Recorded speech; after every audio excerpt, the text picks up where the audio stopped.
I'm telling you now, man, we can get shit done fucking fast, bro.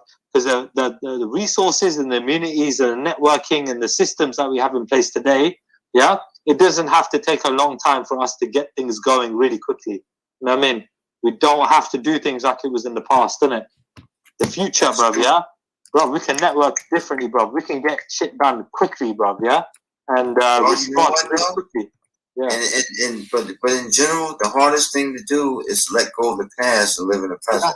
100% agree with that. I agree. Real quick, y'all. Veli, I am ready, man. Yeah. What's Born's channel? Red Golden Child. I can't post the link. Hopefully, Veli will post the link for me. Veli, let me post it in the back chat and post it in the chat for me, if you can, Bigger. Make it easy for the people. Hold on.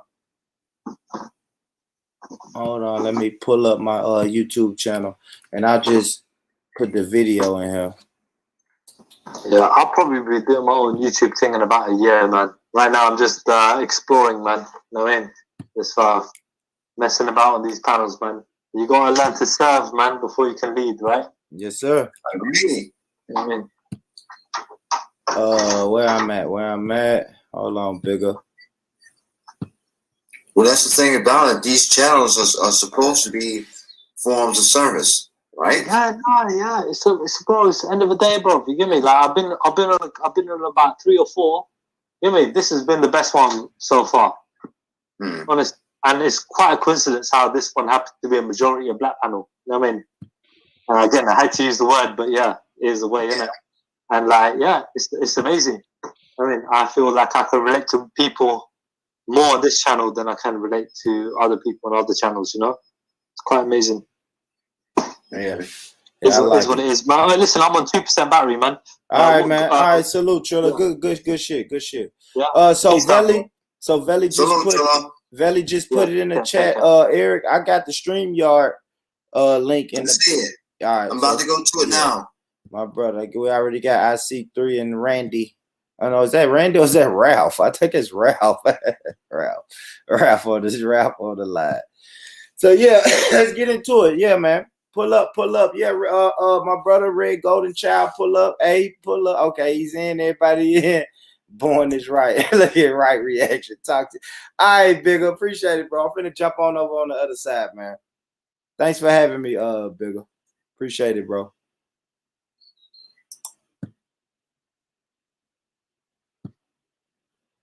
All right. Okay. There we go. Let me pull Eric in, man. Yeah, man. All right, man. Yeah. Salute, Ralph. We got Ralph, IC3, Eric in the building, man. What's going on, Ralph? Hey, late night session. Yeah, man. Yeah, for the insomniacs, man. It was. I know it's early. I just woke up and I thought, I was actually just, in the bed thinking. I thought, let me just get up and see what's happening online. I doubt anything's going to happen. Yeah, I couldn't believe it. No, I ain't gonna lie. I was the same way. IC3. I left. I got off work and was running errands and came back and was like, oh shit, Veli's still live. Yeah. Let me jump on and talk shit. and start talking shit. But yeah, man, thank y'all for pulling up, man. It was the it's the Born Rich Club channel, man. I hope y'all hit that subscribe, man. Hit the subscribe. Y'all know I do. I go live a couple nights out the week. I know the time difference is crazy, but yeah, if you guys are the Insomniac crew, I'm the channel that you want to subscribe to, because when Veli go to bed and everybody else go to sleep, I crank it up. So yeah, man. But what we was talking about, IC3, was, we always get into this age-old conversation of white supremacy doesn't exist, or white supremacy doesn't exist like it used to. I think that's something I hear a lot. I hear that a lot. You know what I mean? It's just like, hey, white supremacy don't. And I like to argue that it does. Yeah, well, see, it's a big issue because you see that the issue of identity all comes back down to identity. You see, they can escape. The issue comes around supremacy itself. How can you prove that a group of people are supreme? Because those who have power they like to hide it. You know what I mean? They like to, exactly. because you know how people when you work in the company, if you work in a management level, nobody wants to take responsibility if when things go wrong. So I they like to believe work that. behind the scenes. You know. I believe that, and I say that a lot too. Yeah, so they got power. They don't want you to know that they got the power because they don't want, because if you know who's got the power, you know who's to blame. Say, it's you. And it's denial, right? So Of course, one of white supremacist tactics is to deny. of If I just course. deny it, then it doesn't exist, right? Yeah, it's war, isn't it? Because war, they have psychological operations, don't they? They have people with guns, and then they have the spy business. And the And the spy propaganda. business, nobody goes That- around and say, "Well, I'm a spy actually."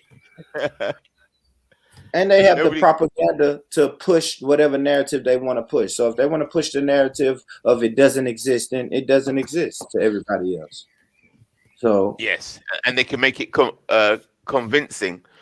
So, what is the solution? You see, so a lot of people. there we go. Now can only- we're gonna have to figure out how do we eradicate this system and replace this system. That's right. At the same time, Uh-huh. that's the thing. You see, Yeah. You got to provide the identify the problem, and in the same move, give the solution. So it's like moving house or something. Or it's worse than that. It's actually more complex than that. Moving house, because because sometimes people live at two places. If it's easier to move house if you own both.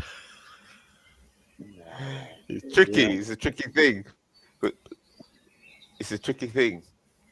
It's a transition. How do you make that transition? Because the solution's in the transition. The first fucking problem we're having is identifying it, right? And you're one of the main people that come on here. I see three, and a lot of people think you're crazy when you say this, but you like, what the fuck do you identify as? And then if I say, okay, just black, then you're gonna say, okay, what kind of black? Which black? Are you exactly. IC1, IC2? You see what I'm saying? Like, yeah. And so we have a problem identifying things, whether it's our race, our lineage, our religion, our homeland, our nationality. We just have what is it called? I'm missing the word. But we just can't identify shit. We have identity crisis. We're in an identity. That's it. Identity crisis. That's what we're in. We're in an identity crisis. And one thing is we're gonna have to do is start identifying shit and calling it what it was. Because when I was speaking to Trilla, Trilla was saying, "Well, white supremacy it's not really that bad like it used to be." I said, "Okay, Trilla, so they don't understand." So if I said if a white man can murder a black man with no consequences, what do you call that? And Trilla was like, "Well, that's fucked up." And I'm like, "Well, we can call it fucked up or unjust or whatever, but it's fucking white supremacy when we strip it down to the raw elements." Yeah, strip it down, man. That shit is just, you strip it down, it's white supremacy. Like, and I don't know why people. I don't know what makes people afraid of that word. I don't know. Because it's too close. What like it is. Fuller says, it's close to the truth. You're naming what it is, and then if you go even deeper, when you start calling up names of individuals and societies, then it's like because when you read some of the old stuff, these kings and queens. They had to communicate with each other, and they were so scared about giving out certain personal information because their people can come and take you out. Even their birthdays, they wouldn't even give out. That's how heavy it was. If somebody can identify you and locate you, it's just they know exactly where to throw the spear or to shoot the bullet. That's true. Yeah, every time, man. Every time I see three, man. So let me give you what you think of this. All right. This is a move. Sometimes I do moves and see what happens. On Sunday, before Sunday, I was actually meditating on the many things that we talk about. And I just came to the conclusion that the only way to counter this is actually got to be a religion. It's got to be a religion. It's got to be on that level. It's got to be that level. Your logic, your politics, your money. You can't get enough money. It's not going to work. You can't be illogical. You can't be reading enough books. It's not going to work. What is it? What is it? And I think... Okay. So you're saying, all right, so to combat... a new religion. So to combat white supremacy is going to take a religious effort. Correct.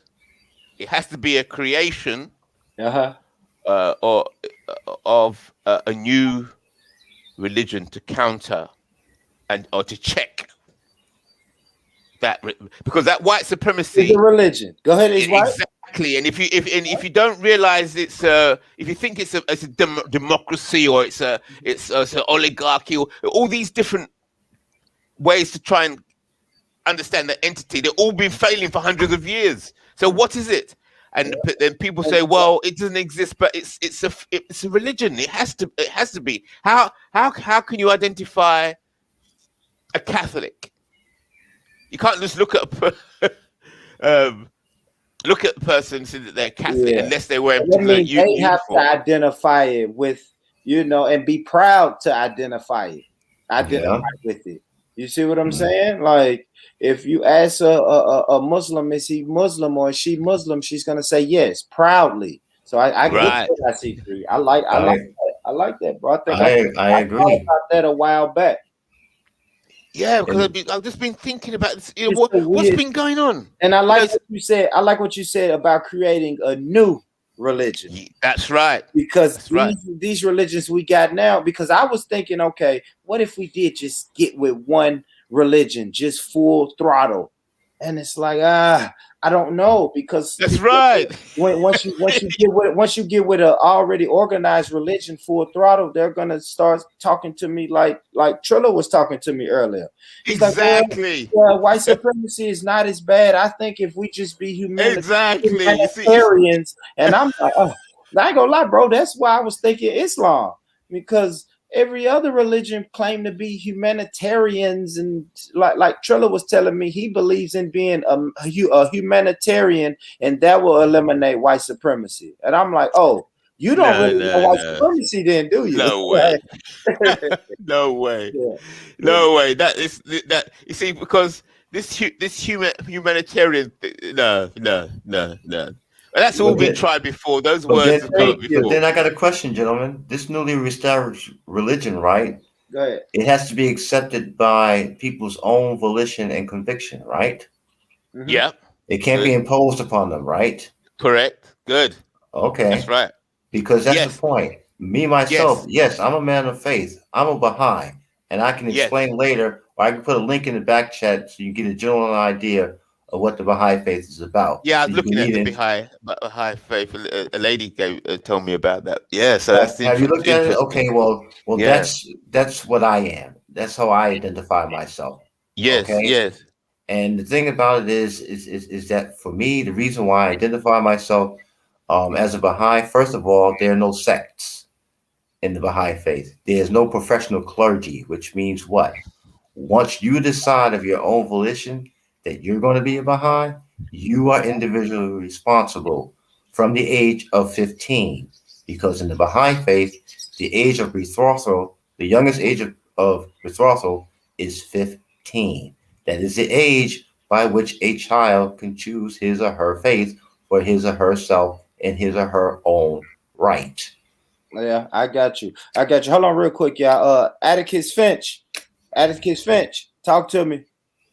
Talk to me, bro. You know what I mean? We got love for G Block, but you can't post up and park. You can't park here, buddy. Yeah, talk. All right, yeah, we got to remove him. If he come back, I'll add him to the stream. But yeah, you can't park here. Cannot park here. Somebody said they was leaving? Shines on. All right, peace out, Shines on, man. Get you some rest. Thank you for subscribing, family. If you're not subscribe, man. Let's get the subscribers up. We have great conversations. It's not always about race, but I noticed that race is one of the popular topics. And I know sometimes my ideology may not be online with everybody else's, but you know, it's just what it is. It's what it is. But thank y'all. And Well, you know can you what? put the link in? Can you put the link in the private chat? Because I'm not on I haven't got the ordinary chat, so I can't put the link in. Yeah. I got you right here. I went straight through from the link from Belly's channel. Yeah, I went straight to StreamYard myself. I can't see the regular. I can't see the regular live stream. I got y'all. Let me go. Where's my private chat? I got y'all, brothers. But somebody read the screen. Read the comment on the screen. Tell me what y'all think. Yeah. How would this new faith convert old religious traditions? Right. What do you mean? Beautiful question. But what do you mean by that? Because one faith doesn't convert another faith. If the faiths are independent of one another. However, what I believe is this way. Okay, as far as the scriptures in the Baha'i faith are concerned, what the prophet of the Baha'i faith says is this. Okay, is that the spiritual tenets of all the faiths are one and the same. However, the way that those spiritual tenets are lived out, it depends upon the time in which those spiritual tenets were revealed. That is, the culture in which people lived during those times. For example, during the time of Moses is different than during the time of Christ, which is different from during the time of the Prophet Muhammad, which is different from the time of Baha'u'llah. Okay, the different levels of general human civilization were different. It was at different levels. Okay, so as the levels of human civilization become more deep, okay, and becomes more advanced, then you have the prophets who revealed the commandments of God. Okay, spiritually speaking, one and the same, but they have to apply it to how people lived during that time. They have to apply it based on people's general health, people's level of education. Okay, could they read? Right? Can they read? Can they study the scripture for themselves, or do they need clergy members and scholars? Okay, to interpret the scriptures for them. In the Baha'i faith, we only have one authoritative interpreter of the Holy Writ, per se, of Baha'u'llah. Okay, and this man is Abdul Baha. If you look at the website though, www.baha'i.org, I'll put it here in the back chat. You'll see what I'm talking about. You'll see the line of succession. Okay, there's only one line of succession, and it's for Baha'is all over the world, no matter where you live, no matter what continent or what country on that continent, anywhere in the world, it's one and the same. That keeps the unity of the faith, that keeps the integrity of the faith. Okay, so how does what is the race of that leader, that interpreter? He was. I mean, both Baha'u'llah and his son Abdul Baha, who is the only authoritative interpreter of Baha'u'llah's divine revelation. They're both Persian. Persian. The faith came out of 19th century Persia, okay, or Iran. Right. Okay? In Iranian. Right. Okay. Right. Okay. Interesting. And do they address the issue of white supremacy or the West? Oh yeah, indeed. As a matter of fact, if you want to talk about the West, they talk particularly about American society and the breakdown of human society in the West and their human condition because of the fact of racial prejudice and that white supremacy per se is the umbrella term, but it talks about the prejudices between white people and black people. Okay, talking about going back to Yeah, slavery. okay, I understand. And, I yeah, understand, but the yeah. point I was trying to find out is how much power has that religion? Because there's lots of people talking about the problems of the world, but how powerful is that religion? I say that the religion of white supremacy trumps all religions. Well, it depends. It depends on yeah, and I would say that that's true only to the degree that people live out the tenets of their actual faith. Okay, if you're not living your faith, then what's the use of being a part of it?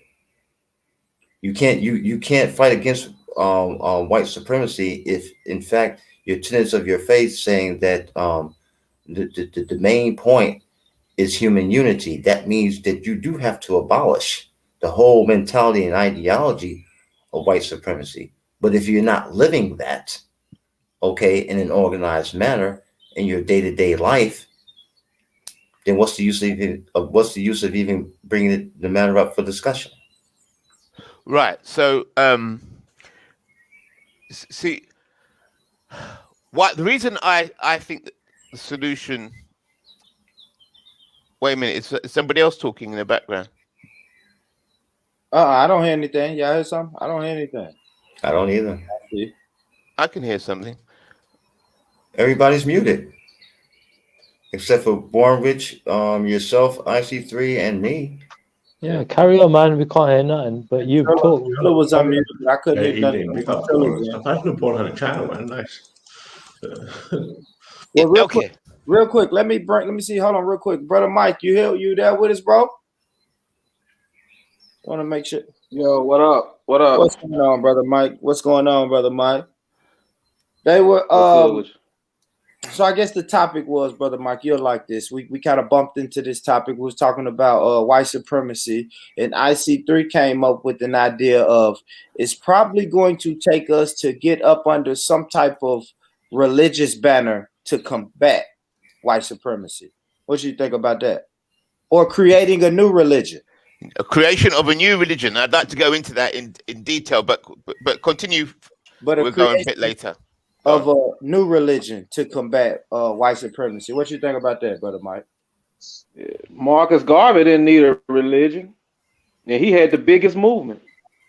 But guess what? Long after Marcus Garvey is dead and gone, guess what? White supremacy still exists. That's right. So he's not an exception to the rule. You understand what I'm saying? I get where you're coming from, brother Mike. That he wanted to change things. He wanted black people in general, to have some dignity and self-discipline about themselves, to raise themselves, raise their level of self-dignity. I agree with you on that. I can see that, but he didn't do that. He didn't accomplish that in full. Yes, correct. That's what we pick up enough. Yeah, you got to learn the mistakes and the progression that the people in the past had. You got to see where they took Marcus Garvey down, what mistakes he made, and why he didn't succeed. But like I was saying, he had the biggest movement. None of them have won. So you just can't even talk about who won and who. White supremacy still reign no matter what you do.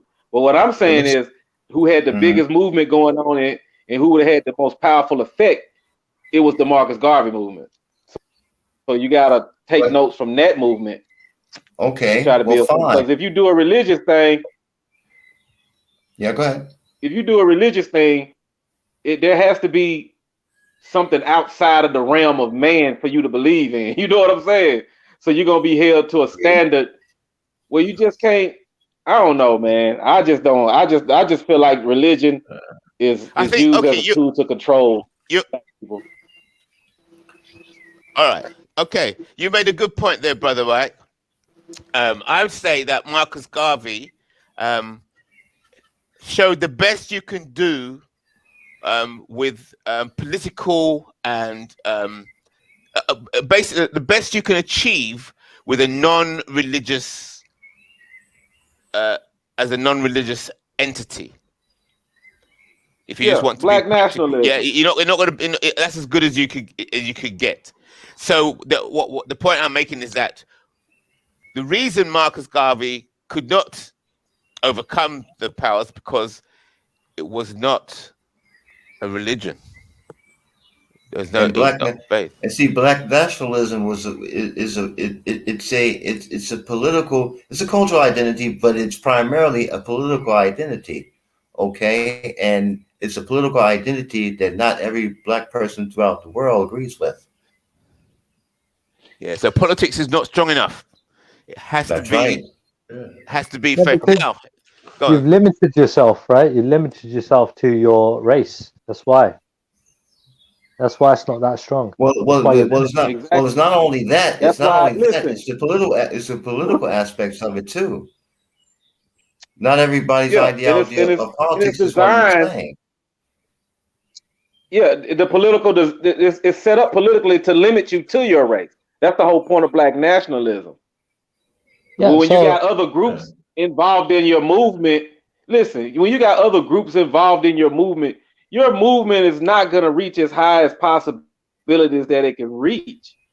So you're dealing. So you gotta keep it within yourself in order to gain something for yourself. Because when you bring other people in, they're gonna always have an opinion on what you should do about certain situations based on the lens that they see life out of. We need a black nationalist movement. No matter, I welcome all religions in. We can have religions in, and I respect every single one of them. If I go visit a mosque, I'll do what they do. I'll go to a church, I'll do what they do. I'm going to respect everybody. That's the aspect of it. You don't have to belong to a particular religion. You can belong to all religions that black people believe in and still be a part of black nationalism. yeah, but you have to be. You have to be black to be part of that group, right? So what if I was to say to you that this new religion, that each race would be an aspect of that new religion. So just like the Indians, the Bangladeshi, the Sikhs, and so on, they would all come under the faith in Asian identity. And all the IC3 is faith is a belief in a metaphysical. You get your labels all mixed up. You can't have faith in something that's man-made. Otherwise, you're using a different word. Okay. In other words, it's beyond the control. And pick up Mike, man. Marcus Garvey just said it right about black nationalism. Black people for black people, black first, black only. Right? That was Marcus Garvey. Maybe for the time that might have been appropriate, but really and truly, we're moving ahead of time now. We're years ahead of that right now. Man, I don't know. If we was moving ahead of time, if we were moving ahead of time, we couldn't have the United Nations. They're split up like that anyway. We just don't have no real representation. I'll tell you what the problem, Triller, is. I've only got 10 of the viewers. It's not rich, right? But how come a black guy got shot again in Minnesota just a couple of days ago? And right now in Germany, where I am, the biggest far-right white supremacist plot to overthrow the German government just finished its trial. So there's no real progress. So if you're a black guy in Minnesota being shot by the police, there's no real progress. Right? You're still being shot dead. Well, when it comes down to it, from the stats that I've read, right? Because we don't practice black nationalism. That's why there's no progress. More white people are shot dead than black people in America, right? Oh, I appreciate that, but that doesn't help you. Let's not talk about stats now. Let's try and start arguing about that makes sense. This. No, there's injustice taking place, Trilla. Right, injustice. No matter what color you put on it, injustice is taking place. Right, yes, but you got to highlight both parties. You get me? Yeah, in that regard, right? As well, white, black, brown, whatever. Yeah, whatever nation you're from, people are getting shot. Yeah, people are getting shot. That's wrong. Yeah, in that regard. Yeah, and so some instances, it's okay. Yeah, it's right. Yeah, they had just cause. A lot of instances, from what I see, it's not just cause. Right. That comes down to freaking the institution. You know what I mean? That is, bringing up these police officers to do things in a certain way, right? Triller, hey man, where you from? Triller. Hey, hold up. Who was that guy that was talking? Where he from? He's Indian. He's Asian. No, yeah, but born in He's the UK. Asian. He's not black. Born in the UK. Born in the UK. So Where do you live now? Yeah. I live in London. Where do you the live most now? multicultural city. I live in the most multicultural city in the world, mate. London.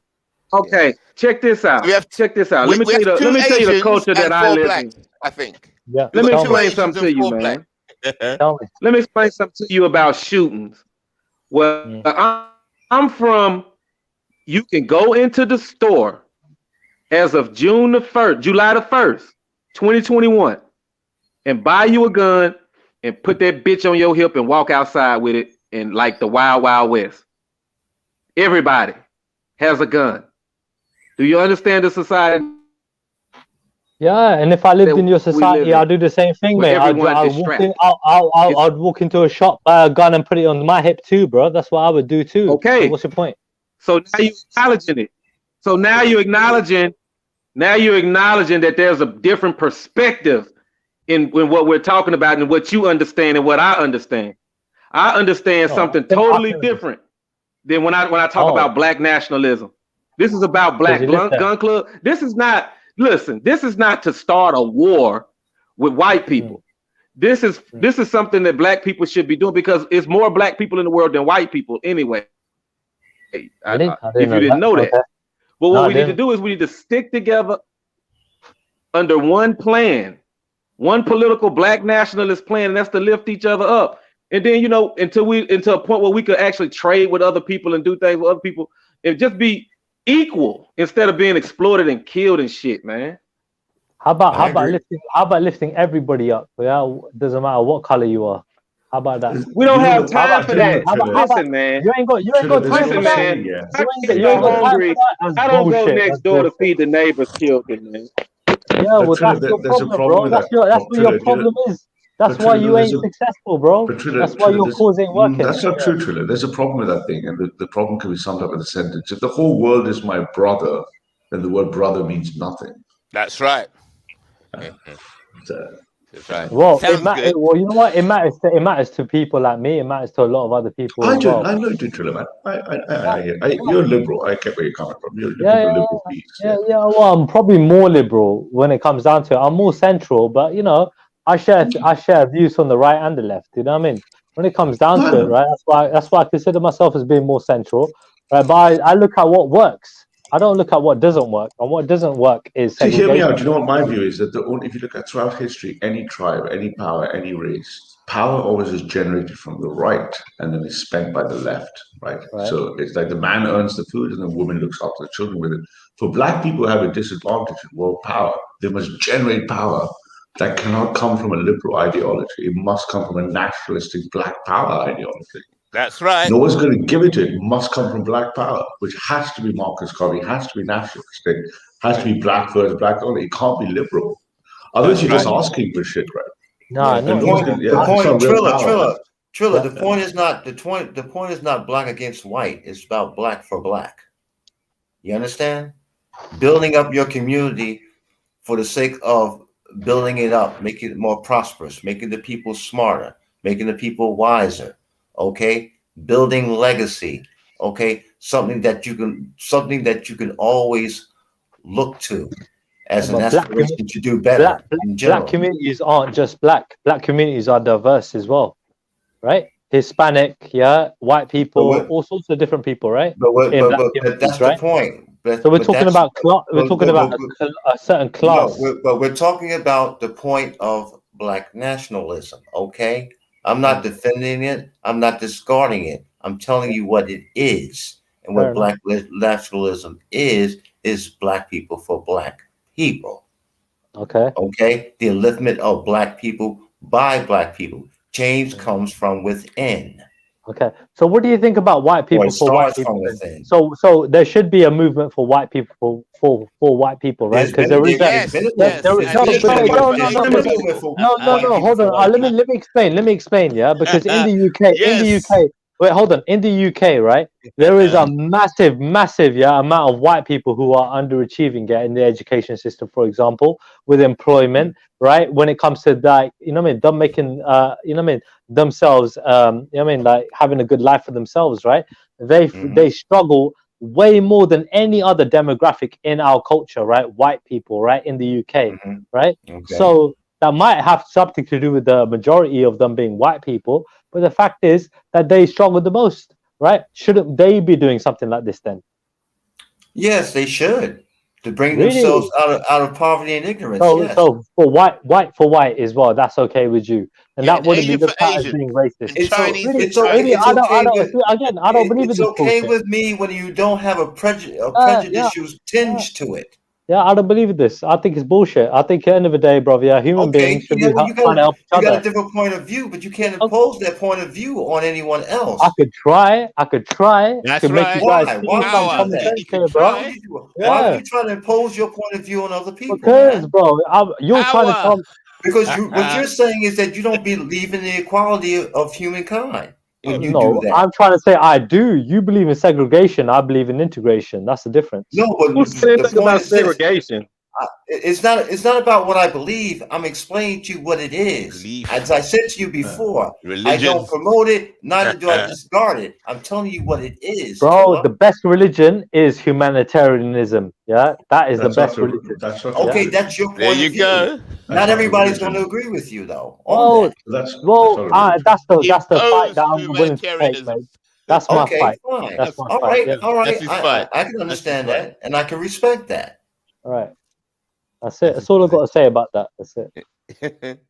Okay, well, all right, fine. That's your point of view. Well, I've But got to what I'm challenge your saying is question this: with Triller, as right? with Can I ask you the as with question, man? okay, Triller, so do you think if you look at as Africa, do you think Africa is as going to get rich if it's black people trying to get Africa to get its real potential, given its minerals, given its deposits, given its resources, given its potential as a continent, right? Do you think that's going to be best served by black people thinking, hey, this is our stuff? Or is it going to be best served by liberals saying, hey, this is everybody's stuff?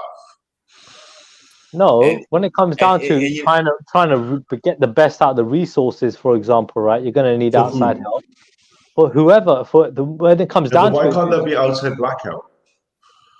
Why dude, can't that be black guys who read at Harvard, dude, MIT, Caltech? Why they can't it be can black be, guys? Yeah. they Why can, does they it have to be can be. non-black? Hey Or man, they hey, can be.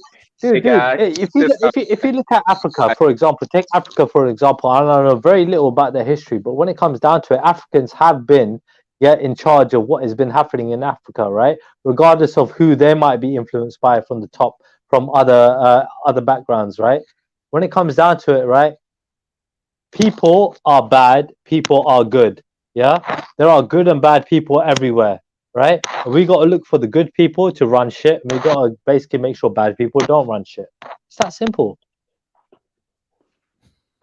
Sounds simple.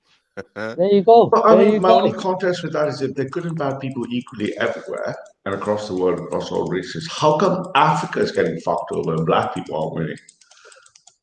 Well, it's If they're probably equally good because and bad people, isn't that because black people, if you read Marcus Garvey, have not put black first, black only, black before everything?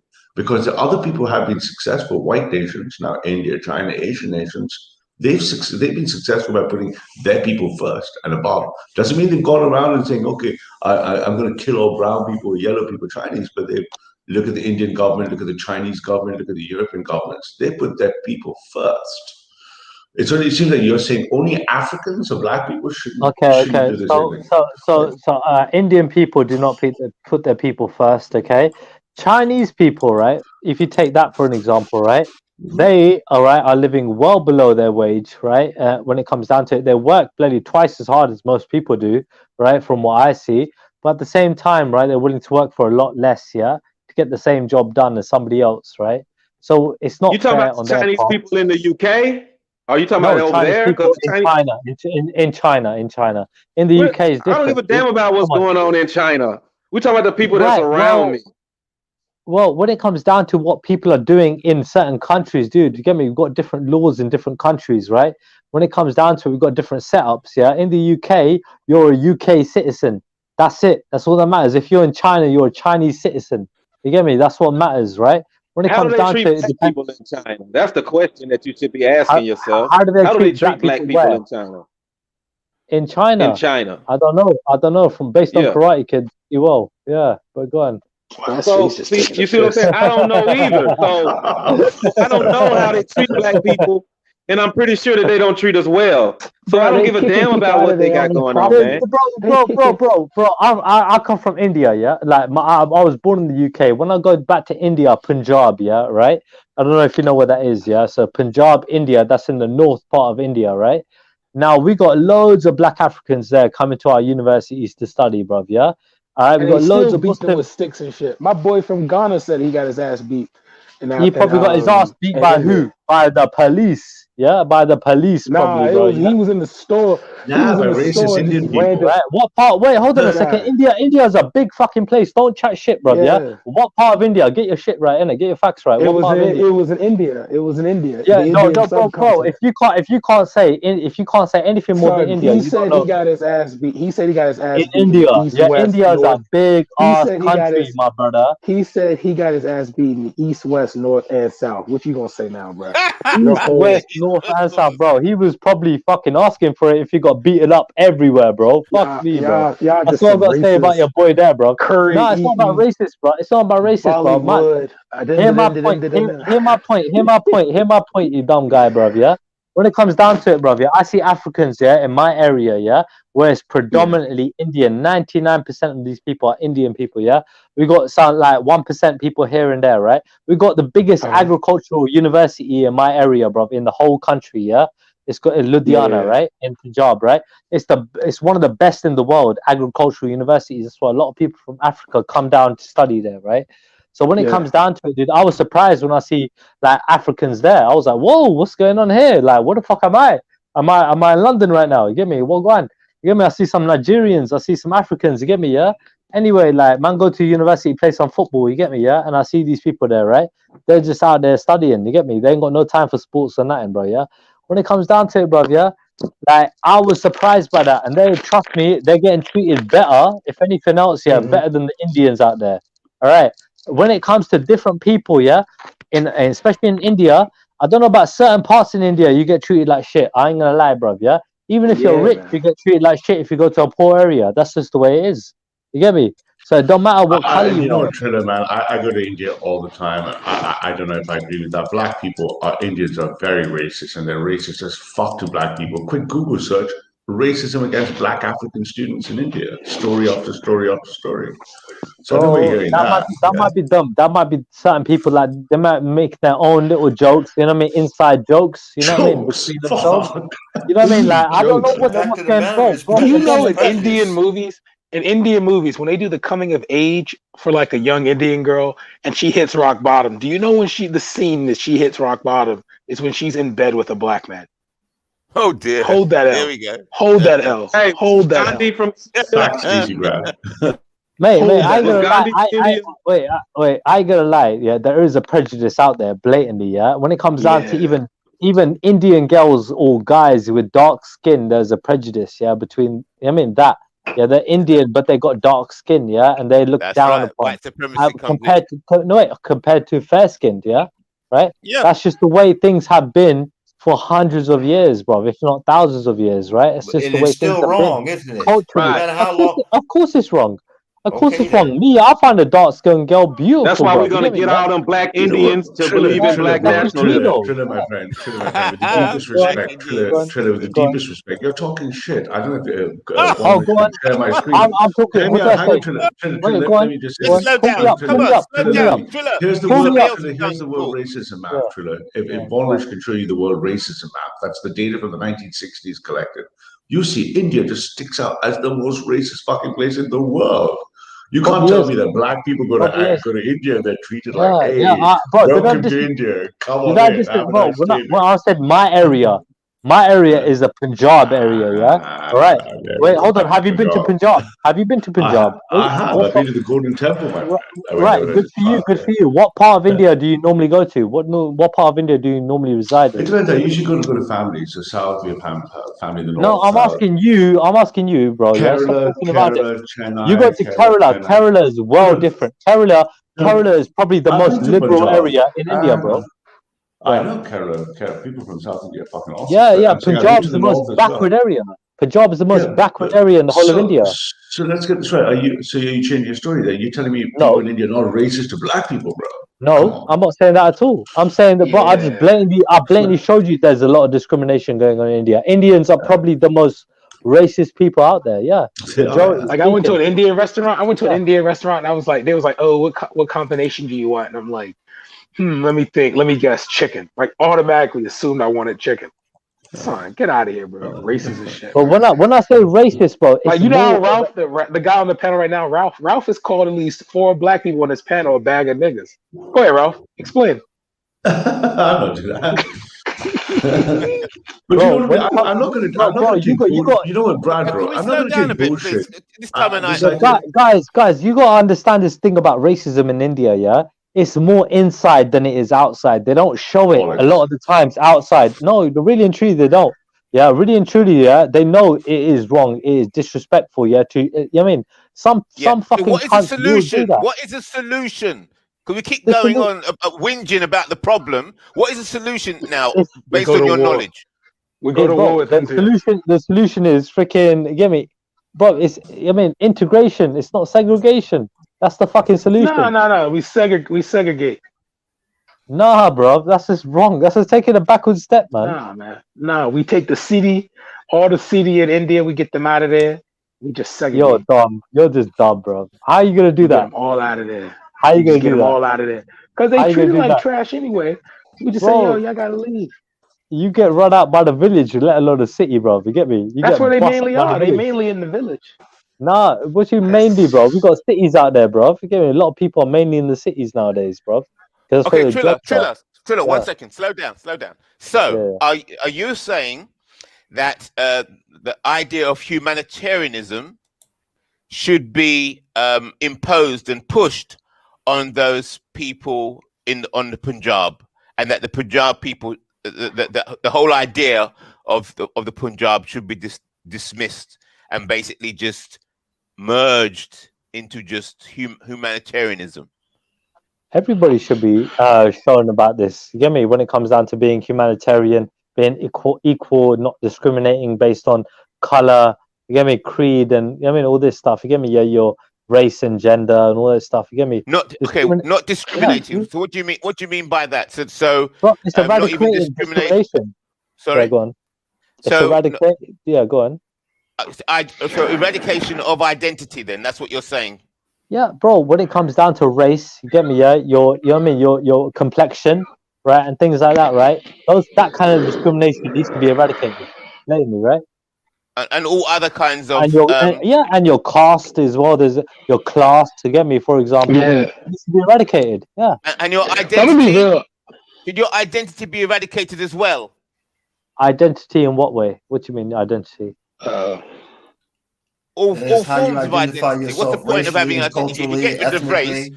might as well get rid of ethnicity. Might as well get rid of Hey, what's up, Aaron? Punjab. How you doing, man? It's a good point. It's a good point. It's a good point. It is actually a good point what you're making out there, because that is what is going to happen eventually. Bro, a thousand years in the future, yeah, dude, trust me, yeah, 1,000 years ahead of time, if things go the way they should go, you get me? Yeah, more or less people are going to be seeing people as people.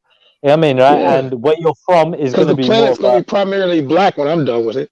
Well done. But see now, Triller, what you're doing, It might just be white. Here you go. So yeah, Triller, what you're white doing though people is are speculating. Okay, White people are seven. you're basing your arguments on speculation and conjecture because you don't know what's going to happen in Of course, none of us do. 1,000 years. I'm not Mr. Triller, Hogg. Triller, I'm let's not be Mr. real, though. Hogg. I don't have a crystal ball, Let's man. be real. So The that's black and the speculation. brown. Yeah. Let's be real. The black and the brown, right? The black and the brown should unite against the white, and then we can sort out our differences later. Think about it. Think about this. Listen to me. Let me in your ears. Let me in your ears. No. Let me in your ears. Let me in your ears. Listen to me. Let me in your ears. Look about it. Black people and brown people. What do Indians and Africans have in common? We know how to cook, season food, and we have rhythm. White people don't have rhythm. Yeah. So we destroy them, bro. Can you picture? Of course, Can you picture what? Can you picture white people ain't got no rhythm, bro? Shut up, Of course bro. they Okay, do. don't lie to me, Of bro. course they Shut do. the Of course fuck they up, bro. do. Stop Bro, lying, bro. Stop lying. DC. Stop what lying. do you mean? What Hey, do you mean, hey, bro? hey, hey, You ain't seen DC no white Brad. dancers. Are you DC dumb? Brad. Our Don't be discussion dumb, here bro. is not You sound supposed to like be proper racist out here, man. as superficial as that, man. Come stop. You're having a Huh? piss, What? man. You're Come having on, a bro. piss now, DC Brad. Bro, Bro, listen. Do No, bro, you want DC bro, black Brad. bro, power or Come not? on. You, bro, See, I bro, want come on. bro. black You're Can I, taking power. a piss now bro? on the Can a discussion, black man. man? Can a black man be racist? No, a black No, man of can course only they can. express Of himself. course they can. He can No, only a black express. man can. You No, don't understand? be Here's the dumb. thing. Here's the thing. I'm gonna be. I'm You gonna be. just, I'm gonna you be real. blatantly just This is said, this you is where blatantly, everyone else. This is what agreed with everyone me. just You said. blatantly agreed with me, yeah, when Just I what said, everyone. yeah, This is what everyone. Indian This is people what. can be Excuse racist, me. yeah, and Excuse they're me. probably Excuse very me. racist, yeah. But Because you there's a can't system. agree that There's black a people can't be system. racist. Excuse You're me. chatting shit, There's a bro. system. Pardon me. Pardon me. There's a system. But the other thing is, Yeah. black racism on most occasions is just name calling. All we can do is talk about other races of people. You Nah, don't nah, see. You're not nah. going to see. You're not going to see. I ain't gonna lie. Let me be real with you. Okay, I'm gonna be real with Go you. on, go on. One thing I must admit, I have an issue with, especially doing business with other Africans, is that other Africans will treat literal enemies, people who have like literally spat in their face better than me, and I'm like, bro, I'm trying to make us money. Okay, Africans don't have the. If you want to talk about like the most racism you're gonna get out of a black person, is name calling. You're not gonna see a system put in place. There's All right, literal systems in all right, China. They're kicking us out of their home. You got in all right. India people. Wow, All you right. got people in. Can I tell you something real now? Can I tell you something real? Yeah. My Go ahead, worst go ahead, enemies go are ahead. black people. Yeah. All right. My best Wow, friends see, are you black letting people. out. Wait, hold on. My best friends are black people as well. Oh, What you does that trying to say change to it you, up? bro? What's that say to you, bro? What's that You say to you, said bro? your Yeah. worst enemies are black people, and then you Yeah. stop talking. And my best friends are black people, bro. So what's that say to you, bro? Yeah. Man, you There are can't You good live even. in and a bad you people, live my in a brother. There multicultural are you live in a good and black. There multicultural are good and urban bad. villa. Yeah. You live in a You Bro, live in a bro, multicultural you live in urban a area. I had to deal with gangs, yeah, all right, when I was young, bro, when I was a teenager, yeah, that were majority black people, bro, black people gangs, yeah, and my best friends that I grew up with, yeah, even till today, have been black people, bro, yeah, right, they're the best people that show me the most love, bro, yeah. So what's that gotta say, bro? That gotta say bro. that Listen to people me. are Listen to people, me, bro. bro. You need to People are understand something, people, bro. bro. Listen, bro. Yeah, Combine. go If on. we were to combine, like India, Mhm. if Indians and Africans were to combine, that'd be about what 2.8 million people, 2.8 billion people working together, bro. We could do some things, bro. We Of course could you can. do some things. No one's stopping You you. know No what I one's stopping mean? you. No one's You know stopping what I you. You're mean? So saying I'm just saying, white bro, supremacy stopping you? stop Do this it, bro. stop this human. No, I don't say that because I feel white supremacy is just white people trying to hang on to something they ain't got anymore. All All right, right, cool, cool. but no, we gotta let this know. We gotta let you gotta get on board, bro. Stop this like humanitarian nonsense, okay? Nah, The fuck that, world man. wasn't That's all I'm about. No, that's all I'm about. white people didn't conquer the world on some peace and love, don't push and shove, bro. They came in this peace, taking cultures, languages and what, you know what I mean? So it's like now we get the Yeah, chance. It's yeah. our turn to be the master. In the words Do it, of man. every Somali, we can be the captain now. Good luck on Okay? your journey, bro. Good luck on your journey. I Brad wish is you the killing best, me. man. Brad, you're fucking I'm killing telling me. you now. I'm telling you now. When it comes down to it, bro. When it comes down to it, bro, you know what's gonna work, yeah, and it's gonna be, bro. What's been working in it? How many white people have been helping black people, yeah, throughout all them times, bro, yeah, during the struggles. You get me in I would America. say 1 out of every 2,000. Well, there were still. That's more than freaking zero, bro. You get me, yeah. End of the day, that's 1 still out of good, every bro. 2,000, you're okay with that. That's still 1 out of good. every That's 2,000. bro. Bro, when it comes down to it, bro, it's a good thing, yeah, that people are doing things. Get me? Because end of the day, Can I say something? Can I say something? go Okay, on, so let's look. There seems to be two groups, two sides here, two teams in this discussion. In the long-term view, there's a group, team A saying, look, at the end of the day, all this all this identity and segregation is going to be trouble. So let's just be humanitarian and dissolve these identities and Yes, the all liberals love are one cool. another. Yeah. So that's one team. So let's get rid of these race. different identities. Get rid of Race. this race Yeah, and identity. if you get rid of race, we're going to get rid of ethnicity. And we get rid of ethnicity, we start getting rid of all these identifiers. And then there's nothing to fight about. So that's one idea, which is a very popular idea. That's a Peter Pan theory, right? That's what It liberals. works. Liberals It make People works. such believe that ideology. strongly. It works. It works. It works. But go on, carry on. Right, so that's your team. You're the leader of that team. Get rid of all these differences, and then hopefully the human family can all get together and live happily ever after. What do they call it? I want to Identity dominate. politics and some I want bullshit. to I don't know dominate what the they call human it. family. Yeah, Okay? you probably do. Let's make it fun. Listen, bro. Listen. And then we got I'm gonna say this. I say this with my chest. Okay, so quote Go on. me, splice this part out. Okay. Go on. All right, but I'm just be real with you. Go on. My race is lit, bruh. Okay, two black girls from Compton. Two black girls from Compton made one of the most boring sports entertaining. A Cablazian made one of the slowest sports in history into a video game. You don't understand how lit my race is. So bro, if a planet, bro. let me finish. A planet of my race, bruh. Alhamdulillah, bruh. Can you just picture how lit? Let me be real with you. Picture how lit Sikhism would be. Picture how lit Sikhism would be if you just had Indians and black people in it. No. The way You're mixing up. how lit Bollywood would be. No, but this is a dumb you are. This is how dumb you are, isn't it? Yeah. You're mixing up race with ideology because you're stupid, yeah. No. Listen. You don't understand, yeah, that you can have black people that are Sikhs, yeah. You don't get that part, yeah. That's what I'm saying. So if you black guys, yeah, and girls, yeah, decide to become Sikhs, yeah. You know how extra lit you're gonna be. You're gonna be extra lit, listen to me. Listen, bro. Listen to me. Can you picture how lit a black guru would be, bro? Oh my lord. Oh my lord! How lit Bollywood movies will be, bro. I'm telling you now. When it comes down to it, it's not about a black guru. Yeah, it comes down to being a black Sikh. That is lit. Yeah, that is lit. Wait till black people start playing cricket,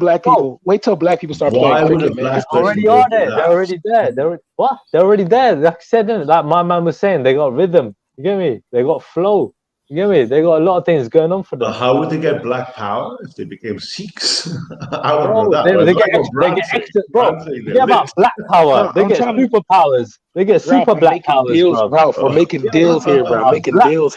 Somebody, a black man, yeah, who's a Sikh, he's got super black powers. Bro. Between me and you, Trill, man. I respect your humanitarian spirit, but bro, listen. You gotta be. Can I chime in? Yeah. Can I chime in for a minute? Chime in. Go ahead, man. Hey, the vibration is messed up, man. People need to. If the vibration get back right, man, it'll be what y'all talking. What everybody's talking about on the panel will be healed, but the vibration was fucked up. So then. I'm saying the vibration was fucked up when certain countries wanted to take over people, switch up, take families out of their situation, remove the vibration of them people, and try to incorporate their vibration, which will never fit. So I believe in meditation, getting one with yourself and the chakra and all that. Yeah, it's all out of whack. So you got a nation of people scattered around the world, fucked up because we're not on the same vibration.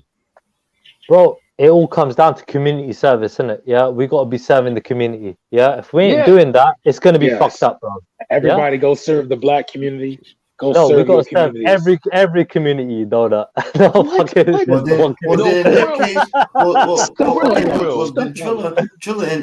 that case, then when you talk about you're talking about cultural identity, which builds into a community. That means that if you have cultural identity as black people, then you're going to build up the black community. What are you talking about, black? Right? Oh, did you say black people? When you talk about community service, right? You talk about black people who identify themselves as black. Why? Yeah. They've been racialized as black. Okay? Right. Black people didn't name themselves black. Right. Okay? There's no such thing. How do you eradicate that? How do you eradicate that? You eradicate that by having all communities doing the same thing, right? Serving the community all together. Everybody doing the same thing is gonna make everybody become the same people, right? You got to get on the same wavelength. Exactly. That's right. And like the brother's saying, it's like a beat.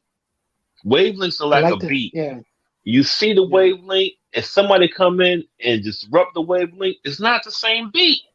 So Bro, you're listen, not if going. we get on the same wavelength of world domination, okay, like we turn these chakras into bullets and pop That ain't off. gonna happen. That's dystopia. Yeah. You know We're it ain't talking gonna about happen. dystopia You know it. right You now. just DC guessing right Brad, now. Yeah. that's not gonna happen. And you know Yeah. it's not gonna happen. Yeah. Be See, oh realistic. ye with little faith. Oh ye of little faith, man. Oh No, my that's I not gonna understand. happen, DC Brad. It's It not. goes back to what I say. Mm. What Eric, fuels? we descend. What If fuel? you're an African It goes back American, to you what I literally say. descend from people. What I'm sorry, fuels go ahead. them? It's all about making that dollar for them. That's They don't it. give a damn about the community. They don't give a damn about their own people, really, because their own people are struggling now. Their own people are right on the side of the same life support boat that we are. Majority, really. Yeah. I So doubt they DC don't. Brad. I doubt. So really, they don't give a damn. But if we get on the same wavelength, and like I always said, get them where it hurts them the most. You hurt their pockets, they're gonna be like, hold on, wait a minute. They're getting on the familiar wavelength. And a lot of people say, oh no, you can never do that. Yo, if the world of all the minorities that falls under the category black, whatever, and we all fall on the same wavelength and hit their pockets, that fuels the beast. We will control the beast. Bro, let me add on to this, yeah, right? It's easier for a poor man, yeah, to fight for a cause than it is for a rich man, yeah, to give everything, yeah, for something that, you know me, might not work, right? When it comes down to it, dude, yeah, I mean, where are you at in life? I don't know. I don't really care. But the fact is, you got to ask yourself that question. You get me, yeah? When it comes down to it, you're on the panels right now, right? If you got a lot going for you, good on you, bruv, yeah? If you got nothing going for you, bruv, yeah, and you're trying to change the world, still good on you, bruv, yeah? But trying to do something, you get me? But the fact is, the man who has more to lose, you get me, yeah? Trying to gamble, like everything he has, yeah? Trying to make something work, yeah? That person, bruv, yeah? Honest to God, I think has got, you get me? Like, more, you get me, yeah? Chips, you get me, yeah? On that freaking whatever, innit? He's trying to gamble on. Because it's a gamble at the end of the day.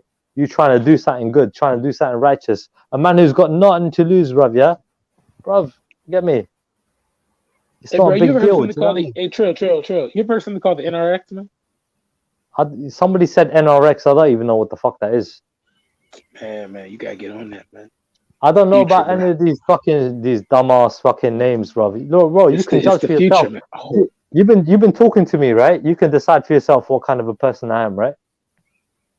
Yeah. You one of them peace and love, don't push and shove type people. I get you. I'm one of those people. Yeah, peace and love, don't push and shove. But if you fuck with me, I'll fuck you up. Yeah, one of them kind of people. Yeah. Of course. After you pay their bills, babysit their kids, clean their house. Yeah, bro. Fighting is the last resort. But yeah, if you go there, we'll go there, innit?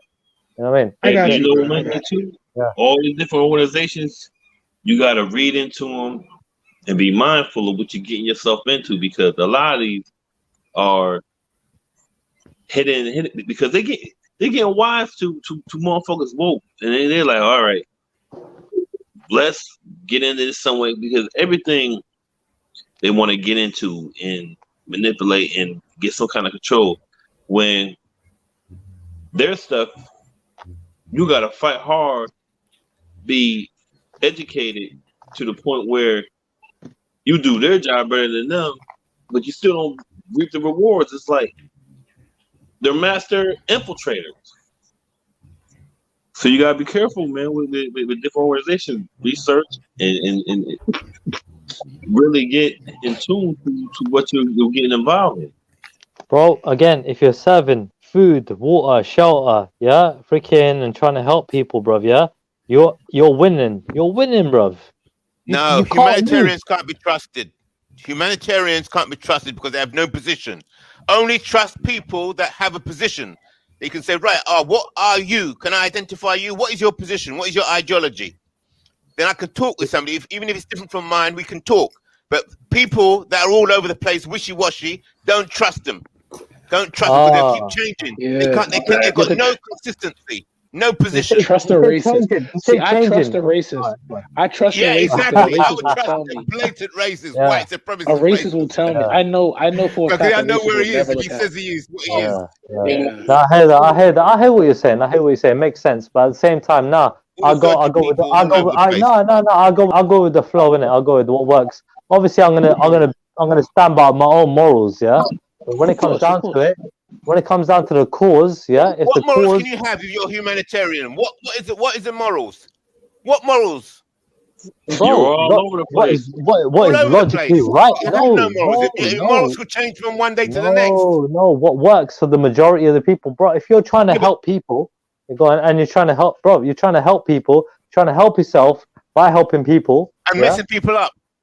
Messing. Wait, you want to help white? If you're providing for other people, how the fuck are you messing people up?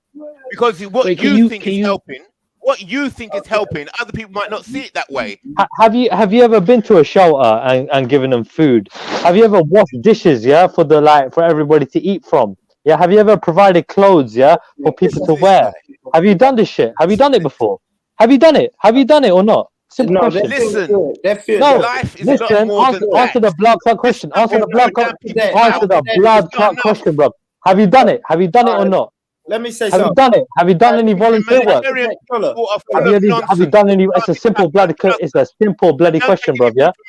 Have you volunteered before, bro? Have you volunteered? Have you volunteered? Have you done anything, bro? That's volunteering. I want to answer. Look up the Indian people. You're an Indian. Hold on, y'all. Oh, blood clot waste man, bro. You're a waste man, bro. Yeah. Answer the blood clot question. The host of the live stream is trying to ask a question. Yeah, okay, calm it down. Yeah, y'all wildin'. So listen, man. I haven't been to a homeless shelter. I haven't done that, but of course I fed the community. I did numerous backpack giveaways and clothing giveaways and clothing drives and shit like that. We've done that. Like that's humanitarianism. That's automatic. I feel like that's automatic in our community. Sometimes I feel like black people give out too many turkeys on Thanksgiving because that's what we know how to do. We know how to do humanitarianism. Humanitarian work. We know that. That's easy. My thing is, when that's the moral thing to do. But if you're at war, right, and your enemy is immoral, how can you possibly fight a moral war? Facts. That's why I want to know, how does humanitarianism really work against white supremacy? Because that's what I'm doing. Hard to live you're right. You're fighting a war with motherfuckers that's immoral, man, that they don't have any morals. Trilla? It all comes down to the basics, like I said, bro. Yeah, food, shelter, provisions, and basic provisions. Yeah, if we can provide these things for everybody, yeah, we can build up from there. Education, yeah, a better system, and everything else from that, bro. Yeah, better jobs, better opportunities, and everything else, bro. Yeah, we can build from that. You know what I mean? It all starts from scratch. It all starts in the beginning, bro. The Golden Temple, yeah. One guy said he went there, yeah, bro. They serve. Man, we done heard that fucking same song so many times, man. We don't want to hear that. They serve 50 to 150,000 meals a day. Yeah, that's a beautiful thing, bro. Yeah. All right. When you're hungry and you ain't got nothing to eat, bro, whether you're hungry or not, yeah, they serve that many meals a day. It's a beautiful thing, bro. Yeah. Yeah, Trilla, I understand Sikhs, I get Sikhism, but when you go to Africa, I see black Christians and black Muslims feeding Africans. I don't see a lot of Sikh people running around feeding African people. Right, it's the same. I see black people feeding black people, bro. So I can't see why this is a picture. It's the same concept. Look at the concept. That's what I'm trying to say. The point is, but why does black people? I think Blomrich said, but black people already know what humanitarianism is. But you know what though? But a lot of times that's not really true humanitarianism, because a lot of people who giving out the meals, giving out shelter, giving out whatever, they get tax write-offs. They get something out of it. So it's not well, wait a minute. Okay, I hear that, brother, but wait a minute. Time out now. Let's not pretend that we live in a perfect world, okay? Let's get beyond the naivete. Everybody does something with a purpose to get something for themselves. Okay? That's always going to happen as long as they're human beings living on this planet Earth. Okay. That's just true. That's true to an extent. Obviously, even if you're trying to give to people, you're still getting something out of it. Morally, you might think, you know what I mean, for yourself, whether you believe in God or not. You know what I mean? So if you believe in God, yeah, you think you're getting something out of it. Yeah, sure, I agree with that. Yeah, but Triller, like, don't you feel anything for the It's Punjabi reciprocal people? altruism, Ethically. but what the brother was talking about, right, was reciprocal altruism. That's always going to happen, man. Yeah, facts. Yeah. But Triller, let me ask you a direct question, man. Triller, suppose People who call themselves humanitarian, yeah, a true hey, Triller, humanitarian suppose do some it from the African heart. people. They don't expect nothing back. A Hey, true but Triller, humanitarian does it from the heart. He don't expect nothing back. He don't want nothing back. And that's a true humanitarian, the person who really out there for the people. Because if you're doing it for monetary gain, it takes away from humanitarianism and it becomes an organization. You got people out here doing meals, shelter, and all that. But when a real issue, but listen, but when a real issue in the hood comes up, you don't see them. Yeah, I hear that, bro. Those people that are serving completely selflessly, yeah, are saints in my opinion, bro. You know, they don't want nothing back in return. They're saints. Exactly. And that's true humanitarian. Well, that's why they got invaded. The point of the matter is this. The point of the matter is this. How many actual saints exist on this planet? Not many. Not many. Okay, well, so let's not pretend. I actually think I'm one. Let's not pretend we live in a world full of saints. Then let's not pretend. Yeah, but that. the ones who do. No, but we should try to aspire to be like that, innit? We should try to aspire to be. The point I'm making is this. I agree. Aspire to being a saint. I agree. But what I'm saying is this: live with the reality that, okay, we are not saints. Okay, we gotta live with that reality too. You know? Yeah, but the ones who do don't get their roses. They'll never get recognized. You have millions of saints out there doing what they do every day, but they don't get their roses. You know why? Because they don't expect. Because just like you said, they don't expect that. They're not looking for that. You understand? Yeah. They're not looking for recognition from the people. That's why they do it. That's why they believe in pure altruism. Okay? Exactly. That's why you say these people are saints. They're not looking for recognition. They're not looking for recognition, though. I know, but what I'm saying is they're out there doing good work. Yeah, there are people out there doing it. I agree with you, man. There are people all over the world that are doing it. But Eric, your point is simple. There are also bad people out there. So pointing that's just what to I'm good saying. people and Let's praying not that we're all pretend going that to we be got a whole good world is like full a of fairy saints tale. and no It's like a sinners. fairy. Yeah, it's a fairy tale scenario, man. And I have a question for Triller, right? Suppose some Chinese people, some African people, European people invaded the Punjab. Would you defend your people in that land? Or would you just say, hey, I'm a humanitarian, come on in? Could you say the first part of your question again, please? So let's say a bunch of foreign, either European, African, or Chinese soldiers come into the Punjab. Would you defend Punjab and your people ethically? Hey, Trill, you want to hear what Black people and Indians can do together? You want to hear it? This is what our music combines. You ready? You ready for this? Are we talking about a Punjabi rap? We're talking about a Punjabi rap here. Come on, bro. That's Punjab. I know you're gonna go there. I know you're gonna go musical on me. I just knew it. Bro. You understand? We got it, bro. We take out the whiteys, man. We got this, man. Bro. When it comes down to it, bro. Yeah. It again. You get me? Yeah. But see, the thing about it is you're being naive, DC Brad. You're saying take out whitey like that. No, come on. It hasn't happened throughout history, Brad. But Eric, come on, man. Eric. Come on, you man. and I. Eric, excuse me. No. I'm not. Excuse me. Okay, 1, 2, 3. There's about 5 Black men on this panel that descend from African Americans, where it took 1,000 white people to run out 127, and they could barely kill 2 of us. It could happen. We just haven't done it. DC Brad, you're trying to make a deal with the humanity. And they're expecting us to do that. Okay, all right, they're fine. All right, Brad, then I've got a question for you. Brad's on fire. Brad, no, wait. I got a question for Brad. Are you willing to die for it? Because you gotta be willing to die for it. If you talk about doing Eric, no, Brad, regiment. listen to me. No, Brad, listen to me. Okay, go ahead. Are you physically willing to die for it? Because that's what Yes. you're talking about. Yes, Okay. Eric. Okay, good. Eric, All right. Eric, 54th Regiment, Mhm. Buffalo Soldiers.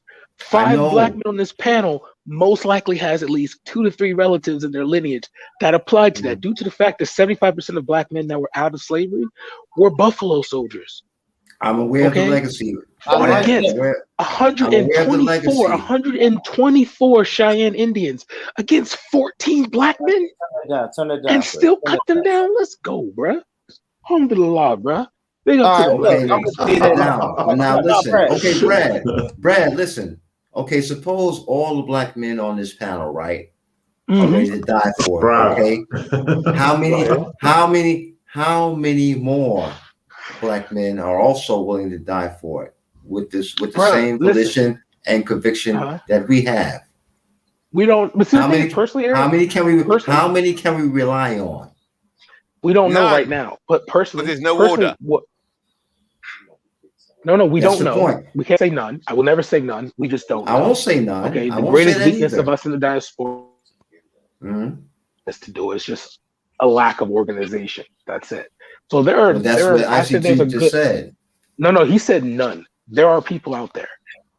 No, he said we have no organization. We don't have any. Yeah, order. but he said no, you asked me how many are willing, and I said I don't know. But he said none. So there are plenty out there. Okay. Yeah, I would agree with that. Let me be real. I'm gonna be real, Eric. You think everyone keeps thinking that, like, Black Wall Street, Rosewood, white people just rolled in and said, "All right, you darkies, get out." They were. You understand? Do you understand why they had to resort to dropping bombs from the air? Because their ground forces were getting fucked up by black men in suits. You understand me? Like in Rosewood, we were mass producing our own guns. I'm just saying, we don't. The scariest thing I've ever heard was from a guy that was talking about the Voodoo King. He came to America and he said he could not sleep the moment he landed in South Carolina. He said he could not sleep when he went throughout the South because he said, in the South, I can hear anger, screams, and yelling. And the fact that African Americans are able to dance and laugh shows me the level of ferocity and trauma that they have surpassed. Do you understand the idea, Eric, to surpass? Do you understand what it's like to surpass trauma, Eric? Yeah, but what does that mean? Do you understand? Excuse me, IC3. Excuse me, IC3. And in that statement you said that our vibration has been, we got it back at that time, but they found a way to dismantle it one more again. But you know what, though? That's the thing. At the same time, brother, what you're talking about, guess what? We have surpassed that too. Why? We're still surviving. We're still here. I can't believe this. We're still here. It's the old whinging stuff again. Go on. You can say whinging stuff all you want, IC3, but the fact of the matter is this: if black people didn't surpass, the traumas of past white supremacy, you wouldn't be here. Okay, and so what? So now for the future, what have we learned from all that now? Where are we going to go? What's the solution? Well, see, for me, I can say for African Americans, our problem is we don't use anything we build. Like, we literally have everything. Our problem. What's the solution? Yeah, no, that's what I'm saying. Our solution is to utilize for us to put our money. We have $1.5 trillion in 1.8 trillion now in buying power that needs to be pushed into our communities, and we don't. Yeah, we literally we have our own. And we that's don't. what I've been saying. And we don't have our. We have our own. Yeah. We have our own banks. Is powerful. We have our own. You know what? We have our You own know, banks. the Our own solution gun is- suppliers. Everything. The solution, what Brad is saying, right? To chime on to what Brad is saying, the solution is to do the opposite. Is to do the opposite of what we have been doing. That's the solution. Do the opposite of what we have been doing up to now. Oh, that sounds very nice. Let's all do the opposite of what we've been doing, and then we'll all live happily ever after. But see, IC3, the point of the matter is this: you think I'm talking about money talk? IC3, you think I'm talking about doing the opposite willy-nilly? No, I'm not talking about that. I agree with you. You have to have organization, because if you don't have organization, you don't have unity, you don't have loyalty, you don't have discipline. Okay, so let's talk about organization. I agree with that. Yes. Okay. Good. So let's. All right. So now the thing about it is that what basic organization plans do we have at the present time?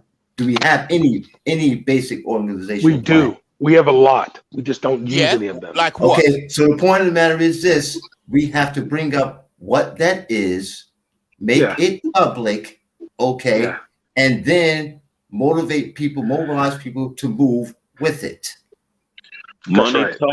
Money talks, man. Brad's right, man. Look at the Jews in Indian communities. They keep the cash in the family. Well, guess what? Like for example, Eric, 1 second. Yeah, go ahead. If I may, we actually have everything. Like when I say African Americans, especially, we have everything we need. We have our own law schools, we have our own medical schools, we have our own business schools, we have our own universities, we have our own trade schools, we have our own gun suppliers, we have our own clothing lines, our own grocery stores, our own farming industries, our own banks. And we don't use any of them. You combine the talents of everybody. Okay, so there's two solutions. There's two solutions. I'm about to get out of my flipping bed for this. Right, Triller, big up. No disrespect to you. Please let the older dudes talk before you interrupt them. Yeah, you're making good points. No problem. So the two solutions are the military solution, the market that you go on from the military solution of Marcus Garvey, and you do a back to Africa approach where you basically create nation states with military powers. But the most liberal version of the solution to IC3's question is developing nations around the globe investing in cryptocurrency as a religion. And worshipping Satoshi as their new Jesus. And with that being said, I'm going back into the side chat. I'm sure you lot can work with it. That's interesting. Interesting angle. Lit the fire and dip. Salute, Red. That's how you get your pre-ICO sales commission. I did say to you, lot, the stock market don't discriminate as well. Like, you know what I mean? So I'll never be against. Well, the point of the matter is this: IC3, right? I'm speaking. I'm listening for solutions. Okay, listen. I'm speaking in defense of Brad and what he's talking about, right? All right. Because I understand where he's coming from, right? In general. I don't. What do you say? Well, listen. And let me speak my piece then, okay? Yeah, go on. Thank you. Now, what Brad is saying is that the people that have the skilled professions, right? From economics to medicine, to law, politics, to agriculture, to all that stuff, right? We got people who are well established in doing that. The point of the matter is to organizing that effort and unifying that effort to a point where rank and file people can start doing certain things for themselves at the basic level. You got to start somewhere. You don't start on top. You start at the bottom and you work your way up. Okay? And that's the point, IC3. Yeah, but that's obvious, that point. It's like, let's start organizing the Okay, well, if it's so damn obvious. Wait. Childish. If it's so obvious, IC3, let's start doing it. No. IC3, if it's so obvious, let's start moving on it. Let's start doing it. Okay? Whoa. Right. Here's the question. Straight up and down. Okay. All you just said there is let's start organizing people that can do things. Okay, right. No. What you do is you organize people who can do things first, and guess what? Then you transmit. Then what you can do is you can transmit that knowledge down to people who don't have all that knowledge, so they can build their knowledge and start doing work from the bottom up. Okay, so what you just said, let's start organizing people who can do things, and then those people who can do things can start helping those people that can't. What's that? Why not? That's literally how it is. What's that? That's literally the creation. Excuse me, Eric.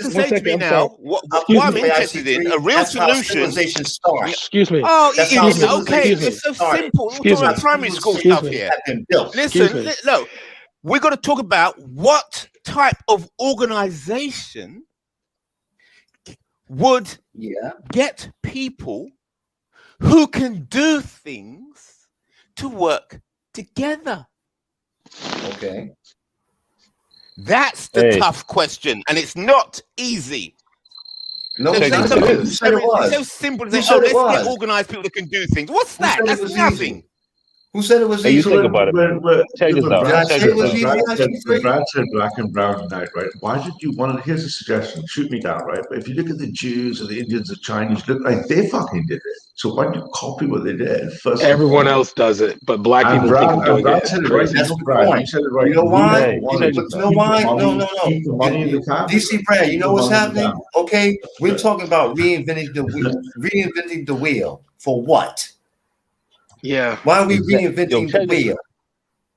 Check this out. We can Why? organize. We can Can talk. the We can Asians organize. please help the blacks here? The two Asians. Can you just talk to the black people here and tell us how the Asian people are doing so well? They work and the black together people mostly. can't. No, Let's they listen to the work Asians working for a minute. together is important. Brad already said it. Brad said it. The rule number one, the Jews did. It's rule number one. Brad No, already said. let's talk to the Asians. Let's not talk about the Jews. The Jews aren't here. The Asians are here on the panel. Come and teach us. ICT Asians are the same thing as Jews, and Brad already said it. Rule number one: you keep your money in the family. Brad already told you that. It's like exactly that's what I'm trying to say, y'all.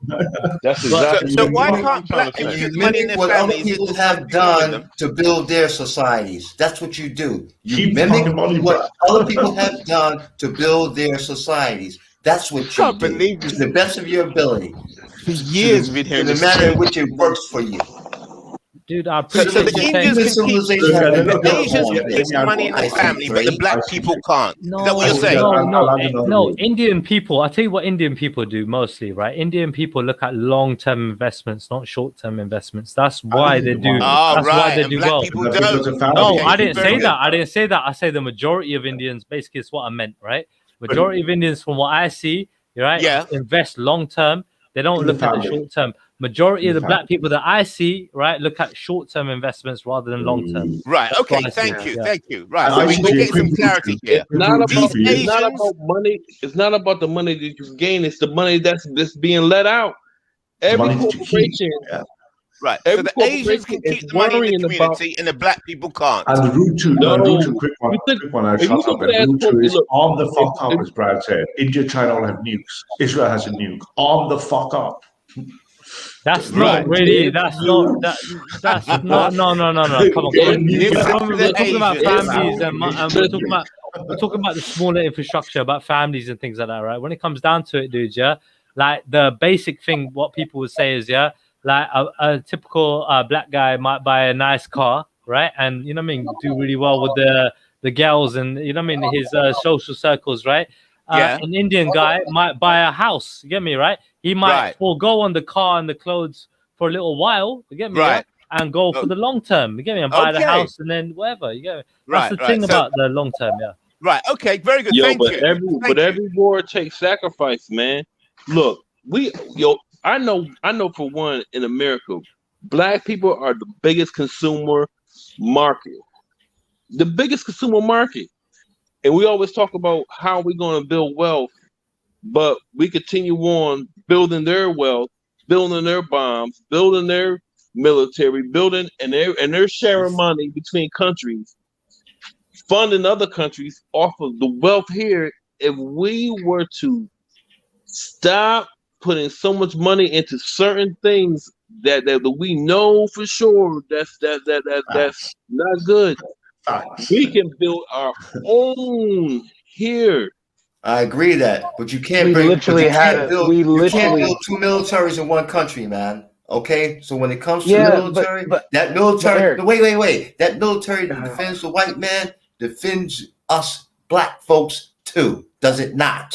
Yeah, but Eric, that's not the point he's trying to make here. The thing is, like we have to understand the issues that we diasporans have are not hard. The people literally surrounding us that do them daily.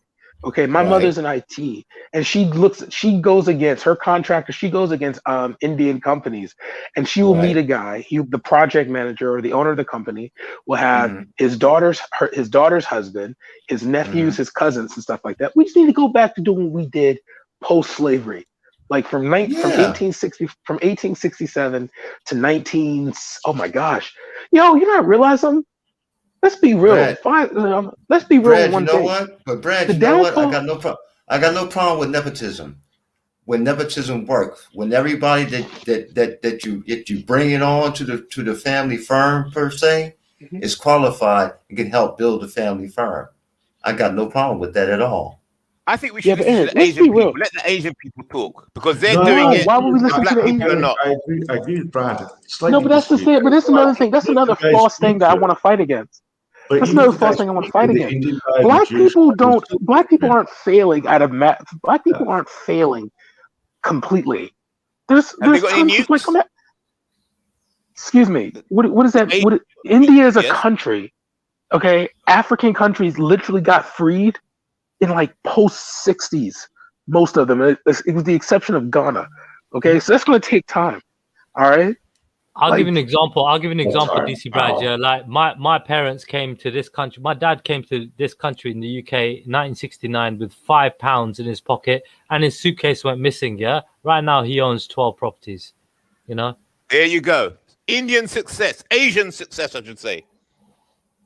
Yeah, but that's the misconception I think we need to stop putting on ourselves. Because when I think about African Americans, we didn't really start falling until like the early 80s. Exactly. Literally, our downfall started in the early 80s. Like prior to that, the crack we were era. doing fine. The crack era, yeah. So it's like, and on top of that, bro, my dad worked. It Yeah, started on even top of earlier than that. Sorry to interrupt, in the 1970s, early 1970s, that the black exploitation films started all that. Yeah, sorry to interrupt. I just want to say, like, my dad as well used to work 12 to 15 hours a day, yeah, to get what he was, man. You know what I mean? It takes a lot of when we work and grind, man, to get. Yeah, but work. Guess what black people in America has been doing for decades? That same thing. If you was to come over to America, a black man with nothing, you will not have that same success story. Bro, that's all I'm saying. It's hard work, bro. It's hard work. My mum had to go back to work a week after she gave birth, bro. You get me? Yeah, back in the shops. You get me? Like, because it had to be done. Otherwise, so no one else Asians can work harder than black people, correct? No, I'm not saying that at all. I'm saying it's the mindset of the people. One second. Yeah. What we have here, we got some black people and some Asian people, and we all agree that the Asian people are doing better than the black people.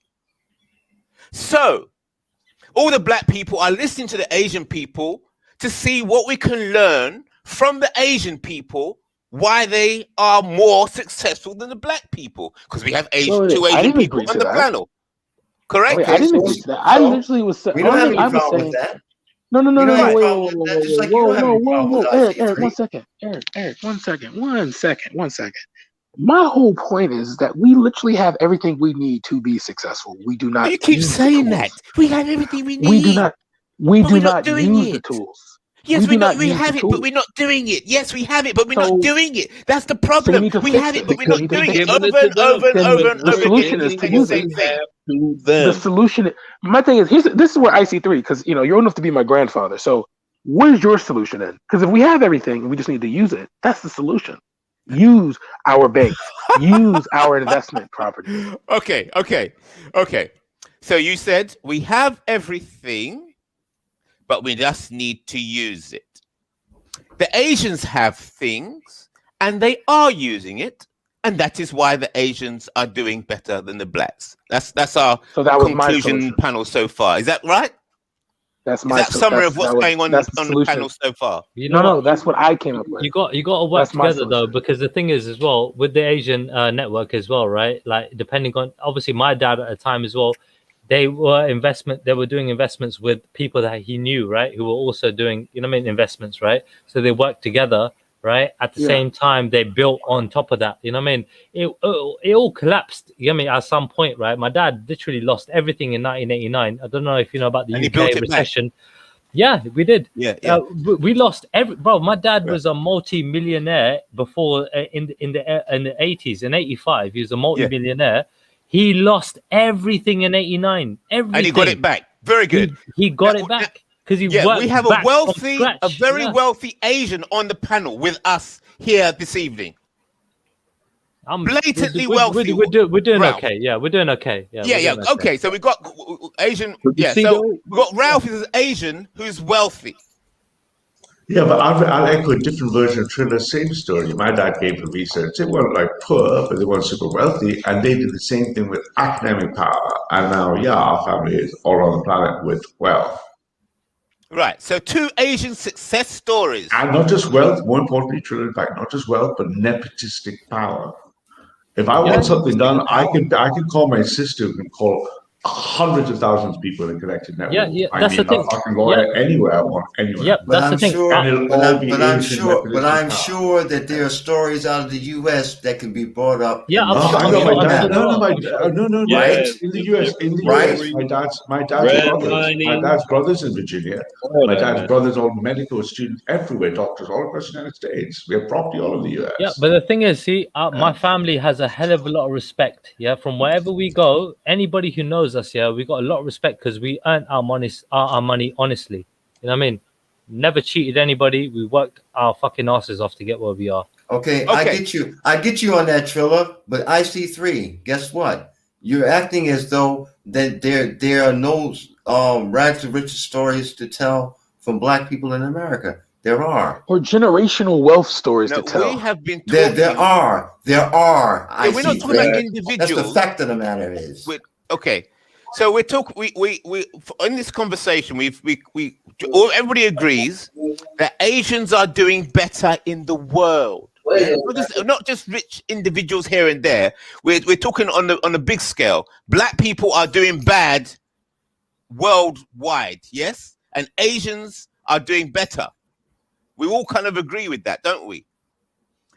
Yes. Okay. Yeah. And we also agreed that yes, Black people have everything they need to do what they need to do, but they are not doing it, are they? Yeah. So And the question the is reason why? they're not doing it is because maybe there's something fundamentally wrong with their head, or there's other entities that are somehow outsmarting them. But Asians are smarter at dealing with these challenges. Or Black people just haven't done it yet because of their particular story. So India didn't do it at the same time as China or Vietnam. They didn't do it at the same time as the Middle East. As I said, African nations, if you brought a race with 200 horses in it, African nations have to do what other nations did. My guess is the biggest obstacle is you should be humble about topping what wins. If you look at all winners, Japan was humble. Japan was humbled in the 1870s. One of the most powerful, most beautiful nations were humbled by the United States. Then nuked. It was nuked with 2 nukes. The only country that's been nuked. And it had the humility to go, right, this is how the Americans took our asses. Let's go try to be number 1, number 2 in the world. So you've got to say, hey, I can't look at the boss and go, forget the boss. Sure, we can't do that. But you've got to look at the boss and go, what wins the game, bro? What's the move that wins the game? Do those moves. So what I understand from what you're saying is that it's okay. Don't worry, Black people. You're behind. You'll always be behind, but things will get better in the future. No, I'm not saying that. I'm saying look at the moves that win and make those moves so you can win. You have more resources than Europe. Make the moves that win. Right. Don't make the moves that don't win. Bro, by the way, the most successful people I know are the tightest people on the planet. That's my thing as well. You know what I mean? 100%. Yeah. I'm living in Berlin, in Germany. Do you know how much wealth I live around? Like Nazi villas. No one's even in the bakery, and it's a very wealthy area. The guy's not even going to give him a penny extra. Yeah. Right? Absolutely. Keep the money in the family. I went to a country club one time. A woman that had she's a descendant of Smith and Western fortune, wouldn't pay for a $6 brownie. $6. She wouldn't pay for a $6 brownie. No way. Left that little kid was sad. Bro, check this one, yeah. My granddad, yeah, lost some land in India playing a game of cards, yeah, right? And that land was worth fucking pennies at the time. Right now, that land is worth 250 mil. Can you believe that? crazy, isn't it? Like my My cousin, father, yeah, my father used to a family friend owns that land right now. He built a Triller, hotel you on get that. this, bro. Triller, you get this. I had an Yeah. uncle who died like about 10 or 12 years ago. He was 102, and he's worth 8 digits of money. And he would just shout at the servants if they ever cut the potato too thick on the peel. Yeah. He wouldn't waste a millimeter of a potato. Bro, again, That's it's how the fucking tough he mindset. is. It's the mindset. It's the mindset. Mindset. It always will be, and it always will be the mindset. It always will be the mindset. Is it the Asian mindset that enables Can the I Asian? chime in for a minute? Not Can I Asian, chime- not Asian. Yes, it is. It's the winning It mindset. is. It's a the mindset winning amongst the Asian Right, so people. Asians have a together. winning mindset, and the black Whoa, people there's a don't have a sister. winning mindset. There's a Is sister. that Jewish correct? people have this. No, but we need to stop see my doing point. that though. No, but see my point about my granddad losing that piece of land. If he knew that piece of land would be worth 250 mil, you think he would have freaking got rid of it over a game of cards? You know what I mean? It was worth. Hey, my wife want to chime in real quick. She got something to say. I've been listening to y'all talking this evening, but being black in America and being black anywhere else is different. The struggle is different. It is not the same. We don't have the resources that everybody else has. When you come from over here from another country, you get all types of loans, benefits, assistance to open up your own businesses. We don't get that. And we're born here. We have to fight twice as hard. The loans don't come as easy. As soon as you check that block that you're black African American, it changes. It is not the same. Right. So that's a problem. That's a big problem here in the United States. All right. So let's talk about And we're solutions born here then. in the What's the United solution? I don't have Any a solution. solutions?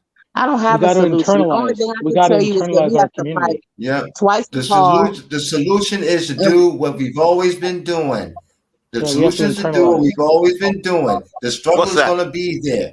The struggle is always going to be there. We're always going to have a common nemesis. We know this. Okay? We do Right. what our forebears did in the past, and we keep moving. We Guys, keep can I it tell we you? moving. doing the same moving. thing. Can I We tell keep you? Can I moving, but tell What you? I'm I can't saying, believe this. no, you're not understanding what I'm saying. You're not understanding what I'm saying. Okay, People in please the past, clarify. right? Listen, okay? You had people who built up successful businesses, right? In the past, every time we built up a successful business, okay, you can call it white supremacy, came in and destroyed it, right? We built stuff up again, they come back and destroy it. We know we have. Yes, we know we we have. know that. We know. Listen. We know we have a common nemesis, right? And we know that common nemesis is not going to give up power voluntarily. Let's not expect that. Okay. Right. But the fact of the matter is, we got to keep living, right? Right. If we don't keep I living, can't believe this. Bro, listen. bro. If we don't, wait. Eric, let me tell you something. Eric, let me tell you something. I can't believe this. Yo, look. You know what? It's a good idea. We gotta keep living. People, let me tell you something. Yo, bro, Eric, let me Black people got a head in their pocket. Oh my What will guys, hurt them more? Because you gotta look at it. If a rich white man Asians, lose please everything in help the us. Asians, if a can you rich white talk to man, us, please? check this out. If a rich white man, Okay, my question is this then.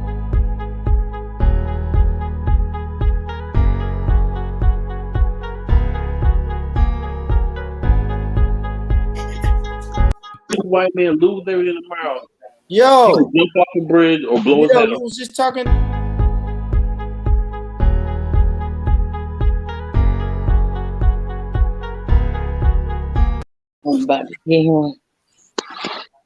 All right, yo, family, yo, just a quick break, man. Listen, everybody's talking at one time. We got to remember that people are listening to this. We're still live, and people are listening. That's horrible. With everybody screaming, nobody's getting their point. I hear you, Born Rich. I hear you. If I can bring just a little order, it's a queen's voice, right? I definitely, right? It's all men on this panel. I hear that.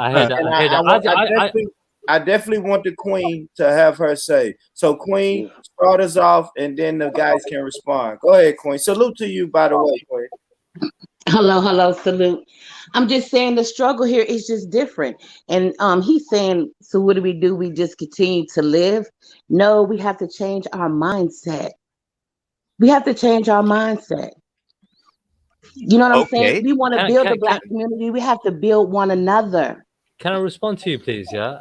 All right. This is what I see from the Asian community, right? Especially the Afghan community, yeah, coming into my area, yeah. So what they did was, yeah, they come in around the 90s, yeah, and they are all over my town, all over the businesses, yeah. So you know what I mean? We might be the landlords, you get me, yeah. The previous community, you get me, yeah. The Punjabi community, but the Afghan community have come in and they're renting out all the places. They've taken out all the properties and everything else, yeah. So when it comes down to it, they're working collectively, right? They're all working together. They all put in a pot and they all give money to each other, right? To buy a business, to buy a home, to do this, to do that, together collectively as a community, yeah? They're all doing that. And right now, I see these people with the fanciest cars, the biggest parties, you get me, the nicest clothes, and the best opportunities, bro. And they're humanitarian, yeah? Are they humanitarian? I don't know what they are. I don't know what they are. They have in-group preference. Bro, I'm just saying, like, they're where are you talking about? Where is this taking place at? In West London, yeah, in my area, yeah, and like in the United States, honey, it is different. I'm talking. No. I'm talking about one community, yeah. They all put a pot in together, right? They all put their money in collectively together, and then they all give it to a family every month or every other couple of weeks or whatever, yeah. To basically, and that family got to pay that money back over time, right? Whatever, yeah, and it all goes into a pot. Right, and then they got enough money to buy a house. When bare families get together, and then they're all putting in and investing together. Is that good or bad? It's a good thing. Mexicans do the same thing. Right. I'm saying here in the United States, Black people have to change their mindset. We have to learn how to back one another. We don't do that. It has been passed down from generation to generation. And is that a problem? Exactly. That house nigga mentality. The house nigga's better than the field nigga. Okay. Is that a problem? You understand what I'm saying? Yes. And it's still going on to this day. You're not going to find a house with 10 Black people living in it, and I'm going to give you all my money. I'm going to help you get a house. You build your house. We have to be real with ourselves. Is that a problem? We have to be real with ourselves. That's not reality. But is it a problem? We have to be real with ourselves here. The reason why we used to do that, the reason why you had like the plumber, the janitor, and the doctor all living in the same neighborhood, because we were segregated. We were forced to live like that. After integration, we were Black people who didn't have to live in a hood. Black people could move out to nicer areas, or but our mentality is still there. Our mentality is still in slavery. It's still there. Yeah, things are still bad. Let's listen to the Asians and maybe we can get some help. Things are still bad, as they've always been. No, I don't think the Asians can help us. I don't think the Asians can help us because we have it. Let's listen to the Asians because the number one word is sacrifice. Even here, you got the Afghans buying up all the bodegas, killing it, buying up all the bodegas. I'm not mad at them, but I'm like, damn, can a group of Black people buy one? No, because Black people got their own agenda. They're not looking like that. They're not looking at it. I build this up. I help you build up. That's right. I build this. I help you build this. Our mentality is not there. Is it because you got bad blood? Is Black mentality bad because you got bad blood? It's not bad blood. No such thing. No such thing. You gotta give some. It's not working. No. You gotta give some to get some, bro. You want to get ahead, bro. You gotta give some to get some, bro. That's just the way. Yeah, right. So Black people don't know how to do it. You get what you give. You get what you give. No, of course they do. Of course, Black people know, bro. They're not doing it, are they? Of course they are. Of course they are. If that's right, though, isn't it? Despite how many hours have we spent together, you and I, right, in real life and off it, how many times? How hard is it for you to change your mind if someone keeps telling you, "Don't look here, look there to win"? You won't. Exactly. Right. Do you think those Indians and Jews are complaining about white supremacy? Wait. I got a question. Man, I the got Jews stick together. I got a question for Hey, the Jews IC3. stick together. I know that for a fact. I know I got a New question. Yeah, The I got a Jews in question for Connecticut, IC3. New York, they stick together. They don't care what family they came from, what part, where they're sticking with each other. They're holding it down. But you know what though? They never went through 400 years of slavery. They never went through that. They never been suppressed. No, they didn't. You don't know about the oppression that other people have been through, bro. My people have been through fucking hell and back, bro. You might have gone through your hell, bro. We've been through our hell, bro. Bro, we went through extinction. We went through extinction. Yeah, we went through extinction, bro. All right. We were lucky to be here, bro. There were a handful of Sikhs, yeah. All right, about 300 years ago. You know what today is? Today's a celebration, bro. Yeah, of our freaking the beginning of our nation, bro. The beginning of our people, bro. You get me? Beginning of our nation. Yeah, the formation of our people, bro. Yeah, today, bro. Yeah. No, that's important. Let me say no. He said something very important. He said the beginning of our nation. Yeah. Do you know anything about how the nation was formed? Our people, bro. When it comes to the Khalsa, yeah, the Sikh people, bro. Yeah. Let me tell you this: the Jews, they was down with each other. They was down with each other when they was bringing slaves over here. They was down with the building of the Constitution. They was down with segregation. They was down with 1988, 1989, all the way up to now. They've been down. And the whole time they were down with each other, they've been pushing us into this what black people are going through in America now. Bro, before and during slavery times, yeah, that was going on, you know what I mean, between Africa and the Caribbean, yeah, and America, right? All right, the Indians were fighting, you get me, right, for their independence. They were fighting for their freedom. They were fighting for their right to live and the right to live fairly and dignifiedly, right? When it comes down to it, dude, yeah, my people in particular, right, were nearly wiped out off the board, off the planet. By who? By the Mughal Empire, which was Muslim Empire, right? Which were the strongest empire in the world at the time, even stronger than the English Empire at the time, right? Which were a massive colonial empire, which you all know, right? Around the 1700s, yeah. So when it comes down to it, dude, yeah. And obviously the Mughal Empire got completely wiped out by the British Empire eventually, and then they wiped out the Sikh Empire after that. You know what I mean? As well, or during the same time. The fact is, dude, yeah, we all had our struggles. That's my point. We all had our struggles as a people. Even then, bro, yeah, when the British took over and they colonialized India, we still struggled for 200 years under You British said the rule. key word. We all had our struggles. The problem is the black people are still struggling. When in the hell is the struggle going to end? Have you not been to India? Have you not been to India? Go check out India. It's a shithole.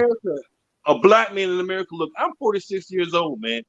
And I still wonder if I'm gonna get pulled over by a cop and get shot on the street because it can happen. It's real here, dude. If I go to India, don't you think that might happen to me? Okay, out then. there? All right, then. I got a question. I got a question to the brother from stateside, right? With the red avatar. Okay, then. What is your solution? What is my solution? Yeah. How do we move forward? I said it earlier. It's okay, we'll say it again. It's going to take sacrifice into us. Well, no doubt. Listen, it's going to take sacrifice in us, and I'm willing to sacrifice. Stop funding this world monopoly that's theirs. Okay, we're funding them. Every time you buy a Coca-Cola, pack of smokes, whatever, you're funding them. Let me tell you this. If we was to get in the collective, and they used to do back in the day, don't buy this, don't buy that, but everybody wasn't on board. If we would stop buying one, I'll put like this, pick 5 items. Amazon. Okay. Don't buy from Amazon. What? Don't buy Coca-Cola. How do you convince people? How do you convince people to do this? To follow your plan? Social media. We have to get together. Wait! Stop! No! I'm asking him. I'm asking this brother specifically. Okay? How do you convince people to follow your plan? Okay? That's what I'm asking you. That's what I'm saying. We still have that mind state. We don't stick together.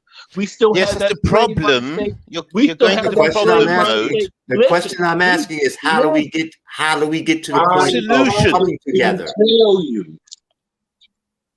We need to get we need to get in line and get on one accord with each other.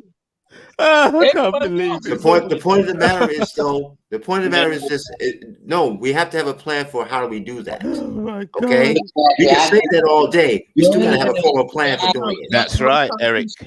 We have to have a formal plan for doing it, brother. Stop buying for 2 weeks and be on one. You know what though? The point I'm making is this. Negroes. The point I'm making is this, brother. I hear what you're saying. I hear you and I'm with you, but you have to have a formal plan to pull this off that people can follow. Do you understand what I'm saying, brother? But how many will follow? That's what I'm saying. Let me tell you this. You don't know. Let me tell you Draw this. up the plan. Listen. No, brother. Listen. Draw up the plan and then find out how many people will follow. That's the point. You got to have a plan to follow first. That's true. That's true. All right. You need a plan, but I wonder how you want to change 400 years of mine. I don't get it. Nah, again, it's not about that. It's not about that. You're thinking wrong. You got to take advantage. You can't think about where you can't. Sister, listen to that man who's next to you. Listen, sister, that man who's next to you, right? Okay, he's got an idea. Okay, help him. Look, I'm on board. I'm listening. Listen. Help him and other people who are like-minded with you all to draw up a plan, a formal plan. Then and only then can you figure out where people's heads are at. Because once you have a formal plan that they can follow, that they can live by, then they can make an assessment. Then they can judge the plan that's before them. That's right. Okay. I have a thought, right? Sorry. Can I just say something? Yeah, this guy, Red, Golden Child. Yeah, you keep saying make your HQ in Africa. Yeah, bro. The last time somebody tried to do something in Africa, his name was Gaddafi, and look what the fuck happened to him. He got killed, and he got his country got fucked up. Yeah, when he tried to sort Africa out. Fund his own bank. Here you go. He tried to make a gold denari, and look what happened to him, mate. He got fucked up. Yeah. But can I say what Red is also speaking about? Is this the thing that you can do in the future? Cryptocurrency allows anonymous identity and anonymous transactions. You could create some small black entrepreneur could create a black-only crypto where you don't let non-white ever get into it. So that way you start putting somewhere that only black people are allowed to join the blockchain, and only that blockchain is black only money, and then you got this $1 trillion US economy. You start putting money into that black crypto, and you don't let white people get at it. Now, if it was a real resource like oil, if it's a real resource like euros, they can come and take it. Didn't they do that here in the United States? They had a black Wall Street where everything was black owned and black banks, but they burned it down. Motherfuckers. That's right. Route to arm up, sister. Arm the fuck up, right? Arm the fuck up, and then you can defend my shit, right? Yeah, and then you come across the British government or the American freaking forces, and then you get fucked up. No matter what you got, man, you can't win against them. You can't win against them. It's like you're fighting a losing battle. The only way you can is to touch their pockets. We can get everybody for 2 weeks. Their major brands. We can pick 5 of their major brands and stop buying for them for 2 weeks. Man, we hurt them. It would, but it sounds good. But is it possible? Black people spend more money in the United States. I don't know about nowhere else, but we spend more money than any other race. Than any other race. Look where you live. You live in America. You live in America. We want name brand clothes. And yes, and I mean, you know how many people in third world countries want to live in your country? How many people think I would love to be in America that come from so many destitute places? I believe that. Yeah. You guys got a huge advantage over so many things, man. That's what I'm trying to say. I don't understand. Even in the UK, see what maybe because I live here. So I don't see the advantage. No, I see that's a disadvantage. You're saying the right thing. You're saying the right thing. We gotta understand. Trilla is getting the propagandized version of America, right? He's in Look London. at Ralph's house. He's never been to America. Only thing he sees is what America chooses to show him. So I've been to Canada though. I've been to Canada, and I'll tell you one thing: I'd much rather live in Canada than America. 100%. 100%. I would much rather live in Vancouver, raise a family there, than anywhere probably around the world. It's a beautiful place. I recommend it. I recommend it to anybody. Vancouver is amazing. Nice weather. It's easy to be misguided. Like it is. Opportunities, bro. If I'm honest, a black person in America can tell you, I'd rather live in the UK because they don't have guns. They have strict gun laws. Exactly. You know, in Canada, yeah, it's illegal to have a crossbow but not a gun or something like that, because a crossbow bolt can fire faster than a bullet. You know that? Mad, isn't it? Some weird shit. Yeah, I want solutions. Like IC3, I want solutions. Yes, thank you. Hey, the reason I show you can I say something? Can I say something? IC3, may I? See, the reason why. Go on. I was just going to say, if you look at the end of the wealth, you want to speak? If you look at all white wealth, which is where you want to end up, which is where other people are trying to get towards, is if you look around it, the rule was keep it in the family, defend, build your shit that's only yours. Like I live around where the Nazi villas are, right? And then defend your shit and don't let anyone at it. It's the winning pattern. You got to get the black only. That's the first thing. Black only money. Keep it in the family and shit. You got to build your own stuff wherever it is. Segregation, no segregation. Africa, America, Carolinas, and all. And then you got to guard your shit. That's the winning pattern. And if you look at like what was it, Trilla? I mean, you talk about. I know what you mean. Afghani communities moving in. His older generation, Trilla. I see my uncle's ages. Forgive me if I'm wrong, but they're looking at their kids suddenly competing with young Afghanis, and new communities are quicker, faster, right? Because they're making older, more established well. And then what they do is they move away, they keep their shit, right? You keep your shit right. Black people have, especially in the US, have high spending patterns. They remind me of the black people, because the thing is, like, I'm driving a 2008. You know what my neighbors are driving? A Afghani. They're driving a 220, a 2020, bro. You know what I mean? They got all the new stuff. Their house is better than my house, everything else. But you know who owns more shit than they do? Me. Yeah? Do you know what I'm saying? It's just the way we invest is different. The way the mindset is different. They're looking at today. We're looking at tomorrow. I'm looking at my grandchildren. They're looking at themselves. You know what I mean? But for black people, they've also got to keep the family going. I'm going to make sure I'm saving my shit so my kids go to college. My kids are going to get higher. I'm going to keep my shit to myself, give my kids something. And you've got some black people have to make that move that says, but black people need to do this. Right? There's enough black people doing it, right? So I'm talking about what I see as well. I'm not talking about all black people, obviously. Yeah, by the way. All right. Just to make it clear. Right. So which bit of this shit is humanitarian, though, Trilla? It's also reference, bro. We're all human beings. We're all trying to help each other. I'm bro. Bro. I've seen you before, mate. Yeah, Mr. Matrix. Yeah, Mr. Anderson. Yeah, I've seen you before, bro. Yeah, you're a troublemaker. All right. From what I see about you, you're a provocateur. All right. And I think, bro. What? You're not a provocateur at acceleration. No, all right. It's even worse. It's even worse. Yeah. So when it comes down to it, dude, yeah, you need to behave yourself, mate. All right, because when it comes down to it, if you ever find me on a panel, where we're having a discussion that I'm passionate about, you're in trouble. Because today you're very well behaved, by the way, I have to say. And it is a passionate discussion, right? So, but with deepest respect, I come across as a guy who's looking for permission or approval. No. I've heard. You know what, mate? You're just naughty. You're a naughty boy. You're a naughty boy, mate. That's all I can say. You're a naughty boy. Yeah, you're a naughty child. Can I say something? What I've noticed. I don't know if you agree, but what I've noticed is that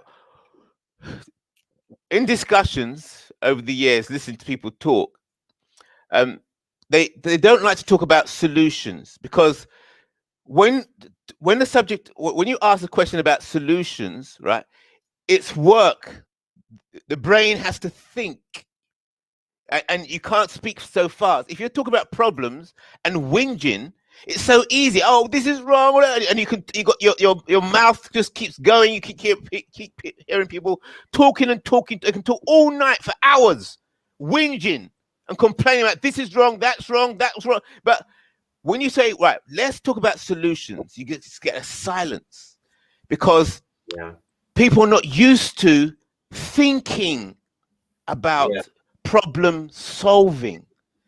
They're not conditioned to solve. They're conditioned to get to pay and to have the rulers and their conditioners solve problems for them. They don't want people to think. Very, very, very wise words, I see. IC3. Hey, but all the problem solvers in America get shot. Yeah, I'll tell you what. No, there's a different reason. If you look at the Germans are the most efficient nation in the world, the most efficient people by any measure. Is one thing I've noticed being in Berlin. Again, I own a house in Germany and stuff. Is that if you look at the Germans, the first thing they care about is the quickest way from a problem to solution without saying anything. Ah, interesting. If something's slightly wrong, the first thing they do is they fix it. Like they hate things that don't work, right? So their cultural ethos is let's just fix this problem. So when you got a problem, you're like IC3. You can't just be talking, oh, we got a problem. Yeah, like, it gets my nerves. IC3, IC4, IC5, yeah, it all comes down to hard fucking work. You gotta work on yourself, you gotta keep working on yourself, and you gotta keep fucking working. That's the fucking thing, bro. People don't want to hear that. That's the hard thing, bro. That's what it is. Hey, look at that man right there, the born got behind that banner right there. He was a humanitarian. Look what happened to him. Yeah, fuck this humanitarianism. What do you mean, fuck this humanitarianism bullshit, bro? Go fuck yourself, man. All right. Martin Luther King was a humanitarianism, bro. Yeah, this guy sacrificed his life, bro. Yeah, go fuck yourself, bro. I love this guy, bro. Yeah. Yeah, I mean, same as any other person. What happened to What happened to me? Bro. We're all targets. We're all targets out here. We're putting ourselves out here. We're putting ourselves out here. He had his faults. He had his shortcomings. He was a man just like all of us on this panel. Bro, none of us are going to live forever, bro. We ain't going to live forever, bro. Whether you die over a brain tumor, whether you die cancer, whether you die to a bullet, bro. Yeah, you're going to die at some point, bro. All right. Look, as a Christian, I'm going to read scripture. Who's ready to do that? That's easy. But the Bible says there versus being over here. But who's ready to do that? Yeah, but the Bible says the meek shall inherit the earth, but not the mining rights. Yeah. So being meek and peaceful ain't going to get you anything. No. Not going to get you nothing. And I appreciate the humanitarians, but usually when you look at the humanitarians, they're all either completely never going to make a buck in their life, or they're already wealthy. And they're going, hey, you guys, let's all get along. That's a good point. No, that's a good point. That's a good point. But at the same time, what does that mean? That people are obligated to help others, right? When they're in a certain position. Like myself, for example, right? I feel obligated, even though I know I'm nowhere near as wealthy as other people that I know, right? Nowhere near, yeah? And I will still feel obligated. Even if I hadn't a penny to my name, I still want to help, yeah, people, you know what I mean? Regardless. So when it comes down to it, dude, it's a consistent thing, yeah? So you, Mr. Anderson, yeah? All right, I'm not in my good books right now. All right. I know I can tell you that. Hey. But this is what I call the Sikhi superiority delusion. Like as if Sikhis are the only people who can do anything beneficial. No, nobody says that. Nobody says that. Muslims and Christians give more. Muslims, alhamdulillah, and Christians, praise be to the Lord, give more in fucking charity than any other religious group. Good for them. Good for them. Let's keep it up. Let's keep it going, dude. We're human beings. We're all human beings. It's not about identifying ourselves as being a certain group, yeah? It's about trying to help everybody that we possibly can. I'll tell you what. It's not about taking credit. It's not about taking credit. Truly, man, this is bullshit. Would you give half your net worth today to DC Brad and all the black people in this panel to help them in the black mission? Would you give them half your net worth today? Me personally. Let me tell you this. Let's see if Martin Luther King was a million, hey, if Martin Luther King was a million, I'll give him my hands, I'll give him my legs, I'll give him my sweat, I'll give him my freaking breath. Check this out. I'll give him everything else, yeah. Hey, I'm gonna chime in. Hey, even if Martin Luther King was a multi-millionaire, he would still have to go in the back, get his lunch. He would still not be able to drink from a white fountain, piss in a white bathroom. He would still have to walk with his head down, even if he was a millionaire. But the man wasn't. He probably had some chips. Yeah, he was better off than the other black Americans back then. But he still had to follow the protocol, man. Look, but this humanitarian thing just breaks down. Yeah, of course we don't want to hate each other, but we don't love each other. When I ask humanitarian, hey, why don't you give all the money to the black guys who want to build something? They're like, oh, I'll give you my life, I'll give you my soul. I'm like, yeah, but when you give IC3, Brad, Eric, half your net worth to go set up a black revolutionary fund for humanity, then the humanitarians are going to know, actually, I'd rather keep the money. Like, okay. You're like, all right. I'm like, that's right. Dude, it's really easy. It's really easy, yeah, to sell, yeah, that kind of thing, right? It's trying to say, like, you know what I mean? People who have something, yeah, all right, are just trying to get something back, yeah? It's really simple, yeah? When it comes down to it, dude, when I start selling, and I ain't going to start selling yet, I'm going to start selling next year, yeah? When I start selling next year, all right, everything I sell is going to be given back, yeah? I'm going to be working with multiple networks, right? Where I am going to provide a massive, massive benefit to the majority of the communities all around the UK, if possible, right? If not just in my own area and around London, right? A future thing you want right, to do. it's a plan. Everything right starts with a plan, my friend. What are you planning? What's your plan? You tell me what's your plan. My plan is to make the world a better place. What's your plan? My word is to enforce the optimization of the species, and that can only be done by black power, white power, brown power. Enforce the automation of the species. Right, you're talking gibberish, right? Enforce the automation of my species. What does that mean? All species. So I think black people with black power will create the best black humans, white people with white power, white humans, and we live in peace and prosperity under the Lord, right, under authority. Right. And that's how we not this, hey, kumbaya, let's get along. And then a black guy gets shot by a cop. You're like, hey, it's just a liberal. When we say to the humanitarians, pay the money, pay the reparations. It's to stop it. No, you don't. No, bro, no, you don't fuck here. It's to basically make sure that there is a less amount of violence around my town, right? Because I live in London, yeah? Right? No, it's not about money, dude, yeah? I go to the front lines, mate.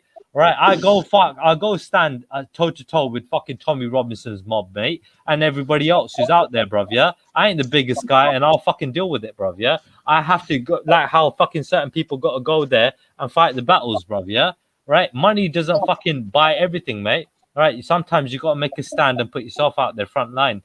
At the same time, you got to be smart and choose your battles, bro. Doesn't want to give over the money. You got to choose your battles, bro. Bro, it's easy to talk. It's easy to talk, mate. It's easy to talk. Yeah, it's easy to talk, we got Mr. Anderson. Yeah. All the like minds on the channel need to link up with their ideas. Link up. I don't believe this shit is good. Humanitarianism is great when you've got all this power, money, you want to share it, like in some great philanthropy. Black people need black power, black money. Man, you're fucking dumb, bro. You don't understand, bro. It's all about helping. It's all about helping. Yes, because you're a selfish guy, bro. You're a selfish guy. It's all about helping people, bro. You don't understand that because I don't help anybody, bro. Hey, God helps those that help themselves. Have you ever helped anybody online? You being on these platforms, have you ever helped anybody? Has anybody ever said to you? Has anybody ever said to you? Has anybody ever said to you, bro? Yeah, you've helped them online. Has anybody ever said that? Do I look like some sort of online charity work? Right. So you're a fucking idiot. You're a fucking idiot. Yeah, because you're all about you, bro. You're all you can. You're here for you. You're here to indulge for yourself. Triller, look. Come on. Come on. Come on. Be real with me. Be real with me. You're not taking turns. Come on. Be real with me, man. I'm willing to put my resources on the table. But I don't want to be the only one put my resources on the table, man. I'm willing to put my resources on the table and get some popping. But that's an organization. Like minds and link up because Man, I'm That's just serious. facts. You need that kind of black community where the trust leaders do a trust. But Trilla's point is all like, hey, why aren't you like a left-wing liberal? Why aren't you loving everyone, virtue signaling, man? Why aren't you helping people online? I'm like, man, the best way to help people is to make them selfish and help themselves. No, the Your best way entire to help ideology is people, fucked the up. best way to help people is to help yourself first, and then you help others. But you keep helping yourself first, right? Whoa, it's Help continuous yourself progress. first. It's a I'll get to continuous the others progress. in a minute. Yeah, it's a continuous In a progress. few years. I hear you, bro. I'm gonna I help hear you, myself bro. first. But just a little bit Hopefully more. before I die. You know what I see? I just need to eat a little more before I give you some, yeah? I just need to go another year of eating before I hand it over, right? Yeah. Fuck that shit, bro. Black power. I see how that come across, though. I see how that come across. But you know my point. You gotta be a good example. We know your point. We get the point. You Don't gotta be a worry. good example. I'm not talking about. We get the point. Don't worry. It's not about extorting other people. It's about helping other people by helping yourself. Yeah, but help yourself first. Not to them, not by them. Yeah, not extorting them. Yeah, all right. Because you've got to be a good help example. yourself first. You've got to be a good example. Yes, you've got to be a good example. Okay. Right. Yeah, got to be a good example. Yeah, take care of home first. Take care of home first. But if I'm gonna put myself on the front line, don't run away, bro. Don't try it. Don't try it. No. Don't be too stupid though. Yeah, to go into a fight that you don't need to fight either, bro. You understand? Yeah, tomorrow's another day. So I say, gotta keep eating today and tomorrow as well, right? Gotta keep moving. Yeah, bro. but that's what I'm saying. You don't need to be so dumb to jump into something dumb, bro. You get me? Yeah, don't need to gamble your chips. Yeah, you know what? Tomorrow's another day, bro. Everybody who's black in America is fighting it solo anyway. Fighting the same struggle solo. You might as well link up. Shit. Not everybody, bro. Not everybody. Shit. Might be a lot. Man, you can be a multi-millionaire and still get pulled over by the cops and get your head knocked off. Because look at this. Wyclef from the Fugees got pulled over by the cops and got did dirty about. Bro, I've been raised hood, bruv. My whole life I've been raised hood, bruv. Yeah. So nobody can take the hood out of me, bruv. Yeah. I've been always raised like that, bruv. Where? I've been raised hood in London, bruv. Yeah. That's another Asian guy trying to be gangster. Yes. Yeah, but Asian guy gangster. Yeah. Says, where's the Triller humanitarian donation? Yeah, and it's one about humanitarianism. Yeah. Come on. And I'm raised hood, yeah. And anybody who wants to go there can go there. Yeah, I hear that. I hear what you're saying, but I've been there. Yes, I've been there. Take my word for it. Listen, people, take my word for it, innit? Yeah, don't need to question me. Just take my word for it. Yeah, I've been there. Why? Why trust you? Why should you be trusted? Man, shit. Again, just take my word for it right now. Why should I be trusted? Why? Yeah. Why should you? Yeah. Let's talk about trust. Yeah. Let's talk about trust. Go on. How can I prove it? You tell me. How can I prove it? Go on, tell me. Tell me a valid way of proving it. Walking up 15 flights. Right. Go on, tell me. I've been walking up 15 flights. Go on. I've been literally raised. Yeah. I've been literally raised. 2 or 3 crack dealers, man. Yeah. I've been raised in the roughest parts of London. Yeah. In the roughest parts. You know, in my area. Shall I tell you something about London? You are an Asian. Wait. Let me tell you. Let me tell you something. Let me tell you something. You are Asian. How many times you got Asian affairs? Let me prove it to you. Yeah. Let me just try and show you this. Yeah. And whether you take it, whether you believe it as proof or not, yeah, it's up to you. Yeah. In my town, yeah, in West London, yeah, in Southall, yeah, we got the most homeless people, yeah, in the whole of UK in my area, yeah. In my town, yeah, in Southall, yeah, we got the most heroin addicts in my town, yeah. We got the place where you could buy the cheapest heroin, yeah, in the whole of UK in my town in Southall, yeah, in West London, yeah. Oh, now, I know you Southall, tell me, yeah, in my Asian town, kingdom there. Yeah. It's a massive diversity, bro, between rich and poor out here, bro. I'm telling you now, yeah. Yeah, but they're Asians. They're all No. Asians, though. Not all. Come Yeah, on, bro. but there's a few others. But Southall is basically Asian. No, It's it's an not Asian all. area, like Chinatown. No. Harrow is probably more Asian than Southall, Really? bro. Yeah. Oh, they've moved up. They've moved up then. Oh, Harrow's like proper middle class conservative. We're Labour, bro, all the way through. Unless you're proper living it up, you get me, yeah. So like, bro, I'm telling you now, yeah, in my town, bro, yeah, it's a mad area. We got a massive mix of conservatives and you know what I mean, Labour, you know what I mean, out here, bro, yeah. But when it comes down to it, dudes, yeah, we got a lot of criminality out here. We got a lot of gangs out here. Yeah, we got a lot of people that are legit working out here. A lot of sensible people out here. Yeah, it's a massive mix. You know what I mean? And we all keep it undercover. An Asian mix. Yes, it's a massive Asian mix. No. You're getting it wrong. See? Yeah, you don't understand about my town, bro. Yeah, it's multicultural, bro. London is multicultural. Yes, and my town is probably the most multicultural town, bro. Actually, it's the most Asian. I know. I have to say, actually, I know West London. Probably Plaistow. Very Asian. Plaistow is probably the most multicultural. Actually, I have to say, Plaistow's the biggest shithole I've ever seen in my life. Have you ever been to Queensbridge? Have you ever been to Queensbridge? Queensbridge, yeah. New York. For a while though. Queensbridge, New York. I see. Oh, New York. No, not New York. My friends have been Harlem. My friends have been Harlem. My friends have been Harlem. Queensbridge Project is built like a prison. They got breezeways to go through. You walk through the wrong breezeway, you can get your ass fucked up. You date. If you don't know somebody in Queensbridge, you don't go in Queensbridge. So what's the solution? Well, the solution is stay your ass the fuck up out of there. Ah.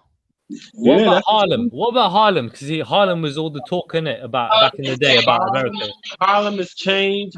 It's being gentrified. Harlem got more white people than shit. So Harlem's been rejuvenated. Yeah, it's been gentrified. Yeah. Okay, it's fixed up now. Yeah. Okay. Mm-hmm. Okay. Just asking. What about down the street? You go walk down 125th and be all right now. I heard 15 years ago, you gonna get questioned. So I heard Washington was a shithole. I heard the back streets of Washington are proper fucking fucked up areas. Yeah, man.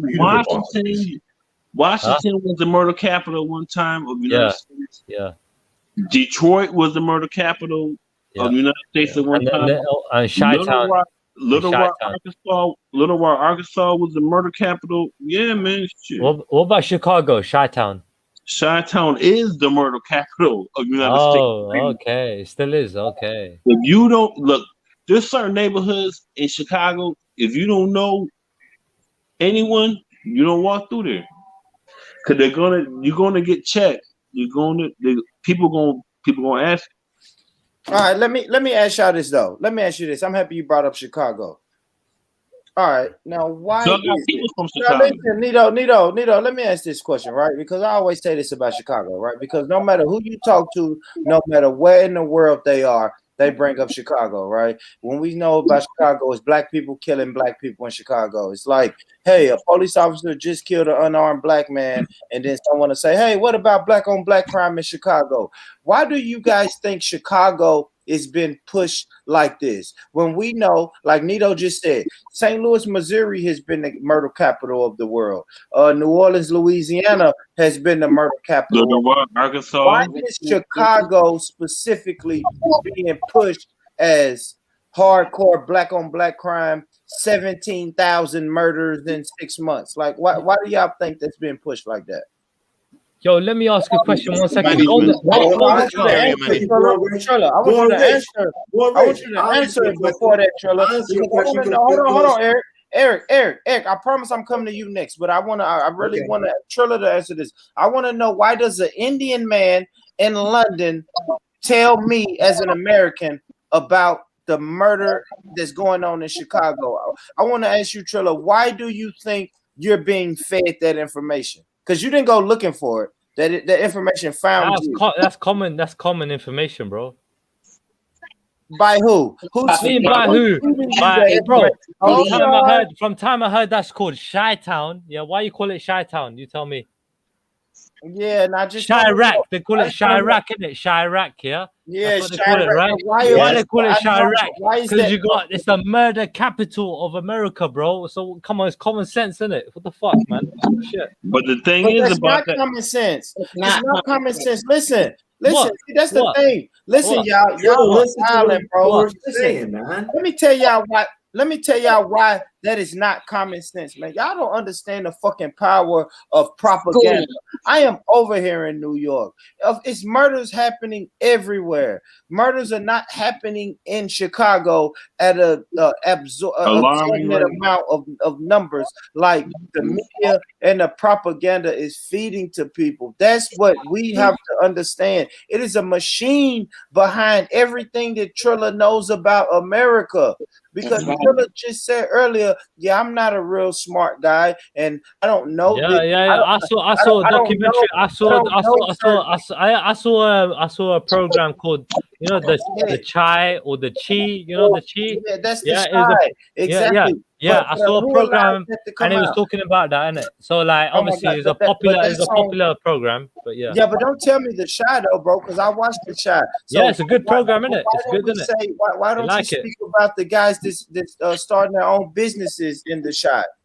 What do you mean? Why don't I speak about their own people talking about You only the Shy hear, that are no. starting businesses? You can only speak about what you hear about, What are you right? talking about? It is You propaganda. only speak about That's what you what hear they about, want right, you. Trump? Huh? That's what they In want the you end, to you can believe. only speak about what you hear about, right? Yes. I can only tell you what I know about. I can only tell No, you you can only tell me what you hear about. Trilla, let the queen You ever speak. lived in America, right? Have you Let ever the lived in queen America speak. in a Go black ahead, city? queen. It is propaganda. That is what they want you to believe. It's just like here in the United States, when they show us Africa, you know what they show us? Yes. A bunch of hungry, starving children with big bellies, flies flying all over them, dirt roads.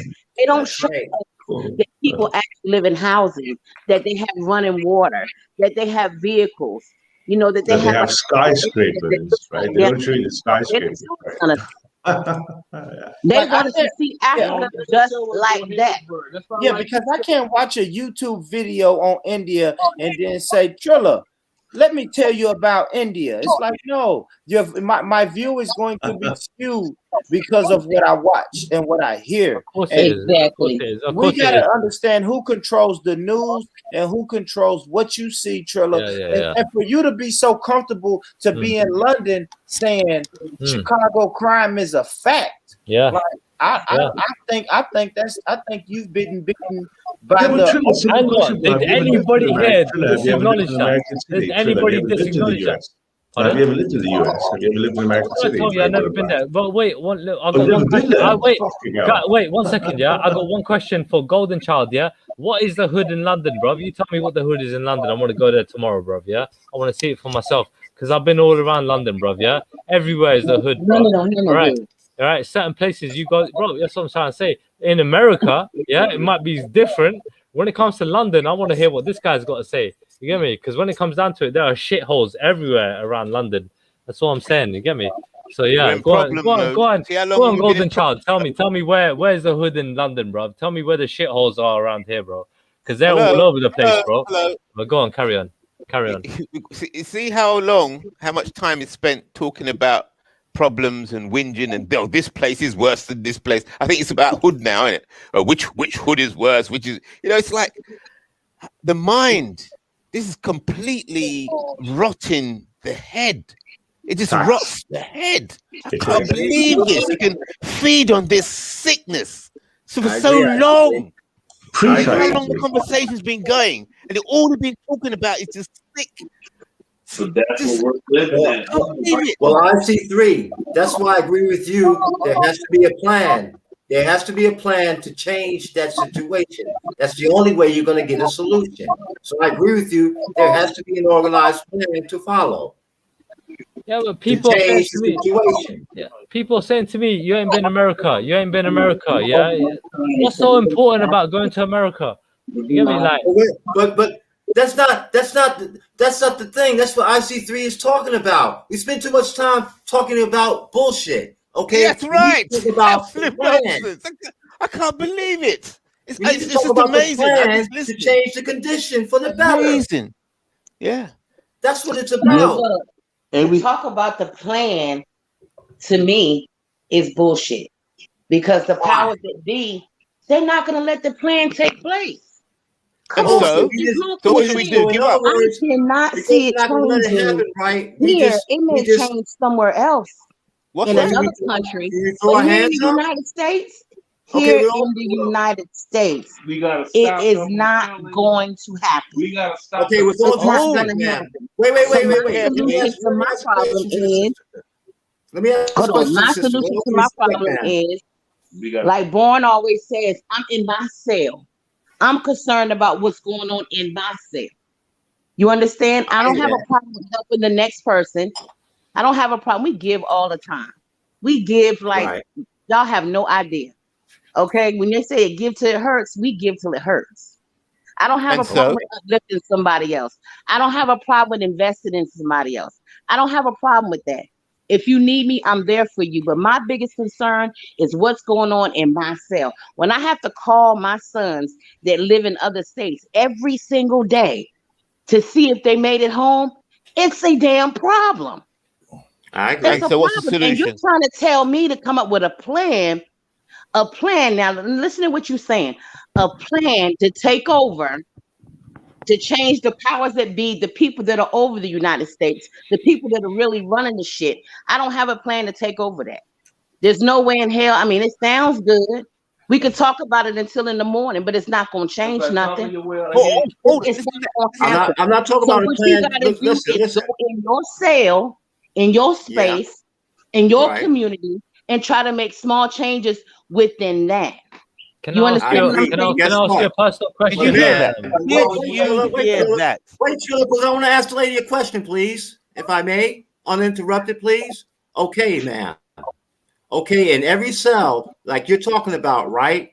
You got to have a plan to change things for the better, right? You got to have a plan to follow, right? To change the conditions in each and every cell, right? Exactly. And each and every cell is going to be different. Every cell is not going to be the same. But guess what? You got to have a plan that works for each and every cell, right? Right. That's what that's all I'm saying, man. I'm not arguing against it. Can I ask a lady a question? I just want to say True. What girl era have you been in London? Name me one. What? Name me an area that you say that is not as worse than South. Tell me an area, a black area that you have been in London. What you mean a black area, bro? In London. A black area. What you mean a black area, bro? Tell me what area. Don't come with that vibe, bro. Don't come with that vibe, bro. Don't come with that vibe, bro. Don't come with that vibe. You tell me the areas that are hard. You tell me innit. You tell me what the hardest areas, bro. Because you don't know nothing. Is it? You can't tell me none though, can you? Yeah, you what Southall, that pussy area. Oh, that pussy area. Is it? That's why nobody comes down here, innit? Ha. Yeah, nobody comes down here, innit? Yeah. That's why you what? You don't know shit, bro. What? You don't know shit though. What? You don't know nothing either, bro. Here we go. Oh, my area is harder than yours, bro. Where you from? It's got 90-degree hardness. But you're trying to say I'm talking about where I come from. I'm talking about where I come from. I'm talking about. Wait, hold on. Appreciate time. You know what it is? It's not about whose hood is harder. It's about how you deal with the reality within your hood. My reality in my area was hard, bro. I'm not gonna front You're talking about some bullshit about whatever. Well, my area is harder than your area, bro. Yeah. I'm telling you now, bro. Yeah. How is that helping your mind down here, bro? So what are you talking about, How is this helping your mind? Yes. How is it helping your mind? You tell me what's the hardest area in London, because London's not a big place, and I've been around London, bro. No. He's trying to say he's been in every area in London. Of course I have. And that's bullshit. Because you can't go. Terry. You can't go where? You can't go where? You can't go. There's some places you can't go. Where? Where in London? Yes. Hey, I'm not going to front. There's places in the United States that I can't go. Where's that? Wait, hold on a second. I beg you to say it. Spit it. Come to ghetto. I Where's can't that? believe You know what? this. Huh? And again, Terry, you to come in ghetto. here One minute, IC3. and Come to you go ghetto. straight into problem mode again. No, Why going on about this Man, it's guy? not there. Come to No, ghetto. Come to ghetto. Come to ghetto. Do you know where that is? No. Exactly. Exactly what? I'm not as slang as you, bro. You know what we got? We got postcodes, yeah. You got addresses, yeah. We got areas, yeah. Right. But man, I gotta talk slang with you, innit? Yeah. Man, I gotta ask my friends, bruv. Yeah. Oh, this guy told me to come to ghetto. Yeah. No, you're too young for me, bruv. You're too young for me, bruv. Hey, There you go, bruv. hey, There Terry. you go, Hey, bruv. Terry. Coming with your If I come nonsense, over, man. hey, Terry, if I come over to There the you go. UK, Oh, man I can't want to come go to to a the certain hood. area in London. Are you fucking out your mind? Are you out your mind? Are you out your mind? You're out your Where's mind. the humanitarianism gone? Exactly. Out of your mind. Suddenly it's like Out of vibrant, your mind. Oh, Out of vibrant your now, mind, right? bro. That's why I know you watch too much TV. Bro, are you Because talking about you're Brixton? like What are everyone. you talking about? Are you talking about Brixton or something? What are you talking about? I don't See, that's understand. what I'm saying. What are you talking I'm about? not- What are you talking you're about? in Why no can't you place. just say an area? What are you Tell me, talking give about? me the state. There's north, there's west, there's east, there's south. What part of the campus That are you is talking kids. about? Huh? Name me one place. Name me one place that you know that is a black area, that is a ghetto area. You can't name them. So don't say that you've been all over London.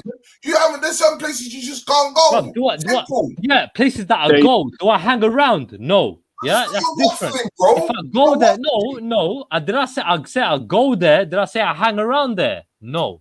I don't say I chill there. I don't say I freaking kick back there. If I go there, that's different. Oh, you just drive through. Thank you. You just drive through. Hey, Terry. Thank you. Hey, Terry. Why don't you tell me what's the hardest area in London, bro? Why you being shy? Nothing is the hardest. There you go then. So why you being weird for? Ghetto plots, yeah, you're trying to talk on, and you don't know nothing about. I don't, bro. I don't need to. I know what I need to know. I know, bro. I know. This is what I tell you, bro. This is what I know, bro. I know if I walk outside my house, yeah, and I walk down the road on a certain day, yeah, you might get fucked up because you walk down the road on a certain type of day at a certain type of night. You get me? That's just the way it is, bro. Yeah. It works in any part of London, bro. And that's been my whole life around London, bro. Okay, let me ask you a question. Hold on. Let me ask you a question. You know Mashtown? No, what? You know Mashtown? Well, I don't understand your slang, man. Carry on with your slang, bro. Carry on with your slang, bro. You don't know, bro. People, bro. I speak English. I don't speak your language, bro. Exactly. Yeah, I got people that speak your language, bro. I got people that speak your language, bro. Don't worry, man. I can ask them, bro. I don't need to understand you, bro. You can talk my language. You can talk my language or you can educate me, bruv. It's up to you, innit? Yeah. And all I'm saying is to you is that you're getting your stuff from the media. That's the point. What media, bruv? What media? What are you because talking you about? don't know these places. Oh my Lord, have mercy on me, bruv. I swear to God, bruv. Man, I'm doing a Jesus Christ cross across my chest and over my head, bruv, yeah? Bruv, God have mercy on you, bruv. Good luck to you, bruv, yeah? Hey, Terry. Good luck to you, bro.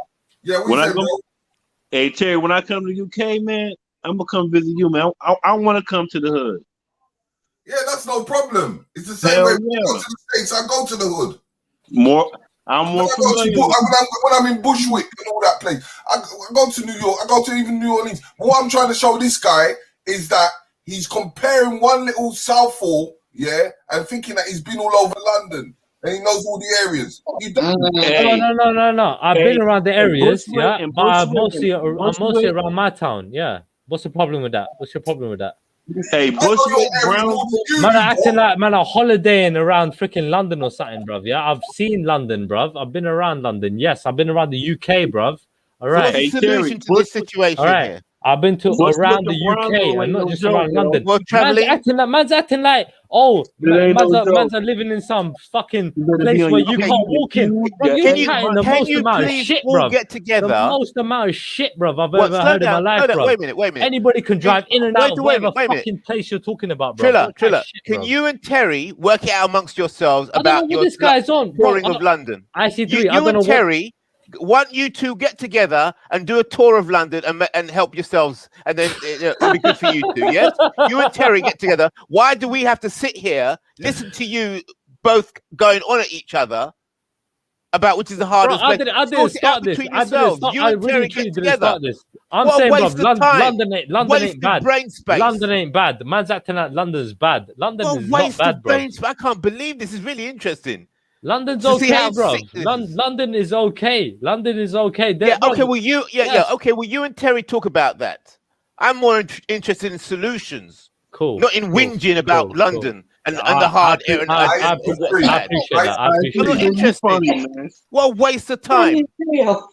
Until we all talk about it. No, but IC3. First of all, before you come to a solution, you have to burn it. So burn what? When you burn the ground, then you understand. When some people are talking about certain people and they don't know about them, you already got confusion. Facts.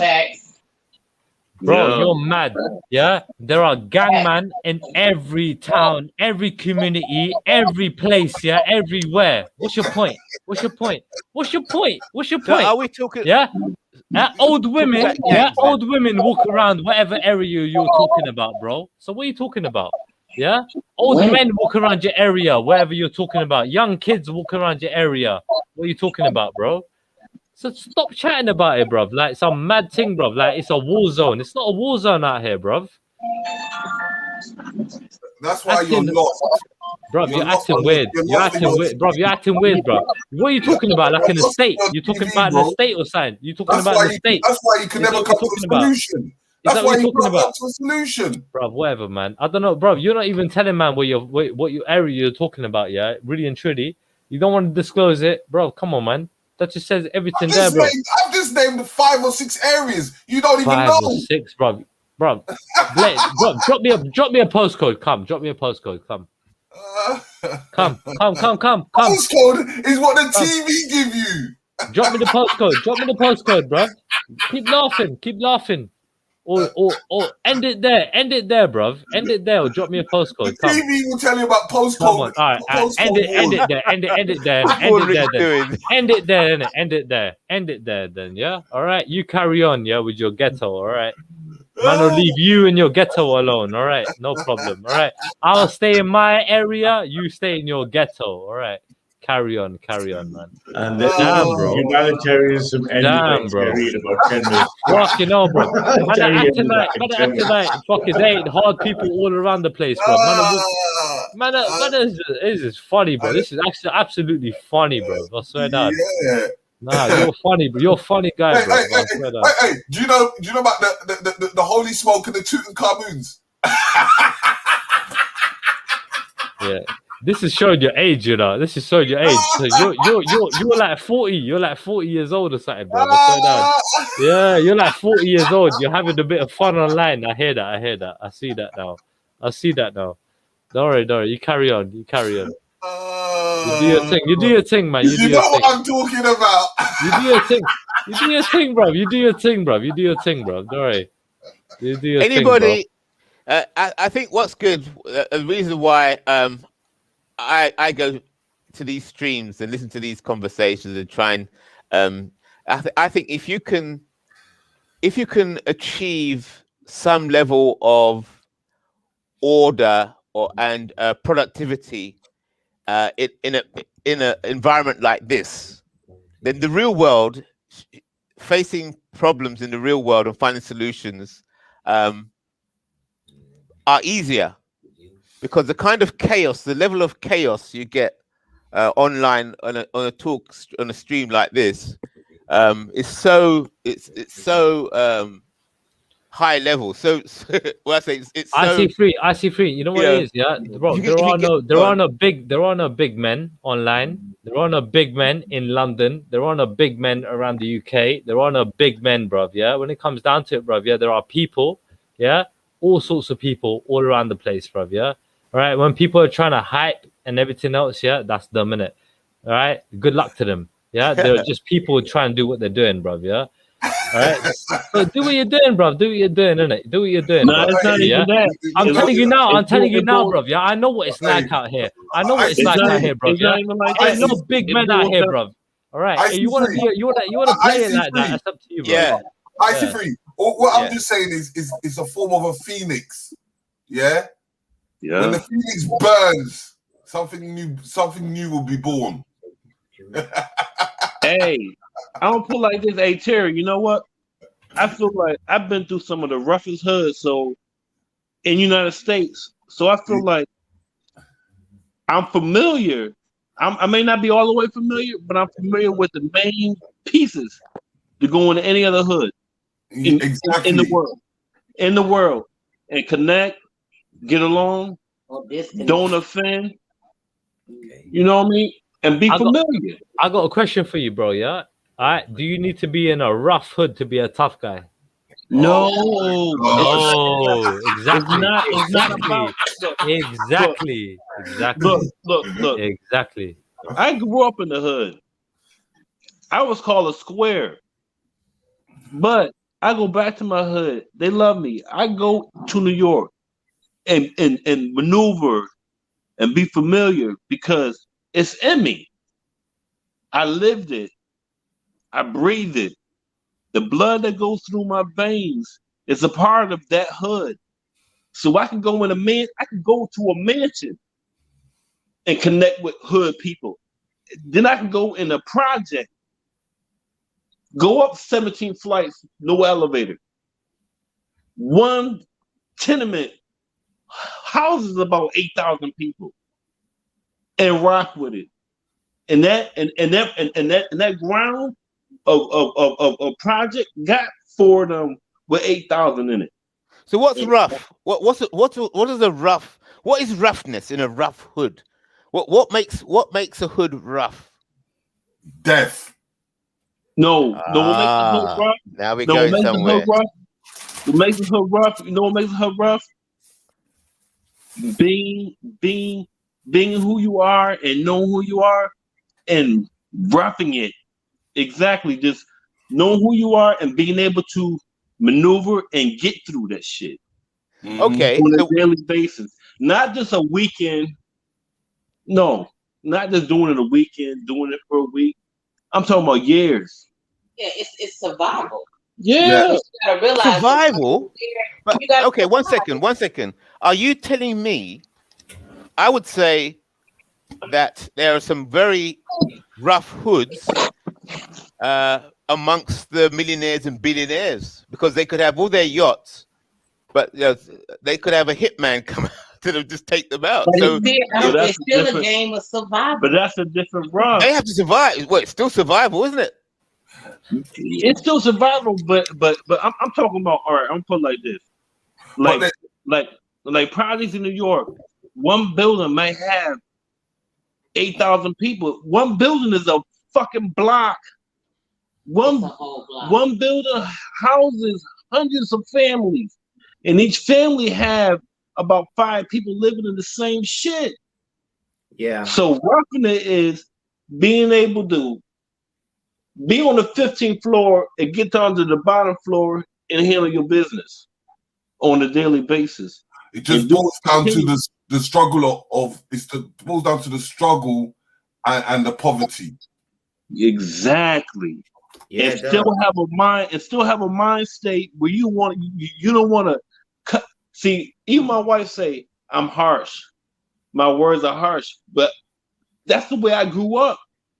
If you want to speak it harsh, you will get your head knocked off. You will be a victim. Yep. And another issue is this. People want to get away from that roughness when they can afford to do so. Exactly. And that's what they do. And they strive to do it. Yeah, dude. But they do. what IC3 was talking about is like how to improve things. Yeah, a solution, right?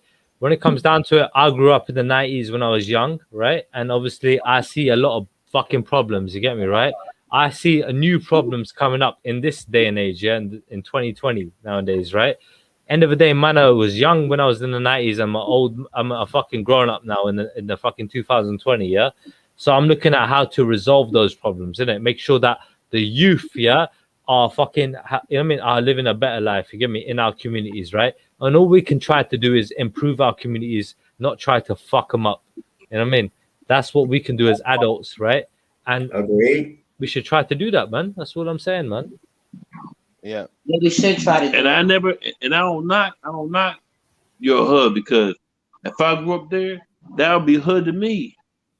But what I'm trying to say is, over here, I'm not trying to say that we're better. We're more fucked up than y'all. Here we go.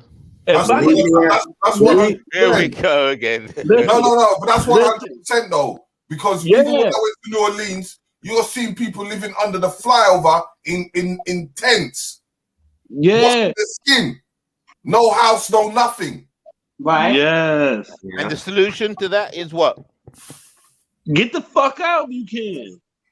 Some people are always that way. There is no solution to that. There is no solution to that. Because they look, I'm a city boy from a lineage of Southerners. So I live down in the South now. I was born up north, up top, and I live down there in the Southern states. It was a culture shock. It was like me coming from where I was over to y'all country. It was a culture shock. I had to change, and it wasn't comfortable. My story is like similar to yours. Mm-hmm. I've lived from the Northeast in New York down to North Carolina, and for me, it was the same thing, a culture shock. Mm-hmm. But at the same time, though, what I remember, and because I've been going and visiting the South in the summers since I was a 7-year-old boy, I went to grandma's grave. You hear what I'm saying? Mm-hmm. And the thing about it is this: I felt more freedom of movement in the South than I ever felt in Brooklyn, New York. You hear what I'm saying? Bro, in our community, You cut off. What was that, Eric? The last bit? You felt the most wanted in the South. Oh, I cut off. Can you hear me now? Yeah, we can hear you. Okay, what I said was this: when I used to go visit my grandmother, right, from 7 years of age in the summertime, I moved around a hell of a lot more freely as a 7-year-old child in Greensboro, North Carolina, than I ever did in Brooklyn, New York. Yeah. Let me address something here, bro. In Southall, we got something called the SWAT, right? Team, right? In Southall, right? The Nishkam SWAT team, right? They provide, meals all around the UK. Are you saying this? They keep feeding the meal shit again? Right. Wait, hold on a second. All right, Mr. Anderson, chill out, mate. Yeah, don't be a prick. Don't be a prick right now. Yeah, this is a proper charity. This is one of the UK's best charities, man. All right, yeah. These guys, right, freaking feed everybody around London, homeless people around London, clothed people around London, especially people that are freaking living in minus degrees, during the winter and everything else, homeless and everything else, drug addicts and everything, people who just can't pay for food, even after all their freaking bills and everything else, that are out of jobs, no, bro. Anybody, it's a volunteer service, do you know about bro? Just look it up, innit? Nishkam SWAT, the SWAT team in Southall, right? This team works all around Southall, all around London, all around the UK, right? So when it comes down to it, bro, use your own common sense, to acknowledge, how come, right, that this team originated in Southall, that provided all of these basic communities, wait, hold on a second, they provide food, they provide shelter to an extent, they provide clothes, they provide all these things, bruv, right? So many. Pardon? Is it for the whole of London, you said? The whole of London they go around, bro. Yeah, they go around all of London, bro. Ha. What the fuck do you do for London, bro? Fuck all, bro. Keep laughing, bro. You're a fucking waste man, bro. Hyena out here, bro. Hyena. That's my point, bro. Keep laughing. You're not to my question. You're not to my question. No. You're funny, bro. But you know what though? Everything. At the end of all this talking, right? IC3 has got the right point. You got to have a plan to work by. Period. But you see though, it can be carried out. Okay. You know what though? IC3 do got a plan, but you know what though? What I was talking about, how my hood was, how he was talking about his hood was, how Terry was talking about his hood was. Triller, Terry, you, right? All our backstory are bringing up the people who we know. We gotta get them on board, because if they not on board, I agree. I'm doing it in vain. I agree. I agree with you. But what I'm saying is that what I'm saying is this: you got to get a group of like-minded people together who are willing to make up a plan. Once you have a plan, then you present the plan to an ever-widening group of people. Whoever's willing to go along with the plan and make the sacrifice to carry out the plan, those are the people that you deal with. Okay, you ain't trying to deal with everybody at the same time, because everybody's not going to come in on the plan at the same time. You can't take everybody. You deal with those within yourself. That's what I'm saying. So you start. That's what I'm saying. You start with the like-minded people within your cell, right? That's how you start. You got to start from somewhere, though, right? Okay. So, what do you think of this? What do you think of this?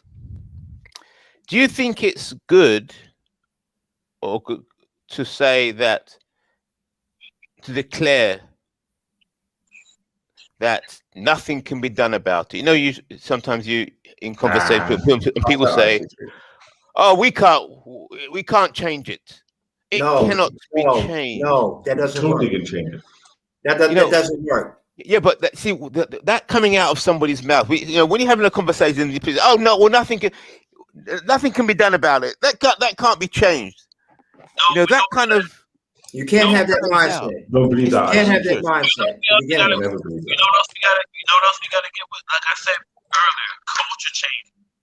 We gotta culture changes. We gotta understand. You went through shit as a black man. Your hood may not have been like mine. You may have been in a shotgun house. A shotgun house is called a trailer with no walls. A shotgun house. Got one hallway all the way to the bitch. From the front door to the back room. A shotgun house to like I said, a seven-story project building. We have the culture shock, the culture difference of both of those got to be on the same wavelength, and the people within those got to be on the same plan. You got to. Yeah. Well, all I'm saying, brothers, though, is you got to start somewhere. Even if you got to start small, you got to start somewhere, brother. Right? Can I ask a question? Yes. Everybody on the panel been talking about plans and making changes, and it all sounds good, while we're up here talking. But realistically, what are you doing in your community? I mean, are you out there trying to reach other people? You understand what I'm saying? I'm on this panel tonight, but I'm not just talking to be talking. I'm out there trying to reach other. My thing is young women. I'm out there trying to reach young women and get them off the system. You don't have to be on the system. You understand? The system was there for a stepping stone, a little help, whatever, but that's not a lifestyle. Agreed. Your microphone is going a bit. One second, can you adjust your microphone, plug it in or something? Can you hear me now? That's it. Better. That's it. Yeah. Okay. I was saying, what are you doing out there in the community to make a difference? What are you doing within your cell to make a difference? And I said, I'm out there and I'm fighting for young women to get off the system. I'm trying to teach them how to get educated. I'm trying to teach them, even though you may have a record, you can still get a job. You may have caught a felony, but hey, we're going to get your rights back. I'm going to show you how to do A, B, C, D. This is what I do on a daily. I'm on the grind. So while we're up here talking about it, What are you doing about it? I hear what you're saying. But one second, to do something, you're saying what is the point of doing anything when you say nothing can be changed? It doesn't make sense. No, you're saying listen there's to what nothing. I'm saying. Sorry? I said it can be changed, but you have to change your community, yourself. I can't change the United States of America. But you said nothing could be done. I can't change that.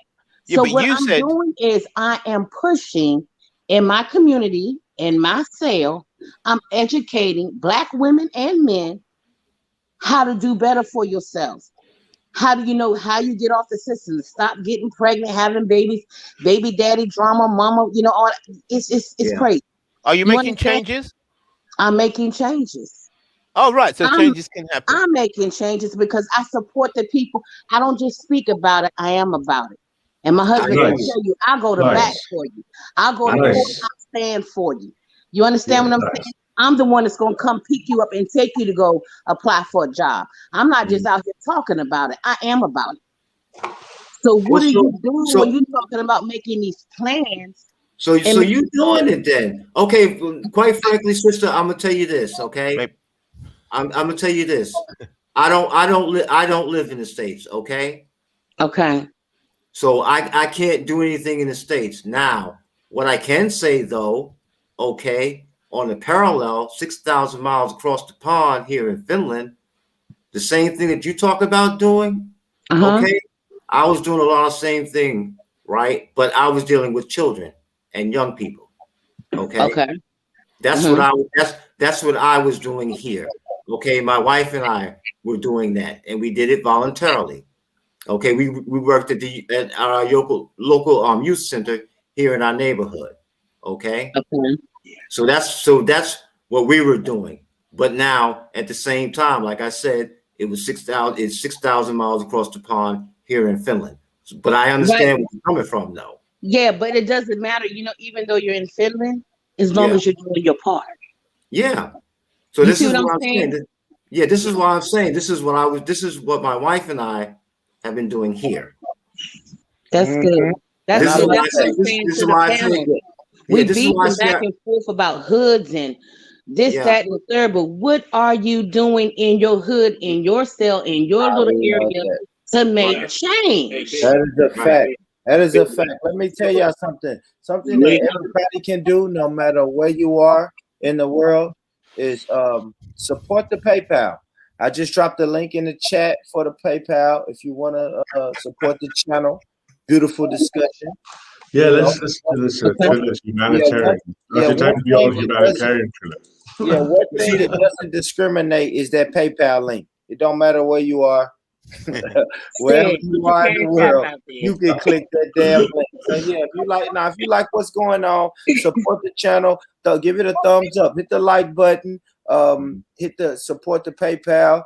As you can see scrolling across the bottom of the screen is the PayPal information and the Cash App information. Y'all support today. Ask Getty. I'm coming with the link. I'm about to drop the link. If you want to jump on the panel and chop it up with these 5 people, then you're welcome to do that. That's the link for that. So yeah, man. Good convo. But Nito Swain, the sister on Nito Swain, listen. You got a plan. You're working a plan.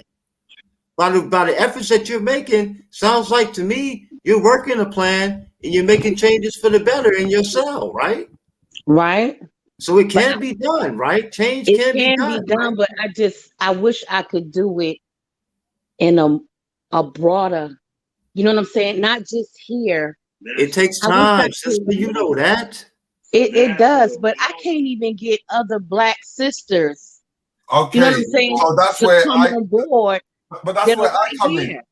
But that's where I come in, because as I said, because I do not just global, I do community and global. If you go to our website, International Sister Circle, you will find sisters from Canada, from the Caribbean, from America, from the UK, and across Europe and Africa. They're all doing their thing in forms of unification. And then when it comes to the children, we have a Manhood and Womanhood Academy, which we're going global That's why we're going to Nigeria in August, as well as we're doing political stuff. Oh wow. Okay. Okay. So if you speak to Boy Rich, you can hit me up and we can chat. Okay. Okay. Mr. Rich, can you just enlighten us a bit more about, the unification of that, so people understand where you're coming from 100%? Hold on, let's get it. I can't hear you. Your mic, brother. You gotta get your mic, a little louder. What you say? It sounds like to me, IC3, that some people got some plans going on, and they're doing things. Eric, what are you doing right now? Eric. Eric, what are you doing, brother? Hold on, I'm talking to Ask Getty. Let's see if we can hear Ask Getty. He's new to the panel. Okay. I just plucked the whole headphones off. What I'm trying to say is, firstly, pick up everybody, respect to everybody. I love these kind of situations we get ourselves into, but it always leads to, I always end up seeing that we never lead ourselves out of these situations. Like, we have got plenty of freedom fighters, Malcolm X, Marcus Garvey, and Bob Marley himself. And when I would say these three specifically is because they all had the same, they might not use these words in the beginning, but at the end of their time, right, when the brothers got assassinated at the end of their times, they all came back to the conclusion that, you know what, I want to actually fight for where my ancestors came from. If the land where my ancestor has come from, if it's being pillaged, robbed, raped, people are spreading malaria, typhoid, diseases, all type of ways of basically hurting them. Because you have to remember, when you live in a house, if somebody start to demolish your house from the bottom, he's gonna get to your house, and he's gonna eventually you have to move out of the house, right? So my point is like this, like, I'm really glad at the point we at right now when I talk about Africa, right? Like, the leaders are being slapped around. I have to use these type of words, the leaders are being pressed by their community, their people, their tribes, their grandfathers. People are telling them, you know what, enough is enough. It's either is us gonna take over the whole government and the system, or you have to lead us in it. There's no point we voting for you after 4 years. You're gonna come with some new lies and we vote for you, right? So now African leaders today are all united on understanding the price and the price tag of being an African. I'm not trying to say the continent.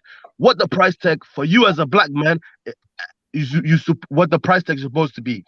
Putting in the wildlife, the minerals, the undiscovered minerals we haven't got, These new technology people talk about, we have all watched, Black Panther, but people think it's a joke, right? But we as an African know we have some minerals that hasn't been discovered yet. So why is there not a possibility for us to be the one dominating the planet tomorrow if we get ourselves together, right? Because what I'm saying, we always walk in these circles and always talk ourselves into this conversation, but we never want to talk ourselves out. It's like a point where people are actually afraid of clinging on to the identity where they're originally from and understanding where the real problem is. I don't understand, brothers and sisters, like me as an East African, I'm talking about to the brothers and sisters from America, Jamaican, the brothers and sisters who've been through a lot of stuff, No, I'm not, you're not least African than me. I'm not more African than you. We as much African than each other. Remember one thing, we are people that's minimum 40,000 to 60,000 to 100 years to millions of years old. Just because people have taken you out of the continent and your tribes for 400 years doesn't mean you lot don't belong to us, innit? We belong to each other. You are different. You are as tribe as anyone else, innit? We all tribes, innit? The fact is that today you yourself, who's been away from Africa for 400 years, can establish your own tribe and say, you know what, we're the diasporan African of African people, innit? This is my tribe. 400 years has gone back. By the time we find out who we originally belong to, we're gonna cling on to that, right? So the price tag is that, you know what, when you put all these things together, you understand that when Bob Marley tells you for the benefit of the children, for the benefit of the future, he's not playing no jokes, brother. People are not they're just smoking weed and think about some next lyric, this and that. It's like identity for us to be free. That's right. If you don't have this type of bloodline as an African, you have this identity of economic freedom, If you don't want economic freedom, like my brother here, Ralph here, he's another freedom fighter. We all fighting for our own independence and freedom. So we talk in these circles, you know. I don't want to call people sellouts. I don't want to call people. I want to call people that's forcing themselves to be confused. They want to be confused because we talk about this thing, but something for some reason, a fear are hitting you. You're being brother. scared of your identity. Preach, Askeri. Why are you scared about identity? You know you're African. You know where your freedom is. You know where your future lies. If you don't think about your children's future today, we here, me as a economic freedom fighter myself, people might tell me, but you live in Europe, why don't you go back to Africa? You have to understand, you know, we all raised and born into this system, and that's one thing, right? But freedom in some form comes from here and there and uniting our people. And we need to march towards our continent. All of us have to start marching. EFF is the way to go, Askeri. Economic freedom first. Take the money, my friend. Get that money. My brother, that's what it is, man. Ralph, that's good. Fighting every day. Let me just mention one more thing, brother. Ralph is here every day fighting on. Even people might call him this and that, you know, far right and that. But if you listen to his word, he's making you understand your value, who you really are, what you really fight for. Once Ralph push, we push. You're a human being, man. You're a human being, bro. Hey, you're a human being, bro. That's who you really are. My guy, Askeri. My guy. Hey, can I chime in real quick? Worldwide, Askeri. Yeah, I think you're tripping that. Bro. So this is what I want to fly, man. I want to hear from the Americans, brother. I want to hear. I'm gonna fly, bro. I'm gonna fly, man. I'm gonna call it a night. Let me speak to Askeri, please. Call it a night. People, good Can I night. speak with Take care. Askeri, please? All right, Trilla.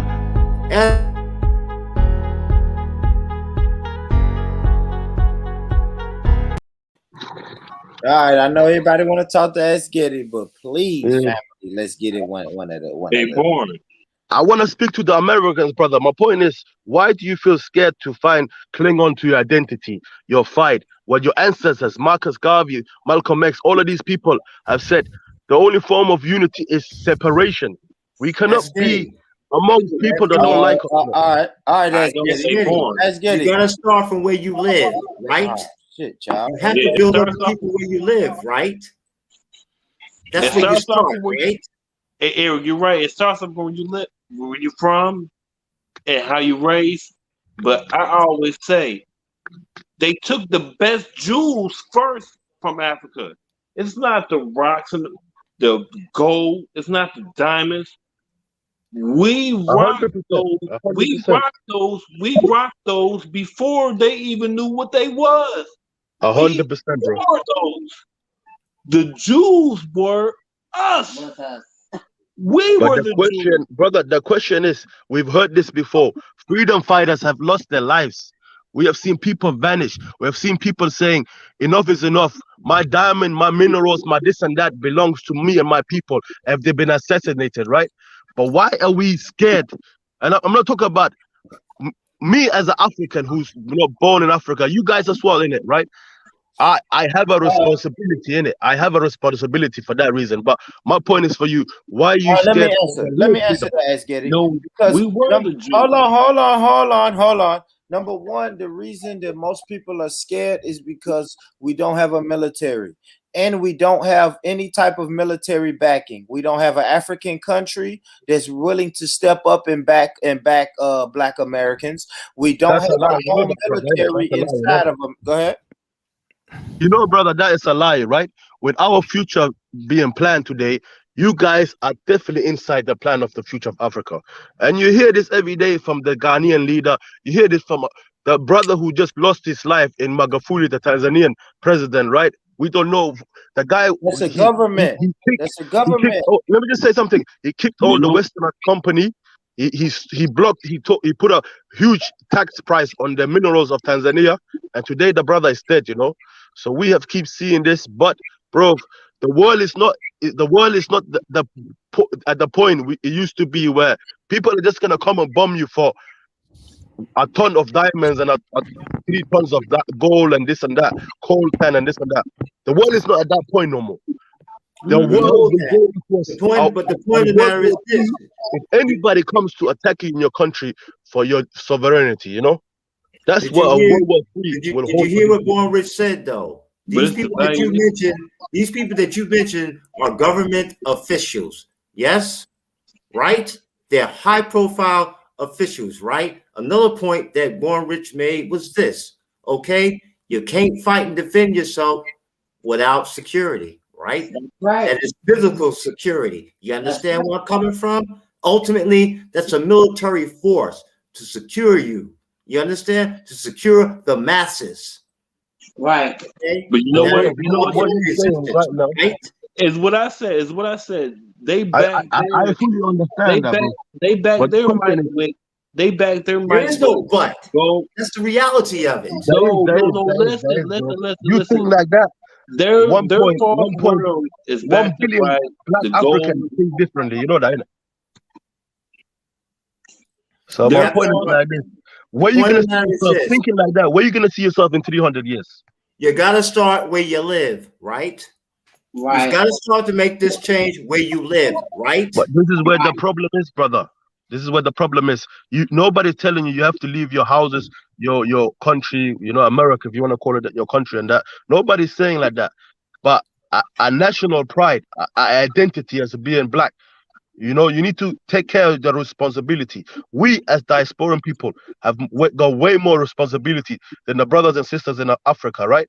Because these people are being taught in school that colonization was good. These people that came to colonize you, these people that came to enslave you in their schools was a good thing. But we have learned different in our history, innit? So the responsibility is for us to set those people free as well. And these people understand the value. Today, people understand the poorest man, the beggar on the African street, today understand the value of his country, his people, his wildlife.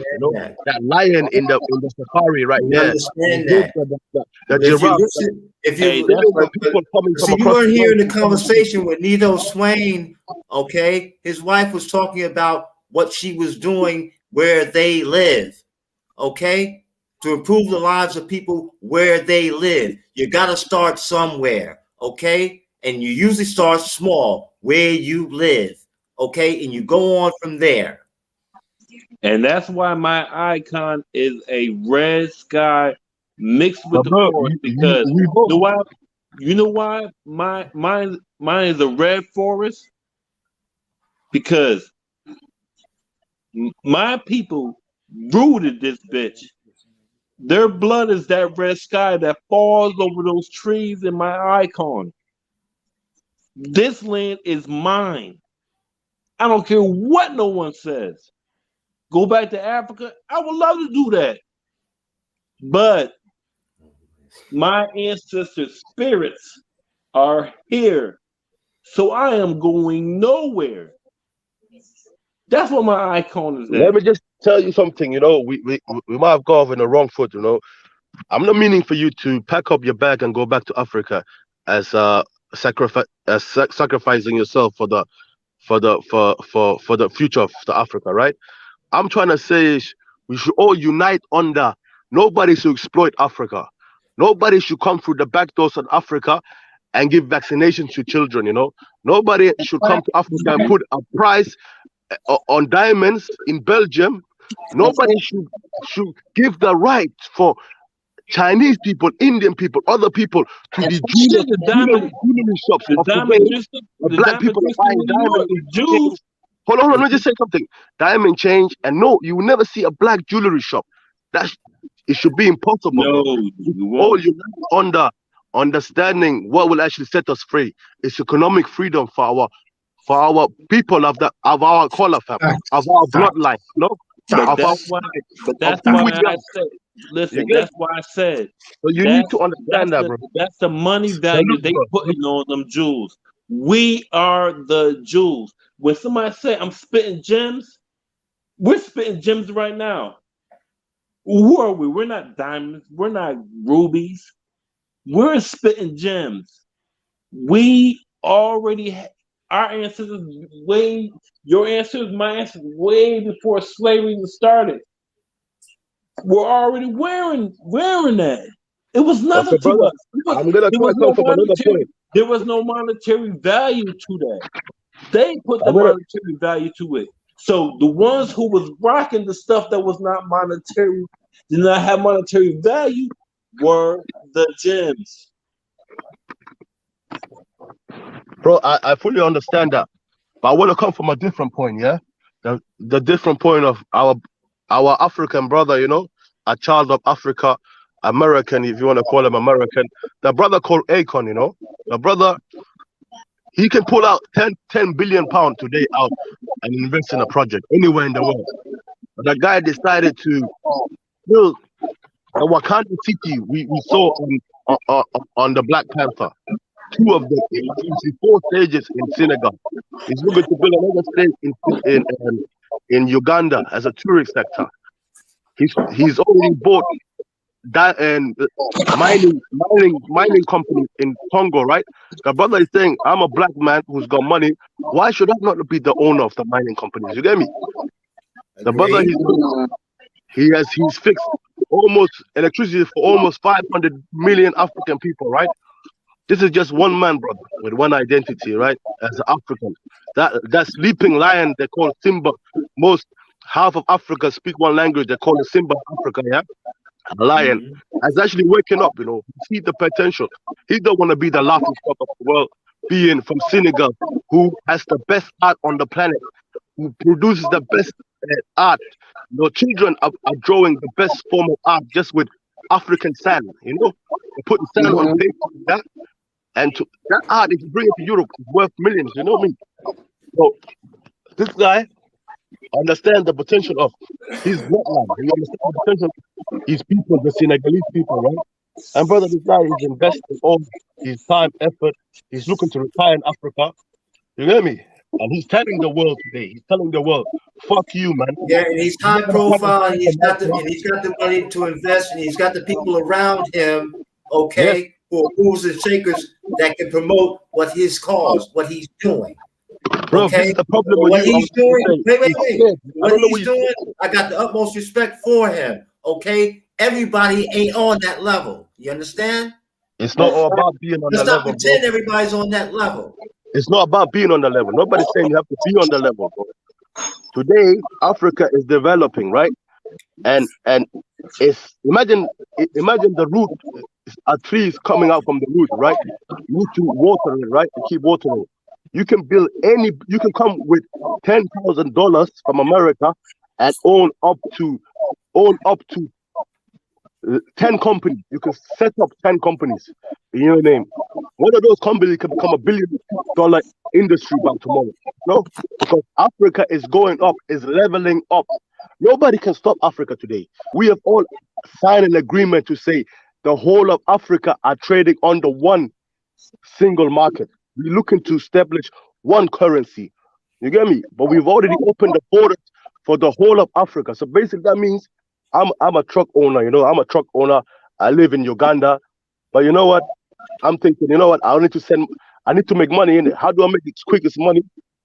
I talk to one person in Africa. The good thing about Africa, we're not used to this mobile phone. We have mobile phones and that, but people are connected. Like somebody can say, yes, I know that tribe. I know that tribe.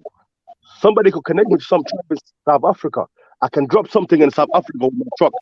You know, I've just made $7,000 just from going from Uganda to South Africa with my truck.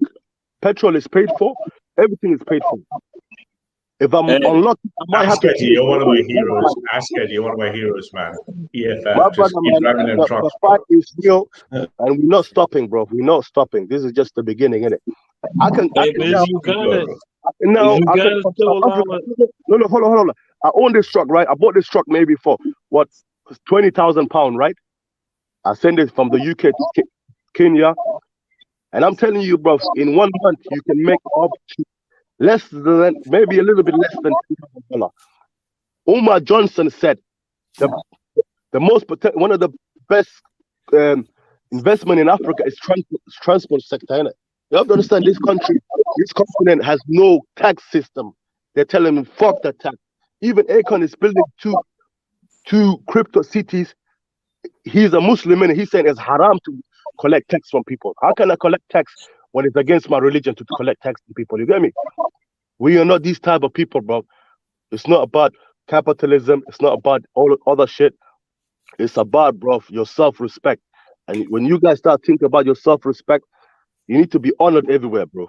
You need to think about how you can compete with others. You need to think about, you need to start thinking like, I want to play football, but I want to represent a country from Africa, you know? How do I do that? I want to compete with people. Not, I'm in America and I have to put on the American t-shirt and run and that shit. You get me? No disrespect. I gotta check out my peace out of the family. Hey, ask Eddie, preach, brother. Preach. Yeah, but isn't Uganda? That's my Uganda one of the countries? We're gonna get together, but bro. isn't Uganda one? EFF, man, I'm behind you 100%. But isn't Uganda one of the African countries that's saying they're sorry for the slave trade back in the day? And they said if you were American and you want to come over here, you get so many acres. Is Uganda? That's Uganda, brother, and it's not just Uganda. It's Is that the whole still of going on? East Africa. Is that still going on? Me, look, I'm a Somali, right? One of my goals is to wanted to, and I So want you're the whole Somali? of Africa. Yeah. So you're a Somalian that lives in Uganda. No, I live in the UK, but my family were living in Kenya for 200 years. But bro, you know the history of East Africa is that before even not the history of East Africa, the history of Africa itself, we had no borders, brother. We were used to walk from tribe to tribe. I go and visit you, you know, we come to speak here, you know, we might fight with each other and that, but we used to, before even we thinking about fighting, we thinking about marrying my daughter to the king, you know. Exactly. Hey, and I even told my wife that's how King Solomon was. You think do you think he had time to sleep with 700 wives, 300 concubines? They was given to him because he was a rich man. Imagine that, brother. And the wife he's married, apparently, I'm hearing she had a direct bloodline to Prophet Muhammad, peace be upon him. Queen Sheba. So it's not a joke, bro. Queen Sheba. They don't have time to sleep with all them wives, all them concubines. He just had them because all the other villagers gave them to him because he was rich. It's not about rich, brother. There's two different type of rich in it. That's rich in culture, that's rich in history, that's rich in honor for your people in it. That's a rich. This is why you have to understand why has Ethiopia never been colonized. King Solomon was rich in honor for his people. He's like, fuck this shit. Man, shoot you motherfuckers. That's what I said. Them 700 wives, 300, 400 concubines were not his to sleep on. Or sex items. They were given to him as dowry for doing what he did for the other tribes. 100%, brother. This is why imagine you have a whole nation who's ready to die for the sovereignty and the honor of your country, you know, but not people to come into your country. Blocking all borders. There's people that specialize in swimming. These people are swimming. They're probably sitting on some stone in the sea or somewhere and looking out, fam. You get me? There's people that specialize in all different type of things. You know? Can you believe this? You know, there's a church that was built way up in the mountains in Ethiopia, way up in the mountains. And every day the priest has to do like climbing, like, you know, when you're climbing up like this mountains, you know, in Ethiopia, they're quite big, you know what I mean? Oh, Kenya? The Rift Valleys of Ethiopia.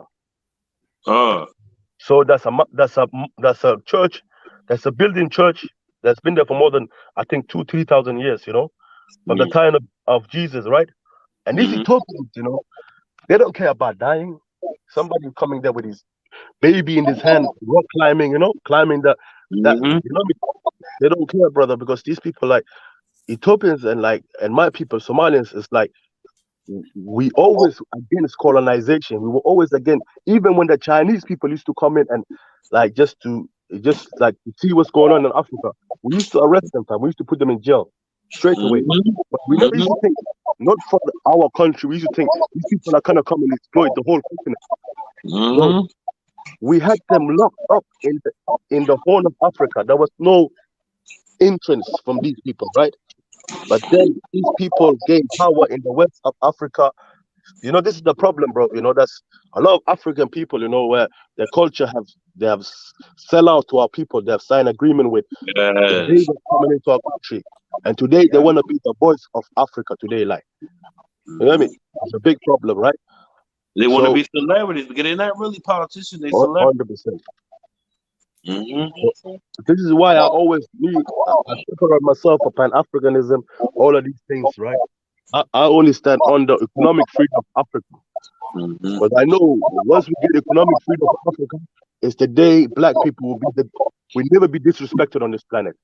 Because who's worse than a black character and integrity, right? Yeah, because we talking about the end, right? We ruled and we rocked with it since day one. So look at slavery. We ruled and we rocked with it since day one. Yeah. And it's not just one empire, brother. It's not just one empire. It's the majority of African empire who brought civilization to this planet, who had and you know, who learned math, who was people was wearing gold as sandals. You get me? We had no value. It wasn't nothing for us to we rocked that like it was Jordans. Of course, because it was there. It was nothing for us. Of course, because it was there under your feet. Yeah. Exactly.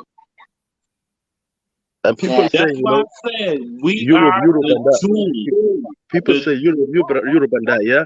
But the Egyptian 4,000 years ago had underground heating in their houses. Like, imagine that. These people had underground heating in the houses, and they established something where the house is not going to go on fire. You get me? People were already, like, they knew what's going on, you know? So, like the Rome aqueduct, that's where Rome got the aqueducts from.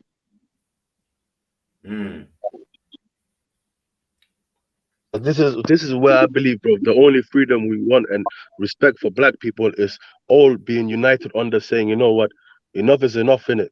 You can't be laughing at us, you know, telling us go back to your countries and all of these things, and telling us that look what happened to Zimbabwe. I agree with all that, but the point of the matter is, in order to bring that respect, right, to people of African origin, you got to do that where you live. You do where you live. You do 100%. That's 100%. And then you build that. And then you build that legacy where you live, in more and more places. And no. We do. You know, we I don't know about that, bro. I think you have a different mindset. You know, we are like a body of an animal. We need to be the whole animal together. You get me? We need to be. We do. But the fact of the matter is this, okay? Yeah. We got to do things from where we live. I understand the common mindset, but you have to. Let me just add one thing. To be a collective, but you know what though? They don't. You know what though? You think about it. We went through slavery. If they really wanted to kill us off after slavery, they could have killed us off. You know what? They need us because they know who we are, where we came from, and what we started, what we built. They know it. They know it. But the thing about it is, my brother, though, we got to keep building it. Brother, let me tell you a funny story, right? About a brother of a man called Mansa Musa. His brother called Abubakar Mansa Abubakar, right? Sorry, Mansa Abubakar. So he was in power just before his brother Mansa Musa took over, yeah? This guy, brother, he sent about 200 ships to go and find the continent of America, right? These 200 ships disappeared. They never came back. I think one ship came back or something like that. But anyways, he didn't want to go himself the first time. Second time, guess what he did, bro? These people saying we uncivilized, we are this and that. This guy built 2,000 ships, yeah? Imagine 2,000 ships, bro, yeah? He set sail towards the America. And people say, you know, people thought the earth was African didn't find America, black people was not in America, but this is 200 years before Columbus was there, right? And this guy, he filled up the ships with gold, livestock, clothing. This is why the American, some people, you know, Africa came to America at the time of slavery and seeing people wearing their original clothing, West African clothing, they're thinking, what's going on? You get me? Mm-hmm. And I know all about that. Yes, I know all about that. So, bro, like, people cannot say we're uncivilized, you know? People cannot say we don't know what's going on in this world and that, right? I always say that. When you have denied us every level. You know what I always say, Ask Getty? I always say, like, like it wasn't savages and uncivilized people that was kidnapped and brought to the Americas. Like it was scientists, It was the best of the best. like it was the best. mathematicians, like They will, brother, they will select you from a household of maybe 10 people, and you are the strongest. You are the provider of that family. You're the guy who goes out there hunting. You know what I mean? The guy who built the house for the family.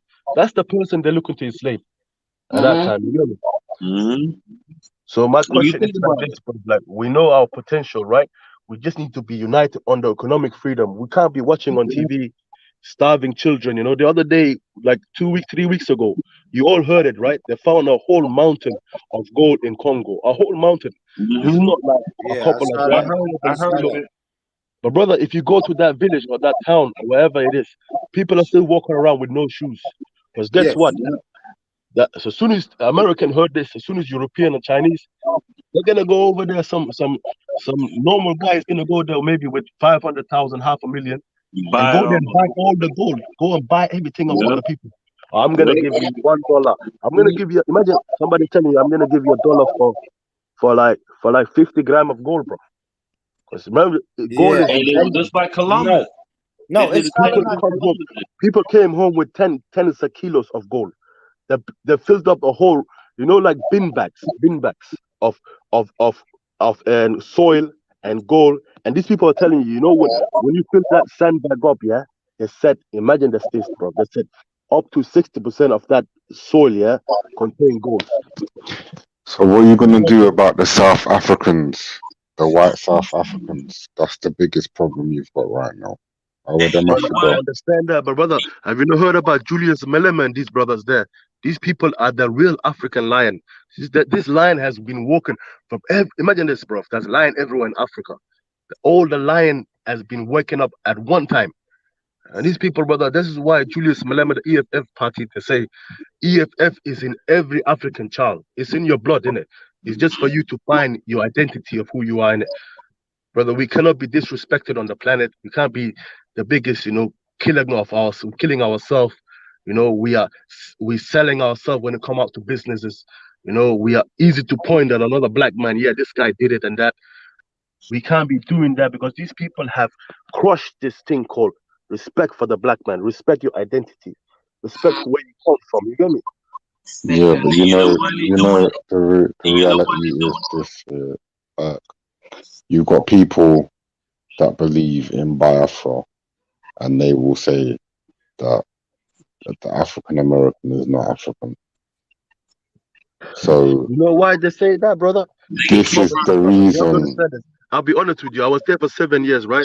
I used to get in a lot of trouble there back in the UK, yeah. But my mom, she made the best decision of her life, I think. Even for me, right? She just said, "Fuck this! You need to go back and learn your culture and that. You can't be raised here and you don't know who you really are, you know." So I went there, brother. You have to understand, these people, when you come there, you know, they see you who come from Europe as a black man or American or wherever you are from the diaspora, right? And they see a white person.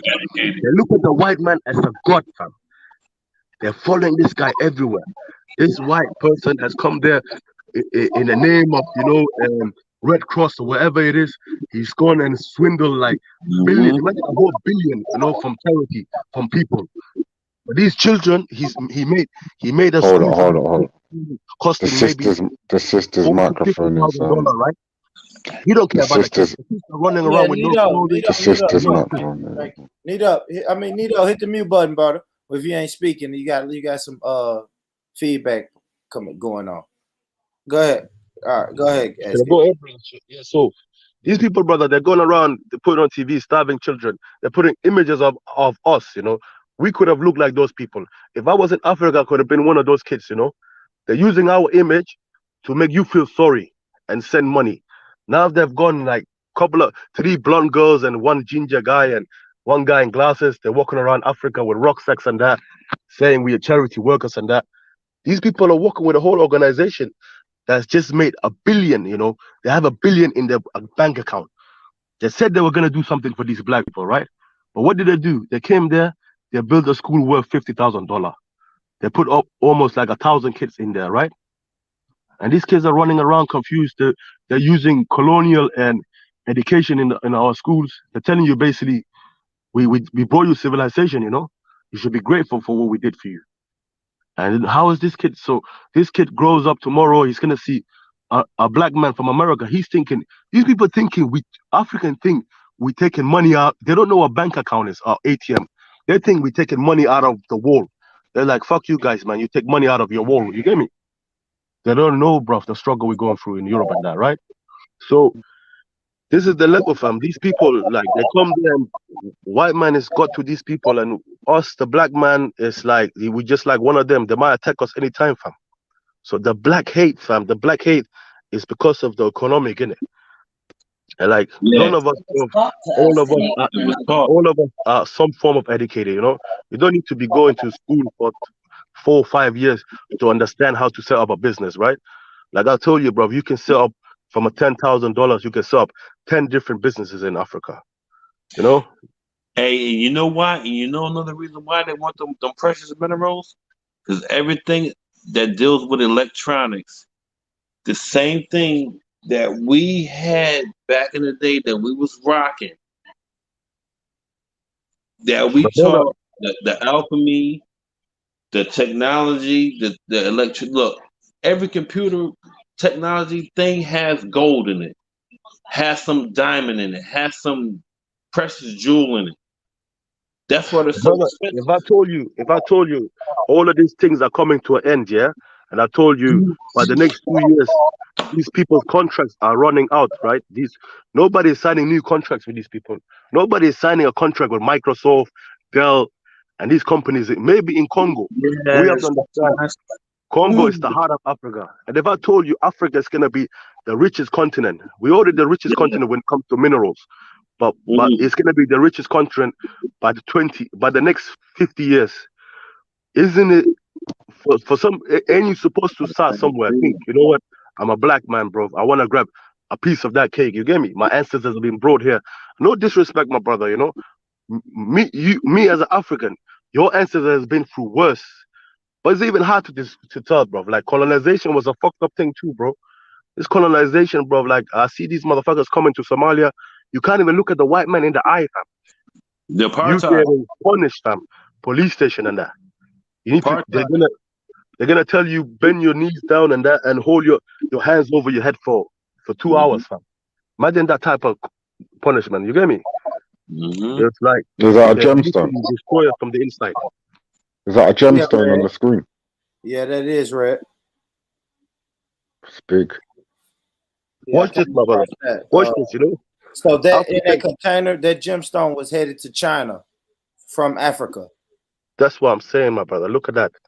Why don't we fix our raw materials in Africa? You get me? Like Ghanaian president was today, recently said we're banning all cocoa from Europe. By the next 5 years, they're gonna have to pay double price. You know, I can give you some answers. Already started in Switzerland, right? Hey, brother, that's full circle what I said. That's full circle what I said. I can give you some answers. It's very simple. It's full circle what I said. You've got aliens inside Africa. Okay. Yes. And as long I believe they are. Well, when I say aliens, I mean natives that are not natural to the land. I'm talking about Caucasian people in South Africa. Caucasian people dealing with the trade and the imports and the exports of African materials. So until all black people around the globe operate as globalists, like the Indians do, like the Israelites do, the Jews, or the Israeli, the Russian Jews operate. They all go to Mecca from New York, from London, to pray at a wall, from all over the place. There's synagogues all over the place.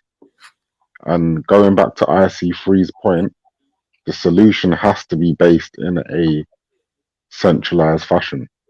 Fair enough. Where do we start though? I think is it possible maybe to start where you have a kid today, your wife gave birth to a kid, for example, yeah? Instead of calling your kid Jonathan White and Jonathan Smith, colonial slavery names and that, no disrespect, yeah? But clinging on to your past, fam. Remember, you know what? My great granddad 500 years ago, 400 years ago, will call this an African name. Maybe I should give my son that name. Maybe, you know what? Something have to change, in the brother, and it comes from individually. We need to get our self-respect back somehow, you know. So, like, if Born Rich, brother, by any chance, brother, is there any chance you could play a video called, if you look at the video, it's called Julius Malema African Freedom Speech. It's like 9 minutes long. One second, please, because I'm trying to just stab into the conversation and then make my little, because it's the time of the day. I'm on different. I don't know if you're in Europe or America or Africa. I'm with you, fam. I'm with you. I'm in a different time zone. So nah, I'm with you, but I'm yeah. with you. But what I'm trying to say is, in the future, you see this cryptocurrency that you was talking about with Akon. He's setting up a cryptocurrency in a crypto village. The only way, listen, when you look at the NRX movement that people like Ralph are promoting, yeah, the alternative right are already part of the governments that are running the West. Don't you think it's a benefit for us? So I'm not saying it's going to benefit us. I'm saying that their strategies are already set in stone. So all the policies that Bernie Sanders are going to roll out, and all the policies that Boris Johnson are going to roll out, do you not think that these have been written and planned decades ago? So this alternative movement that seems like it's trendy and new is actually part of the establishment's move to evict and deport people from the West. So already they're deporting. You know what we got to do with that? We got to stop all the corporations that's tied into them that funds it. That's why I say we got to stop putting money into these little corporations you don't think is shit. That been out here for years, that been funding slavery and all of that stuff. You gotta stop putting money into them. It's gonna be a sacrifice. We're gonna sacrifice. We all know sacrifice anyway. Stop 100%, doing it. 100%. Stop But the end game is going to be the same. For a minute, and you will stop that shit because you know what? Every corporation runs off of future money. Money that's made. But let's try the end game is gonna the end game of the end game of the NRX movement is eviction. The end game of the NRX movement is to put into legislation. Let me just explain it. They want to put into legislation the birthright of each nation. Do you know what that means? That means as we speak, there are people being deported from the United Kingdom to places like Jamaica on specialized planes to specialized prisons. Brother, that's the biggest blessing that can happen for our future. You have to understand, everything has a benefit, right? You, as a black man who's got the same education as these people, right? You understand the benefit of this. Ralph and their people, because of their white supremacy and that, they understand. They're thinking they're just gonna dominate us, innit? We have to understand one thing, though, yeah. One thing that has to come to light is one thing, though, yeah. This thing of us being sent back and that is the best blessing for. Even when the one African child tomorrow speaks about enough is enough, it has to stop then, you know? There is no more trading with these people. There is no more these people calling it Yorkshire tea and tea has come from America when majority of the tea of the coffee come from East Africa, right? You can't say that these diamonds and this gold they're trading in the stock exchange, it's just going to be traded as a handling stolen good. Where's the law? Is it gonna be? Because me myself, brother, I come from a religion, innit? We all, like a lot of us in this world, understand that's the end of time, right? So this thing of these people trying to dominate us to a next level tomorrow, it's not gonna end up well for these people, and I think we all understand that as well.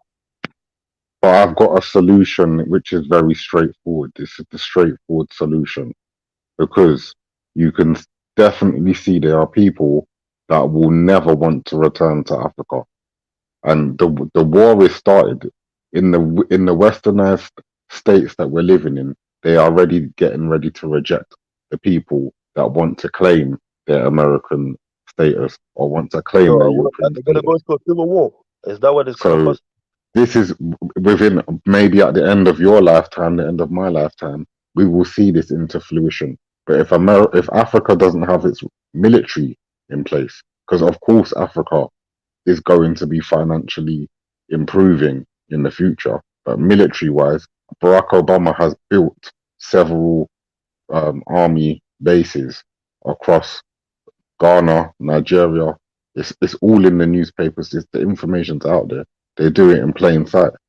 So The funniest it's thing, down. brother, It's this down guy to the comes from Americans. It's down to the Americans, especially the Americans on this panel, to prepare themselves and find out if they want to stick to their American nationality or if they want to be dual citizenships of African countries or one African country, Ghana, the Gambia, Zimbabwe, somewhere where there's less problems, they can pick their own place and still be American and then bring their children to and from Africa to America. Because that's the only solution. Because that way you can have but both. when you look at the Pan That's well Africanism, said. the That's well end goal said. of Pan Africanism is to turn Africa to United States of Africa as just one country, right? So, like, we ourselves as black people, we've got plenty of plans, brother, yeah, lined up, like step by step. So when these people pushing, we are understanding more in it. Like right now, brother, we what 600 years into the time when these people start coming to us, right? So today is the time where we need to unite on the one thing in it. And what do you think about that? I don't think that's going to work because the DNA bloodline is like the DNA of the bloodline has been tampered with. So what you need is legislative process, financial processes, and military processes. So you need to have a summit. A summit. You need to have a building which is as what you could call a headquarters where Americans can go and engage with the natives of Africa and learn the languages and establish But something. with the minerals we've got there, You don't want it to become like Israel. You don't want it to become for like tomorrow, undiscovered. I'm talking about undiscovered minerals, right? To be like There's feedback. There's feedback. There's for the feedback. future technology of tomorrow, right? Brother, there's feedback on the channel, man. What I was trying to say is, with a lot of these undiscovered minerals, right?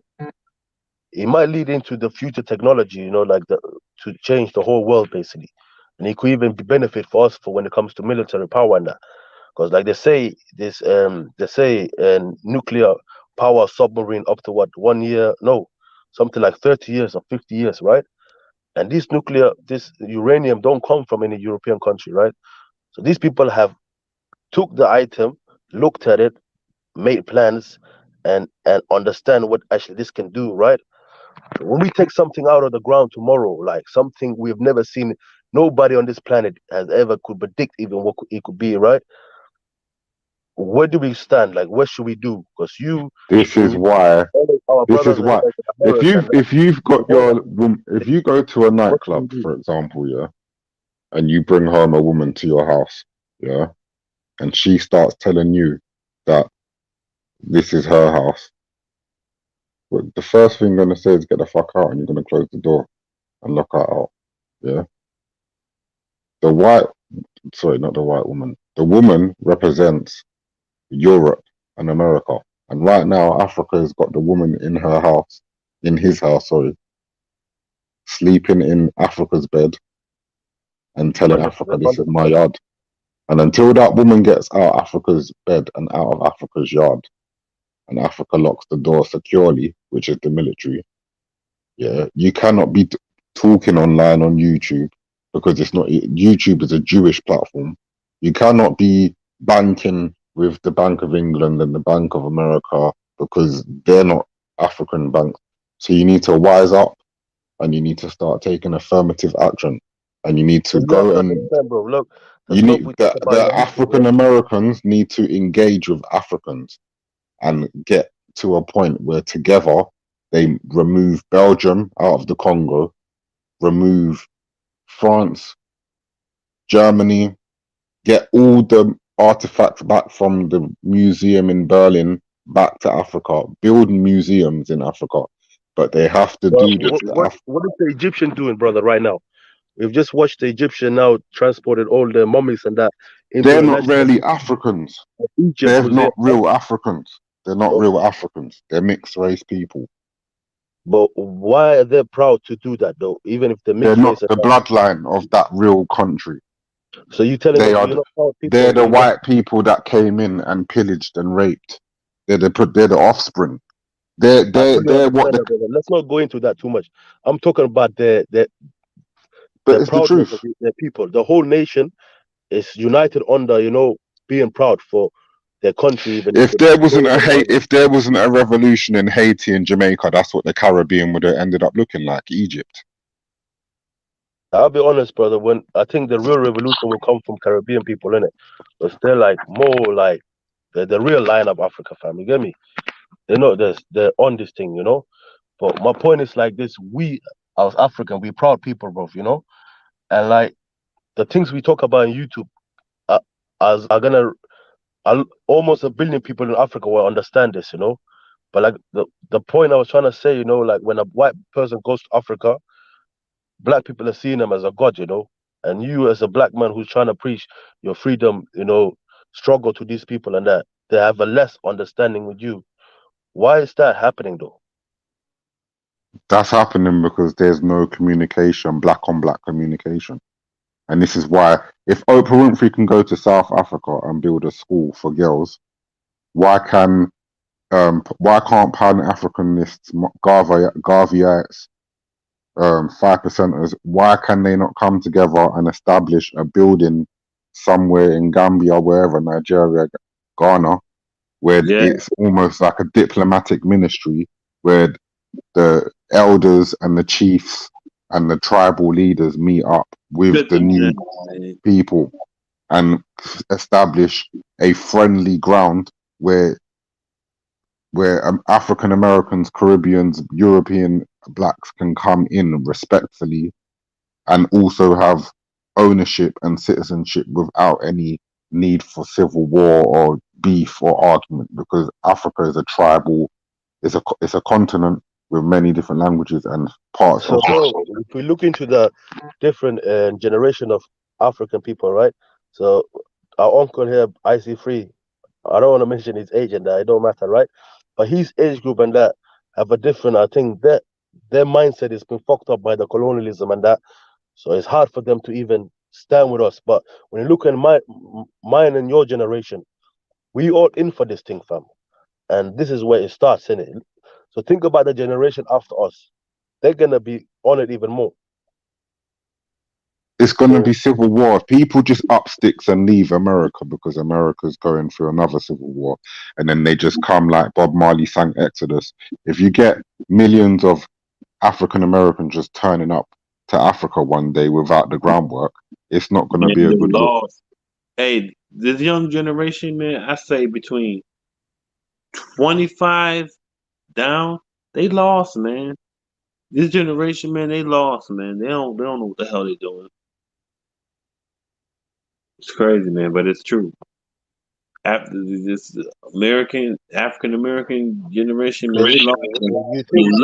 Unless they have a true foundation that they connect with that keep them grounded. But if not, they lost, man. They right along with everyone else.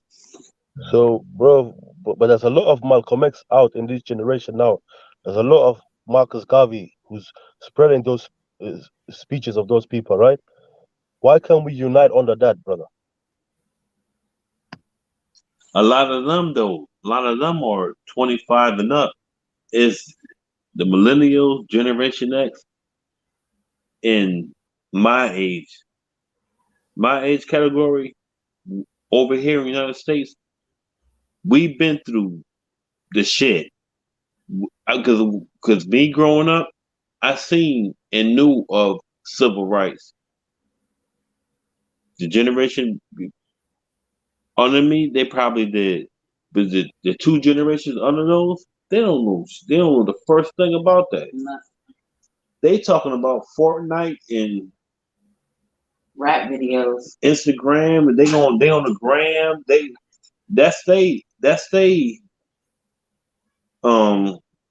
that's the platform, like that's yeah, the that's mindset their platform. That's their of platform today. to be Yeah, focused, and they way of escape.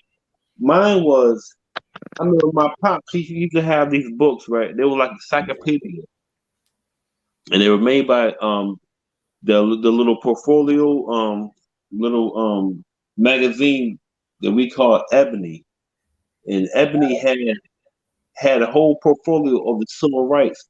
I grew up reading through those and studying them, because even some dudes my age don't even think or talk like this. They still about partying. They 10 years behind, and it's like, what are you? You know, I don't know, man. It's just.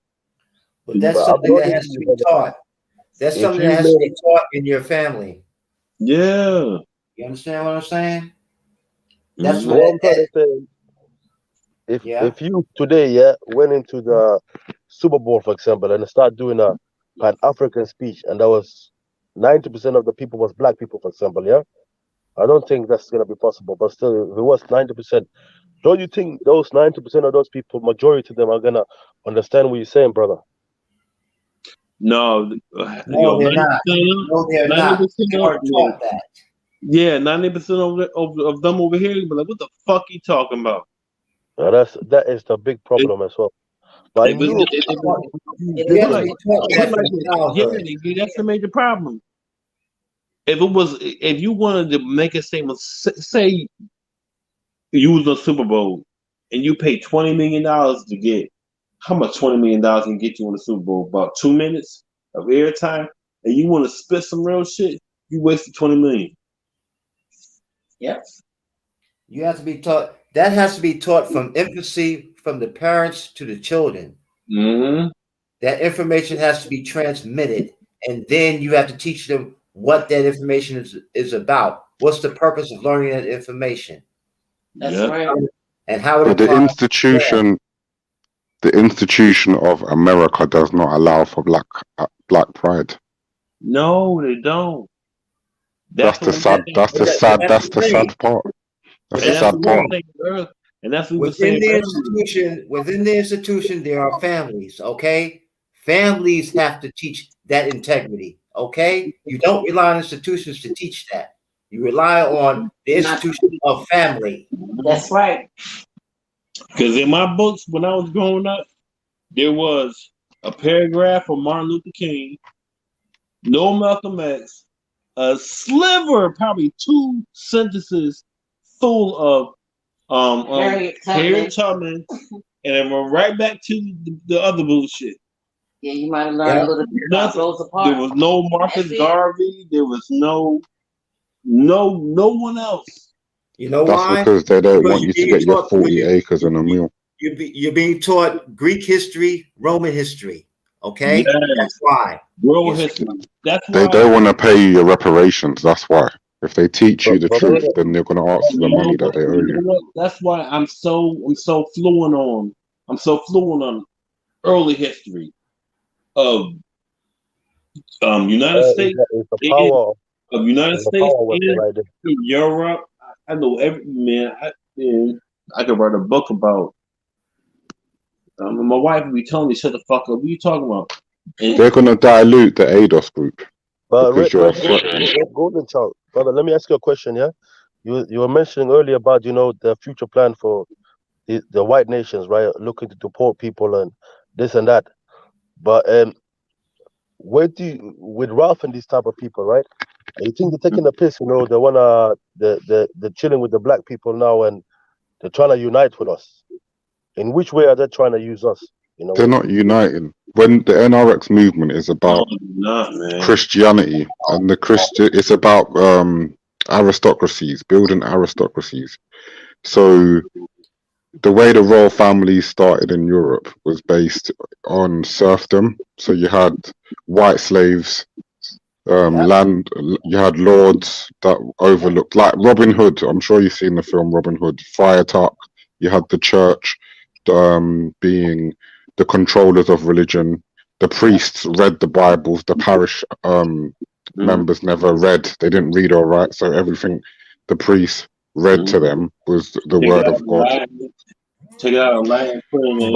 But basically, in Ralph's political movement, which is already in play in Britain, it's already in play because we've got a conservative government. So in the conservative government, you have left-leaning members, right-wing members in the Conservative Party, and central members. So Ralph could be influencing, or his friends could be influencing the current government on the right side, on the radical right side, and they could be investing and promoting policies. This was what I'm saying. If they've been doing it since the 80s, the 70s. Bro, when you look into, for example, the American the European government, yeah, they understand, the loss they might get from, pulling people out of their countries and that. When they lose everything, for example, they're either gonna gain everything or lose everything. But with the Ralph and them, they haven't measured that up, right?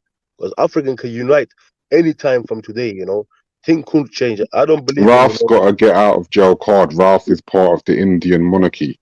Ralph has got an Indian country to go to if but when you start to defend that, who's gonna be blamed? Because that's what he wants. That's what he wants. Right. But don't you see? Don't you see? You know what though? But you know what though? The so-called African American black man, or whatever shade from purple to light, all around the world, they have one too. But we just don't tap into it, man. If we tap into it, they believe that they're a supreme race to us and that we rely on them for technology and military power. So if their dream comes true, if their dream comes true and there is a fourth world war, which is based solely on monarchy without government intervention, because the governments will collapse because they think all governments are liberal bollocks and they think all the liberal governments need to be shut down, then they're going to come into monarchy. But monarchy, you need to have a royal bloodline. So who's going to be the royal bloodline of Jamaica? Who's Bob Marley's family? Who's going to be the royal bloodline of Zimbabwe? Who's going to be the royal bloodline of Ghana? But they wishing on they wishing on their nuclear. Because you think about it, everything is nuclear, man. There's places you can go on the earth and get radiation from a rock, from the soil. This globe is radiation. Everything on this globe.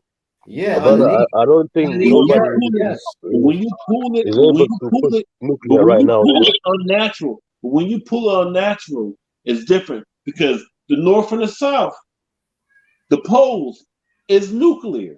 But what about the religious people? What about the religious people telling these people? That's what he's saying. He wants all the Christians to fight the Muslims. He wants all his movement want a religious war to get rid of the Muslim people. And at the same time of getting rid of the Muslims, they want to do a natural reset of the order of mankind, and they think white men. I'm explaining it though. War. But they want a religious. They want a religious, they want to make it a religious war. But let me just make the last point. Let me just explain the last bit. They want a cultural reset with the white man at the top of the cultural hierarchy. Yeah, that's what they want. So they don't mind. They don't mind money and going to the moon. But what I'm saying to what I'm trying to explain is it might not come out the way that he expects it to come out.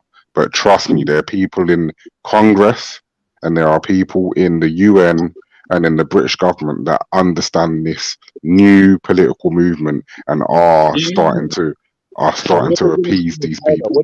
They see it happening. They see it happening. They knew it way before the president today happened. No, because this movement came out in 2007. It's on Wikipedia. It's a fresh movement.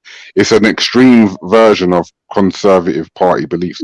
So it's an extreme version of Donald Trump. It's an extreme. It's worse than Donald Trump. It's not like you thought Donald Trump was bad. This is worse than Donald Trump. And that's why they want all the gold, they want all the jewels, because you think about it. If you got to go to a certain spot that has rough terrain, you need diamond cut drills, you need gold for the computer chips to get you out there, all that shit. They know that, man. They know that. All right, so let me say this, man. First and foremost, if we are going to go back to Africa, we're gonna need some type of pipeline, some type of stable pipeline to get Africans that's in a diaspora back to Africa. That's first and foremost. That is going to be one of the major ways that we can combat white supremacy. Because if we don't combat it quick, then everything you're saying about this Ralph party and all of that, somebody probably from that party is going to be put in power, because white supremacy will probably make sure they put a person that represents that mind frame. Now, I don't know if it's going to be as extreme as a lot of people think it is. Just like when Trump was in office, black people thought it was just going to be so extreme for us. But I tell black people, in the system of white supremacy, there's nothing that's too extreme. They're more likely to be part of the military wing of America and Britain. So the head of defense, they're more likely to be involved in. I'm gonna tell you like this. I'm gonna tell you like this. If they Battlestar Galactica, they are not saying, "Come on, blacks, let's go. Come on, everybody black. You're African, you black, let's go." They're not putting us on those ships. But what about Battlestar Galactica? What are they gonna do to Venezuela if we unite today? Are we gonna kick back tomorrow and watch Venezuela go through what we went through as well? Venezuela? Yeah. So now you're talking about a lot of South America. I don't want to disrespect no one. I don't want to disrespect no one from Venezuela or Argentina around there. But Venezuela and Argentina, a lot of them, you know where they came from. Yeah, but there was a trade war with them. Trump stopped all their food going, and Trump stopped trading with them. But they had gold, so Donald Trump was bullying them. America's done it to Jamaica. They've done the same thing. America's done it to the whole Caribbean. America's done that to this whole of South America. Basically, stopped. America's always coming to stop the South Americas and the Caribbeans trading with Russia or China. But now China's infiltrated the boundary. Donald Trump hated the Chinese because China went into Jamaica, built roads. They've gone into South America, done business with them. So that's affected the profit that America's making in taxes and trade. It's fucked up the profit margins because China's trying to make America bankrupt. It stunts the growth and influence of the American sphere of influence in the world. Yeah. And China and Russia are aiming to bankrupt America. That's their aim. That's what their plan is. They're going to bankrupt America. You know what it's like? It's like that. You know what it's like? It's like that game back in the day. It's like bubblegum in my shoe. How many pieces can you chew? It's like you're going around in a circle, pointing at people's foot, taking them out, pointing at people's foot. You win. China and Russia are buying up all the gold reserves on the planet.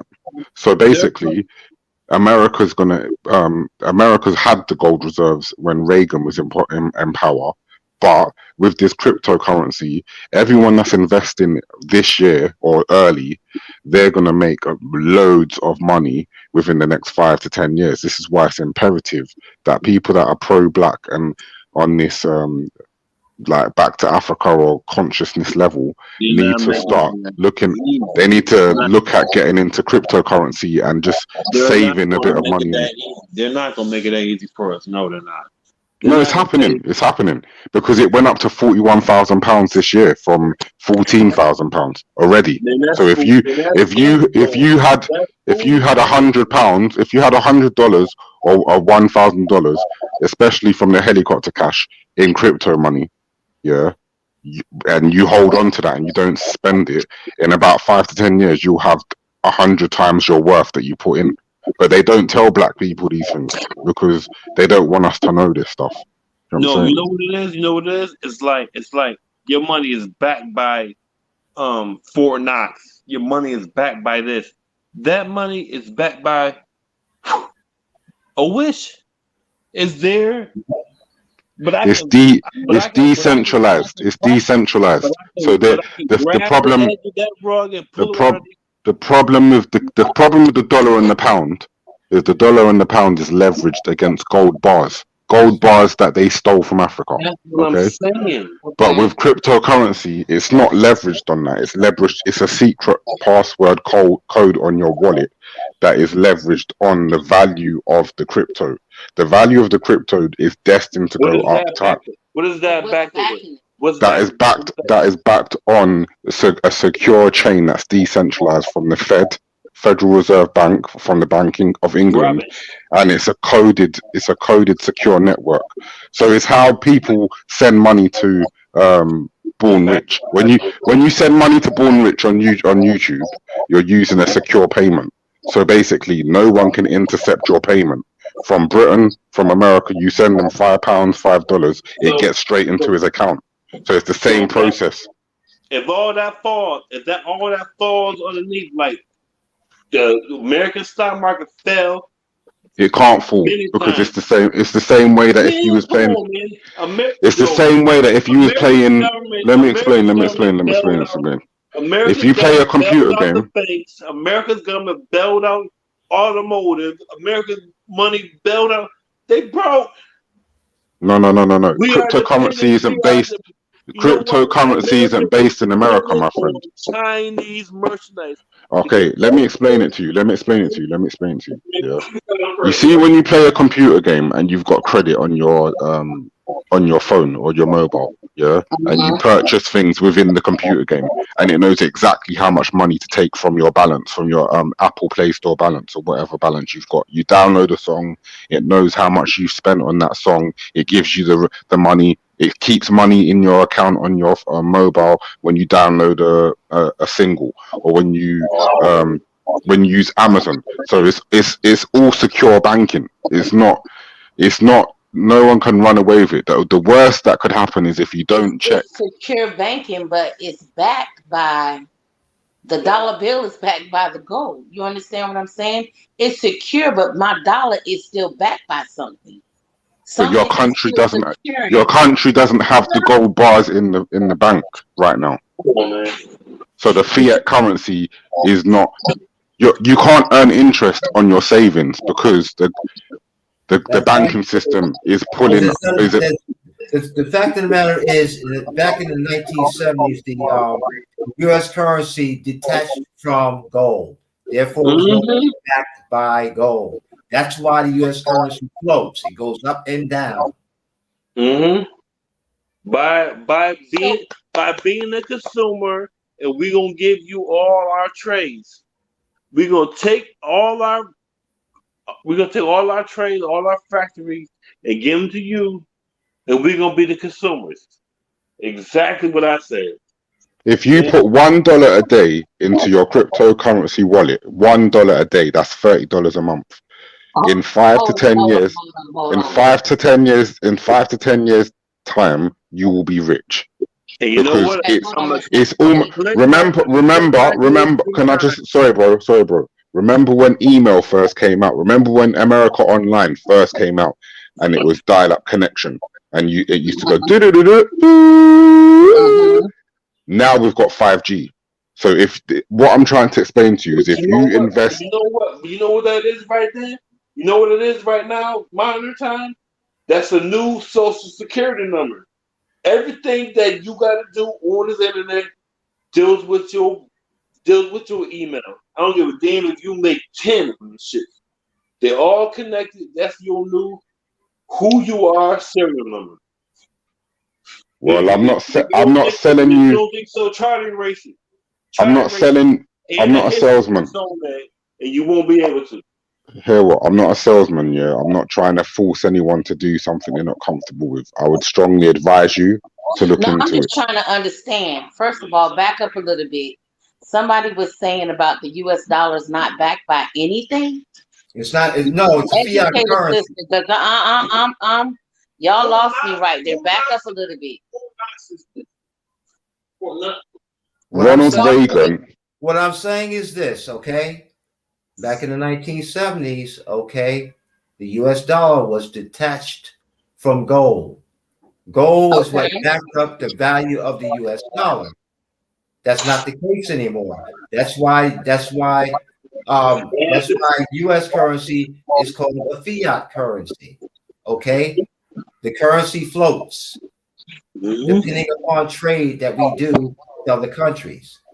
Okay, depending on what countries have the greenback as their reserve currency, such as China has billions of dollars, okay, as their reserve currency. If China decides and says, if the president of China talks with the president of the United States, right, and says, okay, we want to cash in now, okay,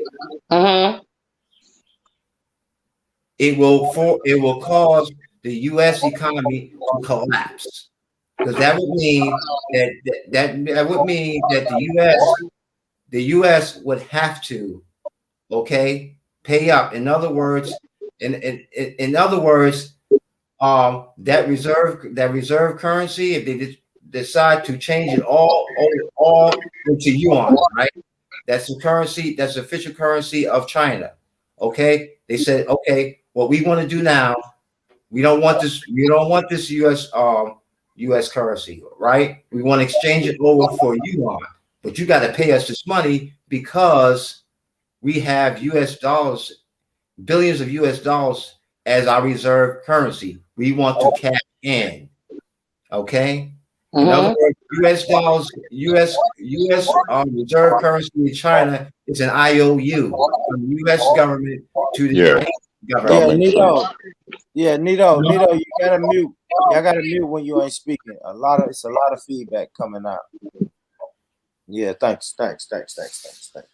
Yeah, you've explained that real good. Basically, there's going to be another crash, and because America got rich from slavery and building the White House with black slaves, when slaves were picking cotton and sugarcane, cutting sugarcane in the Caribbean and the Americas, they was able to exploit the land and export these products to places like Europe, where the factories were, where they could produce the sugar into rum and etc. like that. So now, when the North, there was a civil war, and the North was like, "Now we ain't feeling this," and the South was like, "Well, that's our only money earner. So what the hell do you want us to do?" And then a big fight broke out. It's caused the Wall Street crash. It had the domino effect because they had to rely on the manufacturing, and there was prohibition. There was lack of no alcohol sales allowed. So basically the connection with black people, slavery and profit coincides with your profit and your money issues in America. And this is why I said that cryptocurrency should be viewed as a new religion.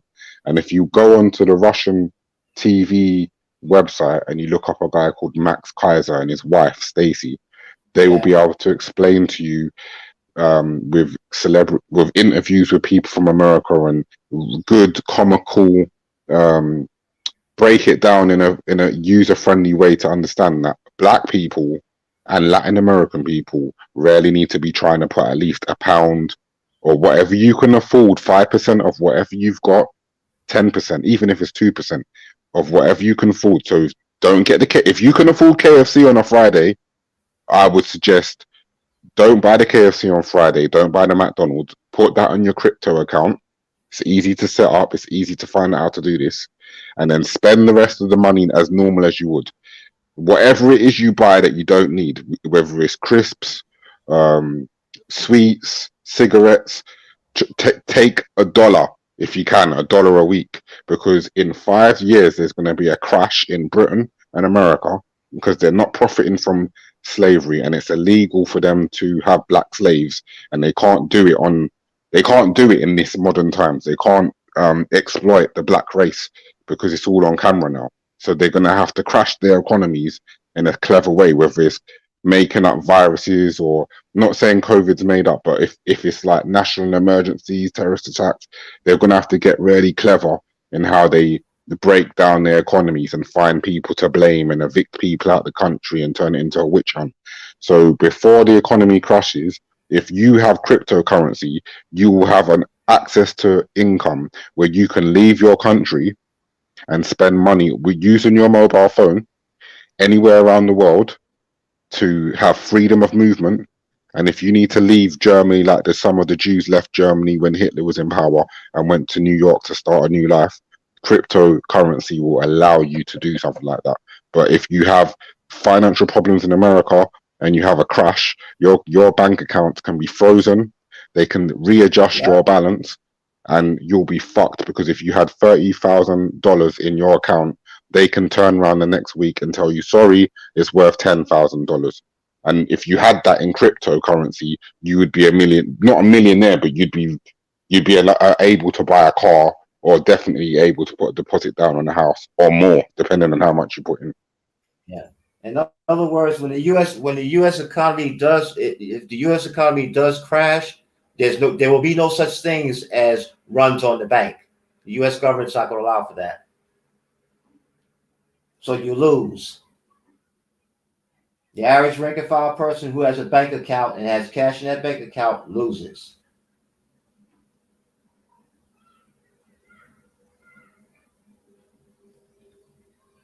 Wow, that's a lot to absorb tonight. Yeah, I'm gonna look into it. I mean, case in point, go back a few years ago when in Iceland they had a major economic crash, right? People made runs on the bank. Okay, in other words, people were taking out their money that they had deposited in the bank, and what the government of Iceland did was they closed the banks so people could not get all their money out. Because you have to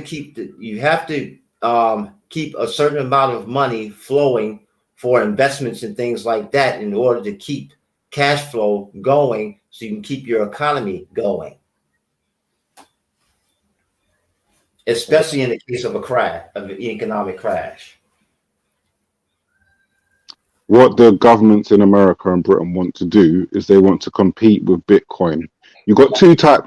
You've got a major coin called Bitcoin. So Bitcoin's like the Coca-Cola. Bitcoin's the Coca-Cola. Then there's another coin called Ethereum. Ethereum's like the Pepsi. Then you've got loads of other coins. Some coins. There's a coin called Brave, and like right now I'm listening to this podcast using the Brave browser. Every time I watch an advert on the Brave browser, it's secure, it hides my location, and it pays me for going online. And then every month it gives me, like, let's say 25 cents, $1.50. But the value of the Brave browser, the Brave coin, it goes up. It's not going to go down. It's going to just go up, because over the world, more people are going to use this browser. And then when it becomes commercial, when they start advertising it on like the BET Awards or Super Bowl, by then it's going to be too late to be getting excited and trying to throw your money into cryptocurrency. Because when it gets to that level, they're going to give you a minimum entrance fee, let's say, of $5,000 or maybe $10,000. And by then, that'll go over most people's heads. They'll be like, oh, I ain't got $10,000 to put into this cryptocurrency. A lot of people be like, fuck that, I ain't doing it. But right now, you could put $1 on, and your dollar could become 10,000. Your dollar that you put in today could become, for example, $10,000. So you don't even have to pay the $10,000 minimum investment, because it grows so much. And the Coca-Cola Bitcoin is what everybody's trying to invest in. It's extremely expensive to own a whole coin. That's a bit unattainable for most people. But even having 2% of a coin will still get you profit. More profit than your savings account will ever give you. I joined it. I joined last winter, and I don't want to talk my business on the internet, but I've made more interest than my savings account has paid me in the last 10 years, and that is astonishing because the pound is strong, and I make crap interest on my savings. But the fact is, all you need to do is know how to set up your wallet, your password. You can have a wallet on a USB stick that you keep in your pocketbook or wherever you keep it, or you can have a secret book next in your safe, and you write down a secret phrase, and then you get your wallet, and then you go to somewhere called Coinbase, and Coinbase is like an exchange. An exchange is like an online bank. So you take your dollars, you get your debit card, and you just buy £5 from the exchange. There's loads of exchanges out there. I've got 2 exchanges I use. One for my browser that pays me to use the internet, and one that is a common one called Coinbase, because when I joined, my friend gave me a referral, and then I got free money because my friend referred me, and I put a certain amount of money into my Bitcoin account, and then we both got paid because I knew who he was, and basically we linked each other's referral. And then they give you videos to watch to teach you more about Bitcoin on Coinbase. So I made free money, and with all the free money I made, it's just gone up in value. So it's like stocks and bonds, but I don't spend mine. I don't spend mine. I just leave it. I pretend it's not there, and because I know what's going to happen, it's just going to go up, up, up, up, up. Yeah. But some people do spend theirs, but I'm not stupid like that. Yeah, no, I like that. I love it, man. I love it. We're gonna leave it right there, family. We're gonna leave it right there. Red, if you got some links for that information, leave it in the chat of this video. Yeah, leave the links in the chat of this video, brother, so we can really tap into that and tune in, family. I'm about to go to bed. It's late on my end. I appreciate you, Red. Thanks a lot. Thanks a lot, Eric, Nito, and the Queen. I see 3. Who we have on here? Terry Trilla was in the building. You know, salute to everybody who pulled up today, man. Good show, great shit. But I'm about to lay down. I'm tired, family. I'll catch y'all on the back end. And salute, man. You know how it is, man. If nobody told you they love you today, let me be the first one to say that I love you. I love you. I love you. Peace, man. We out of here. Right on.